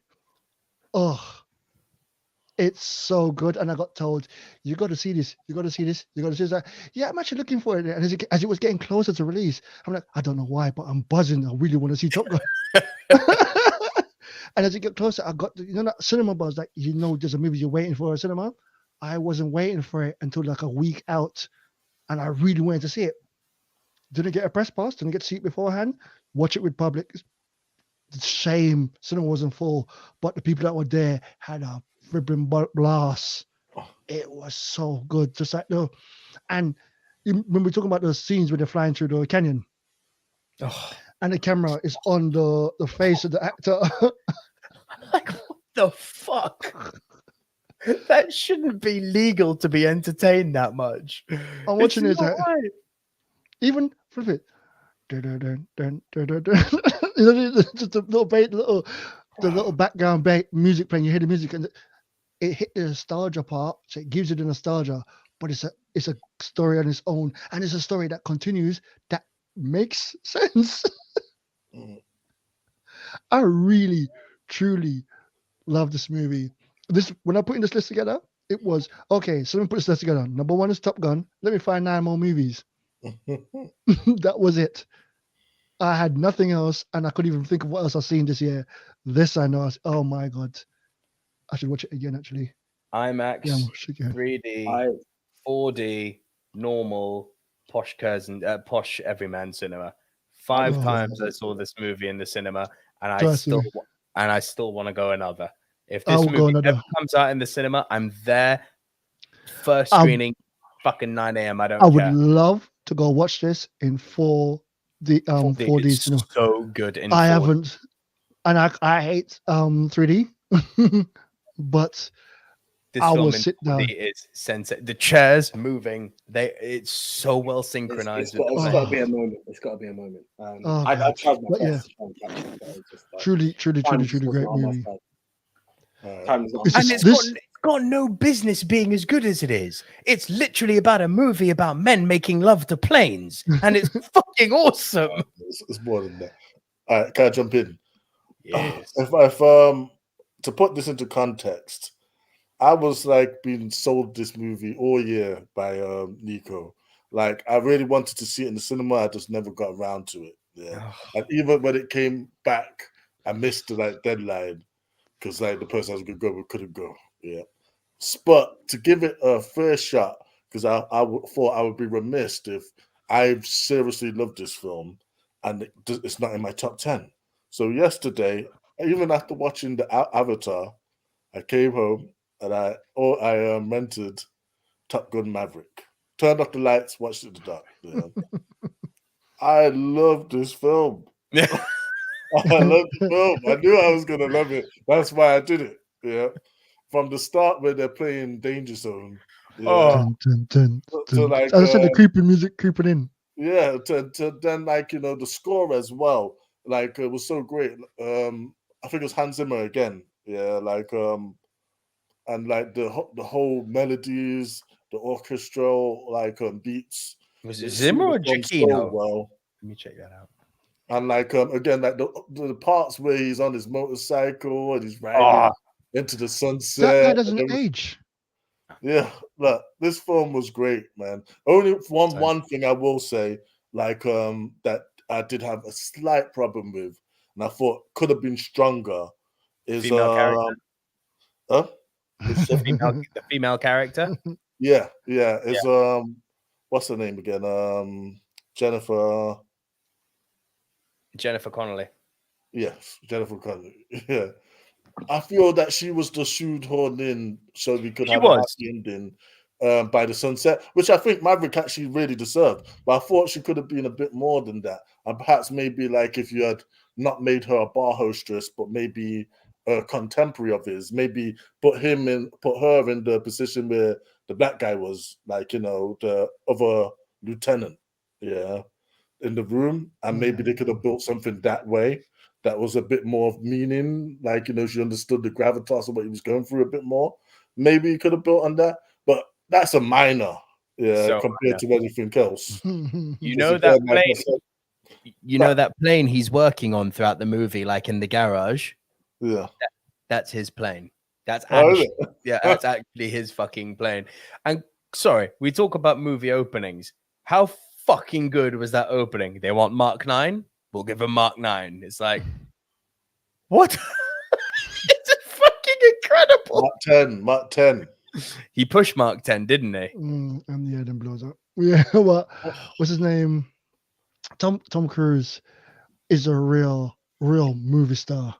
It's like there's no more movie stars. It's just all about the movies. And he's a star. He's a star. Like if you think about all these Marvel actors that come out and they think they're stars and they go make their own movie away from Marvel and then it just doesn't do anything.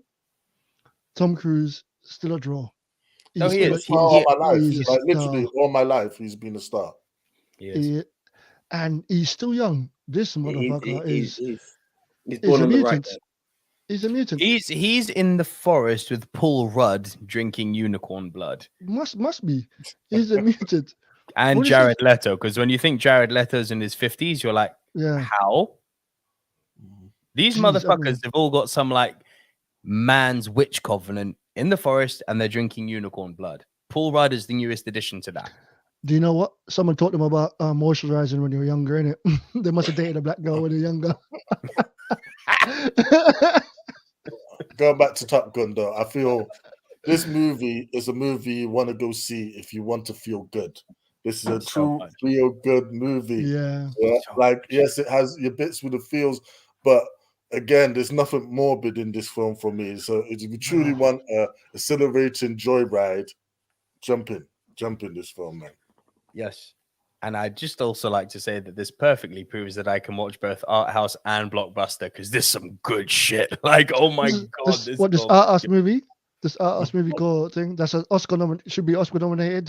This should be Oscar nominated. Yeah, I'll agree because again, another thing about this film is this goes to show like what films really should be of that old way of storytelling and character building, which is just missing from cinema, especially from big budget blockbusters. So this is why it was so refreshing to see it here. This is actually a film. It's not just like, big, boom, boom, bang, bang, look at the pretty plane. No, there was a film. Exactly.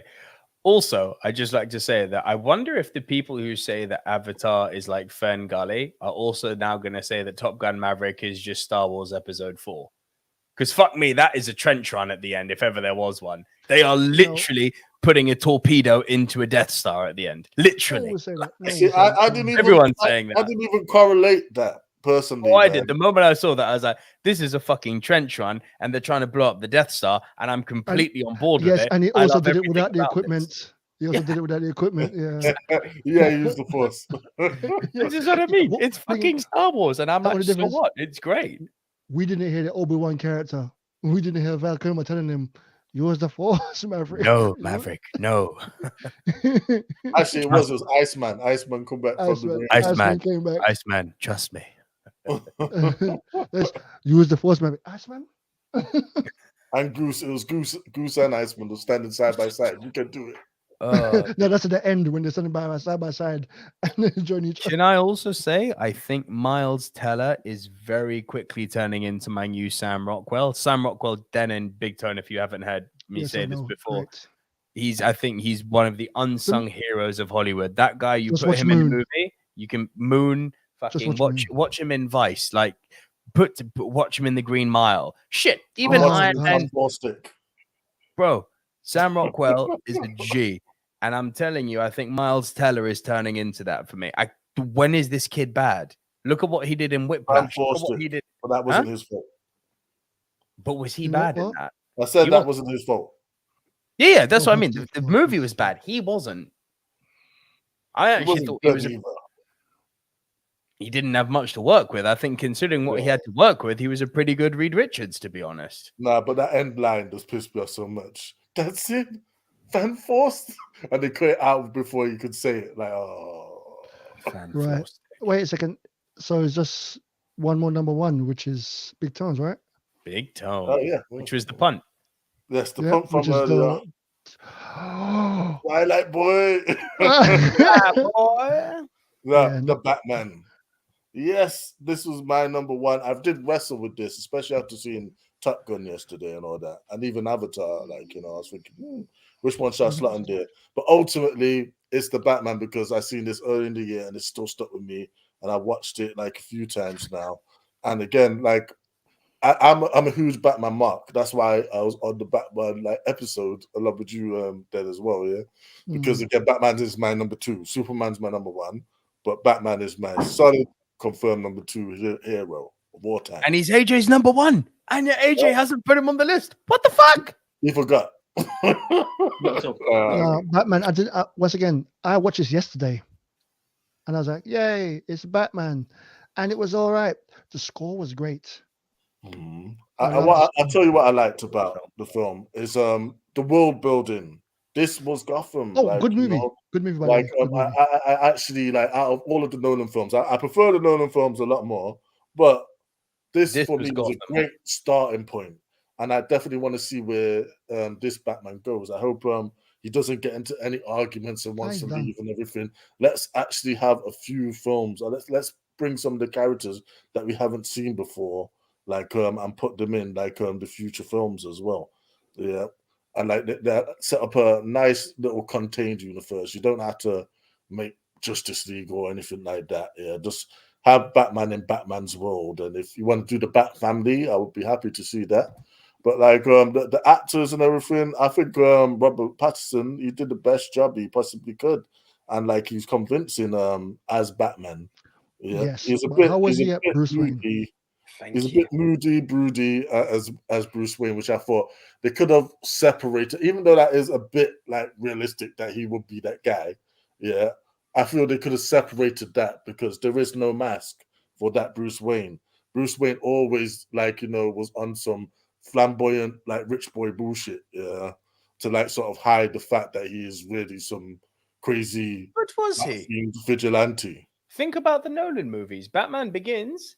There's all that stuff with him not being happy rich boy and him being broody little bitch. Yeah, but in public, He was totally happy rich boy. He's gonna buy the happy rich boy, hotel. yeah, Think exactly. about when he went underground and went after Carmine Falcone in Batman about- Begins.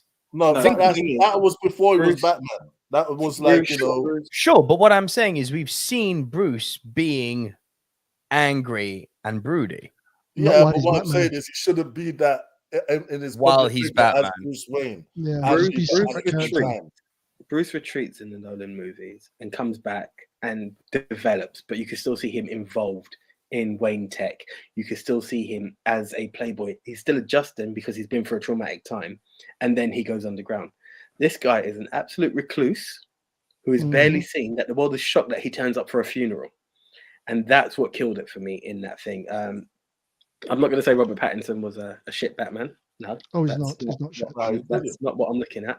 He wasn't my Bruce Wayne, which I thought was a very difficult part because I need that duality in giving me a Batman. You need to show me both sides, and it's not his Who fault. is your Batman, AJ? Because you don't like Bale. Ben Affleck. Listen, Kilmer's my guy. It is what it is. It is what it is. No, it's all right. He sits back and laughs, knowing that he knew that was going to be the answer that I was going to go to. I honestly didn't know. I swear. No. Nick sits back and laughs because he fully knows what that was. And 4 hours and 12 minutes in, that was the perfect joke that we needed to go for. But, Oh, Jesus Christ! I've never seen. Who is this guy? Sorry, I like this guy. Carry on. Yeah, but that's what I feel was missing with that part. I think the film itself had some good moments. I say it and I won't take it back. Paul Dano, I thought, was wasted behind a mask. I thought the Riddler could have been manipulated into such a great villain the way he was portrayed. Like you can use that guy. The Ave Maria, I'm not even going to get into right now. I don't have that physical time right now in life. Zoe Kravitz as Catwoman was absolute gold. So beautiful. She was absolute gold. She was scene stealing so much so that you wanted more from her in the film. But we can all agree on who stole the show, man. It's got to be Penguin. Yeah. Like, Colin Farrell as the Penguin. It's so amazing the fact that you would never think, hey, look, it's Colin Farrell. Not at all. That movie will win for makeup. That movie has to win Oscar for best makeup. Has to. Yeah. It changed the guy. And like the whole bit of, I think we mentioned this last week actually. The part of the movie for me is just like the Batmobile chase. Oh, man, I'm sorry. When it goes dark and you hear that loud screeching, that attack on the senses, man, that was crazy. That was stupid for me. I'm sorry because you guys said it last week, but when he heard it and he came out was the second murder in it, and he came out to the back. No, it's after he escaped from the police. I can't remember when it was, but then you hear the. I'm like, how long does it take this car to them start? Start the car. Go. Is it meant to be intimidating? Go. She could have started the car, but you Yeah, just wanted to like make him scared. But yeah, Poetic liberties, guys. That's a bit of I poetic know, liberties. Come on. 100%. But yeah, we were talking about best Batman. Just saw my one in there. Yes, I actually like Ben Affleck as Batman. I hated Yeah, every it was movie he was in. fine. I hated every movie he was in, but I think he would have better if he had a good script to be Batman. But Yeah. also, my thing from this was I kept saying from day one, I want to see him as Bruce Wayne. He looks so good as Batman. I want to see him as Bruce Wayne. I watched the movie yesterday. I was like, he hasn't changed to Bruce Wayne once. He's just Batman without the costume. And I kept, even with the hair pulled over, and it's thing, I was like, I know why people wouldn't be able to tell that it's Batman because no one's paying attention to his face to go, wait, you sound like it. You look kind of like him. But it's because that intimidating figure. And he's always, when he's in a police station, he's surrounded by so much police. The city's so corrupted. I'm like, Jesus Christ, this is a devil's playground. Literally, right? This is why I love the film so much. This is straight out of the graphic novels onto the screen. This is pretty much this felt like the Frank young Miller's Halloween Gotham. brought to life, brought to screen, and this is what I like about that whole entire world. There was flaws with the film. There was some of the fight scenes could have been like a bit better at the end. Some of the stunt scenes, like when he's doing the fly down and literally crashes into the ground. That was brilliant. Death. That was brilliant. That's death. I'm like, that's death. Yeah, like instant death. I'm like, that one didn't work for me. For the sequels, again, he's supposed to be a billionaire. He can afford to have a bit more better gadgets than that. So hopefully they make him, at least have year one-ish, bro. Year one. Also, I give you one thing. Actually, I'm nitpicking all the time, but you this one. Wait, that wasn't year one. That was his second year. No, but they're basing it off of the look. Yeah, I know. Year one comics. Pedantic. What is it with Batman that just loves to go into a club and beat the shit out of people having a good time? That's what he does. And also, is the mouth part is like from here. It's so much. It was so much. I mean, the cowl is exposing way too much of his face. But hey, it is what it is. It makes him look taller because he's got the little platform boots and the extra pointy ears. But yeah, I watched it and I was like, cool. I still see Twilight, boy. Yeah, you're just saying that to get a rise out of me, though. Nope. I still haven't seen anything from Robert Pattinson. I haven't watched all of his stuff. And I know you guys talk about this musical or this theatre thing he did when he was writing a play or whatever it was. But no, that's Andrew Garfield you're thinking of. Oh, wrong one. Sorry then. No, Robert Pattinson. Lighthouse. Lighthouse is the next one. Yeah, the Lighthouse is the one you want to see. The Lighthouse, one. The Rover. So I haven't seen much. I haven't seen much movie from him. Tenet, I don't like. But most movies I've seen from him, I'm like, much like Tenet either. I'm like, cool. I'm still waiting to see a breakout role, like really breakout. I just personally haven't gone. They're there. You just need to go and watch them. Yeah. So I haven't come off of that thing of like, cool. And everyone keeps saying Twilight, like, you're making a joke on Twilight Boy. He's still a Harry Potter guy that died. Cedric Diggory. Cedric Diggory. So that's the character I see him as all the time. But I think if he pulled off a charismatic Bruce Wayne, it could have killed it. I think he would have owned that part of Batman. I know some people who really don't have positive reviews on the film. That's it's not what I'm getting into right now. And I know people who do still see him as, but I think it's again, it's mainly on and I'm not saying it on the negative like male female side, but it is mainly the females who fell for him as Edward in Twilight. So they're like, yeah, it's him. It's who he is. So he is still Twilight Boy to a lot of people, unfortunately. It's something he won't be able to shake off directly. It will be eventually. It's just how all the sequels do. Basically, I don't know if there are sequels, bro. I don't know if there are sequels. Man. I don't see any coming. Well, when they do come, and hopefully they do, yeah, I think they might actually learn on some of the mistakes that we talk about, and like he may evolve because, like you say, they're basing it on year one Batman. Like he's got to evolve. He's got to become more like what we know him as later on. Probably will get better gadgets. He probably will slick his hair back and become that billionaire playboy who's actually helped regenerate Gotham and all that. But we'll see, isn't it? If they are thinking of making a DCU, they shouldn't be doing the standalones and the DCUs because that will confuse the general public. No, I disagree. I feel the only way they've actually done good this past decade is when they did the standalones Yeah, alongside. but your standalones have to tie in. It's too confusing. No, they don't. No, they don't. Joker. No one confused. watched Joker and thought that Yes, was a part and of the DCEU. And the DCEU was not doing great because the standalone's great. The DCEU not great. But people watching it going, "Oh, is this? How can you have a Joker?" Guys, 420. Allow the comic book talk. Too much this episode. How is the Joker movie a standalone movie and not in this form? So that's what I'm going with this one. Is just they need to make it separately, and I don't see a part 2 for it. Cool, Rushmore. Well, to be fair, we've got 3 number ones. It's just to find the 4th film, which again normally goes to the public. Francis Lalonde has pitched something very interesting here. I've seen I'll remove Avatar after this because a lot of people haven't seen it yet, and those that. So what are we going for? Like Maverick University. Mavericks is shooting. The Batman. What was your number one, AJ? Elvis. Nah, we can't put that to this side. That's fucked up. I don't know. What do you think? Should that go on the list? Yes, well, a lot of people enjoyed Elvis. This is number one. Number one isn't the automatic entry, though. Yeah, that's I don't know what number one is. It depends. All right, cool. What's everyone's number 2? No, AJ, what did you universally agree Banshees of Inisherin, that's not going on. No, Menu's not going on. You see, everything everywhere all at once. There's a lot of people that think they're smart, so they might actually think, yeah, I understand this movie. I want to vote for it. Okay, I would say everything. I would argue for everything, everywhere, all at once. Yeah, because it's overhated as well. So yeah. Yep.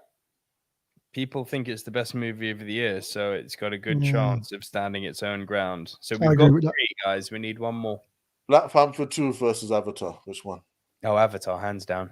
I've seen these. I can't comment. Yeah, there's Avatar. My only argument, Avatar will be there, but my only argument was because it's just so new. And for the best movie of the year, and it's just come out last week. So test speaks to its testament how good it was. Like I said, I seen Top Gun, and I had to put that on my list. Northman, Greece. The Quiet Girl. Watch that movie get destroyed, and I actually think as a quality of movie it should be on here. But for real, Francis Northman. My recommendation of film to check out is Boiling Point, but I know it would just get massacred. Yeah. But it is available.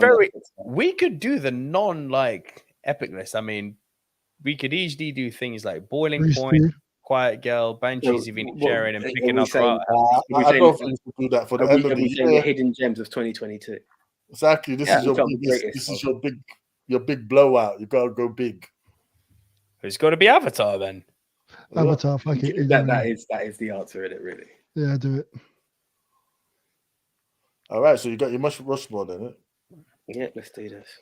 Ladies and gentlemen, the official Movie Mount Rushmore of the top movies of 2022, in no particular order, is Top Gun Maverick. Our second entry is Everything, Everywhere, All at Once. Our third entry is The Batman. Our final entry into the Movie Mount Rushmore of movies of 2022 is Avatar 2. So this is a new one for me. It's the first Rushmore I've done where not a single film that's on my list has made it. Oh wow!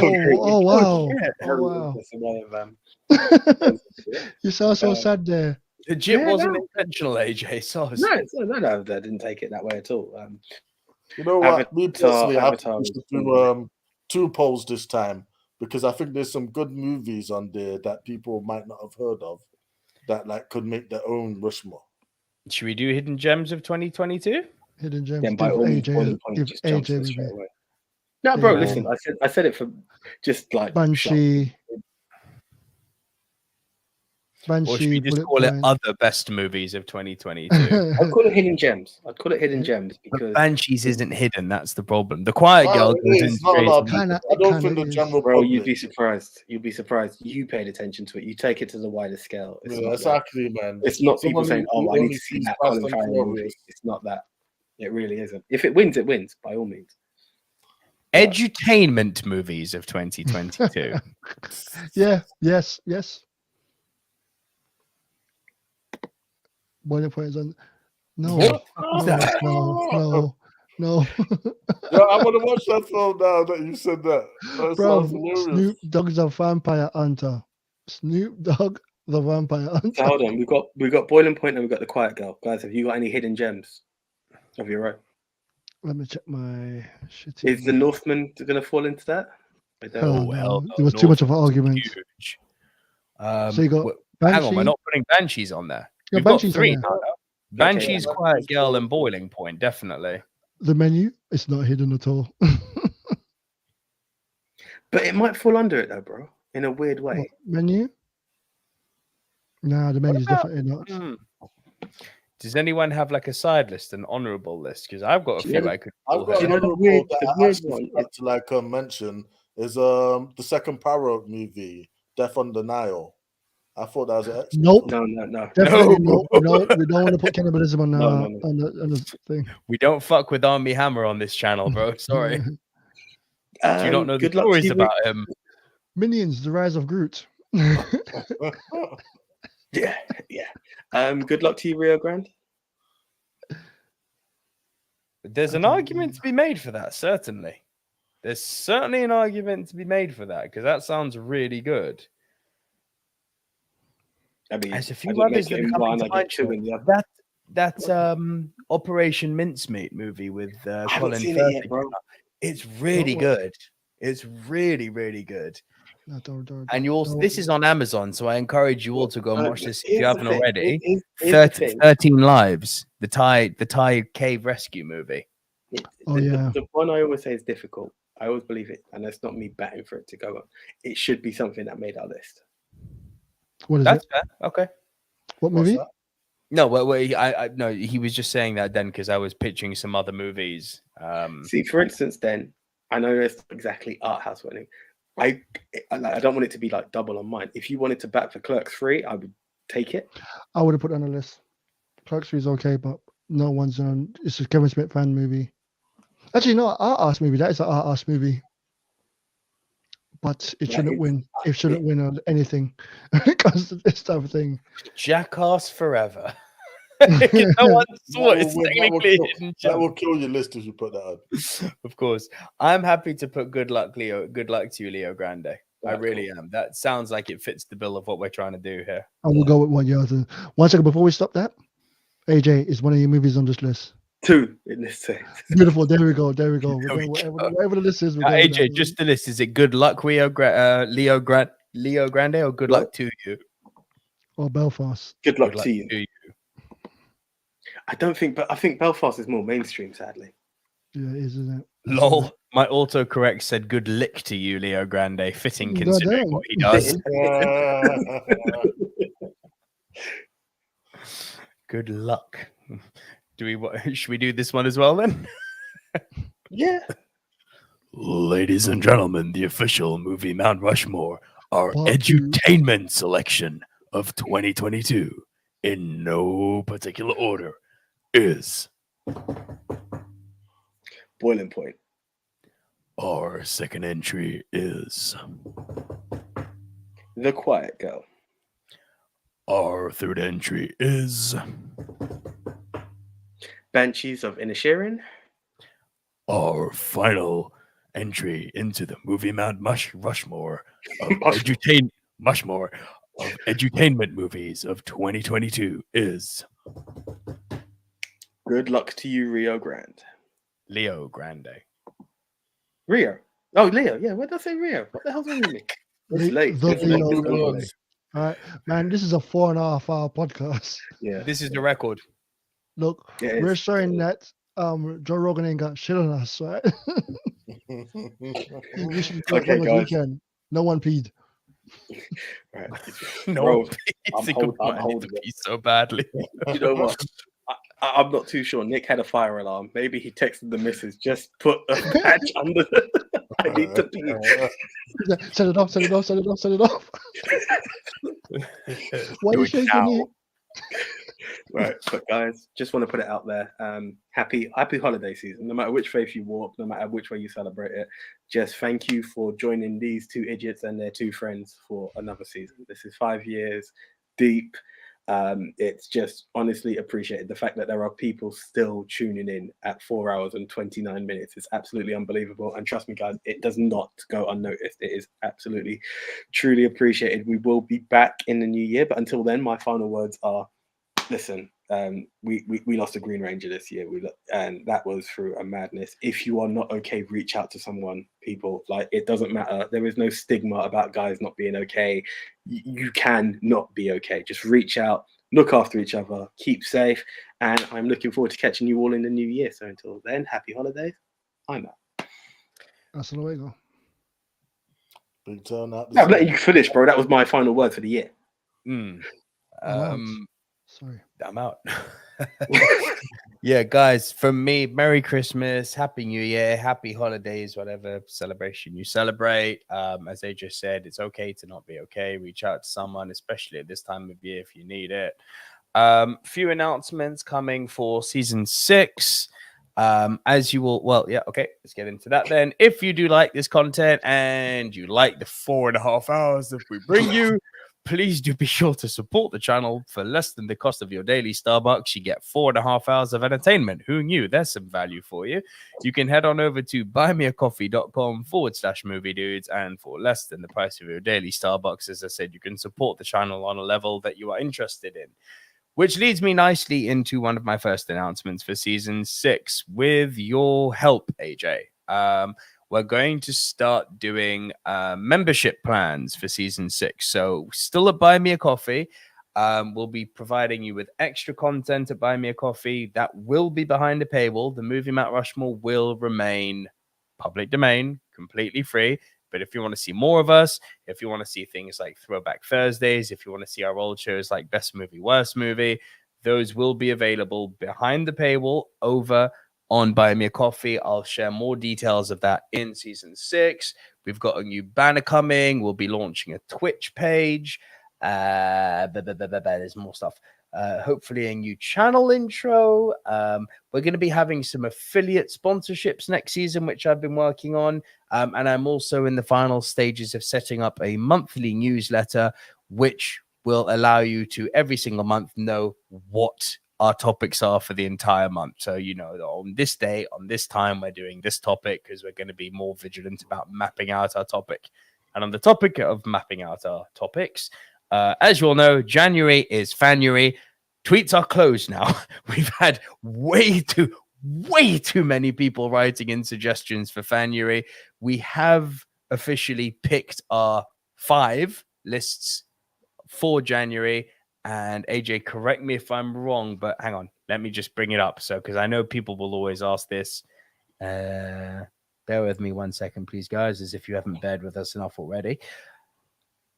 If I'm not wrong, AJ, our first episode back will be supporting. Well, you can pick. Actually, we've got a bunch of them. Supporting performances is okay for you. Yeah, that's cool. So our first Fanuary episode, which will be on the 3rd of January, we will be back with the top 10 supporting performances. So think things like Christian Bale in The Fighter. Think things like Andrew Garfield in The Social Network. Think things like Donald O'Connor in Singing in the Rain. Lots of cool stuff to choose from. But that is it from us, guys. Season 5 is done. On to the next one. I'm Nico Luro. From all of us here at the Silver Screen Dudes, see ya. We out. See ya.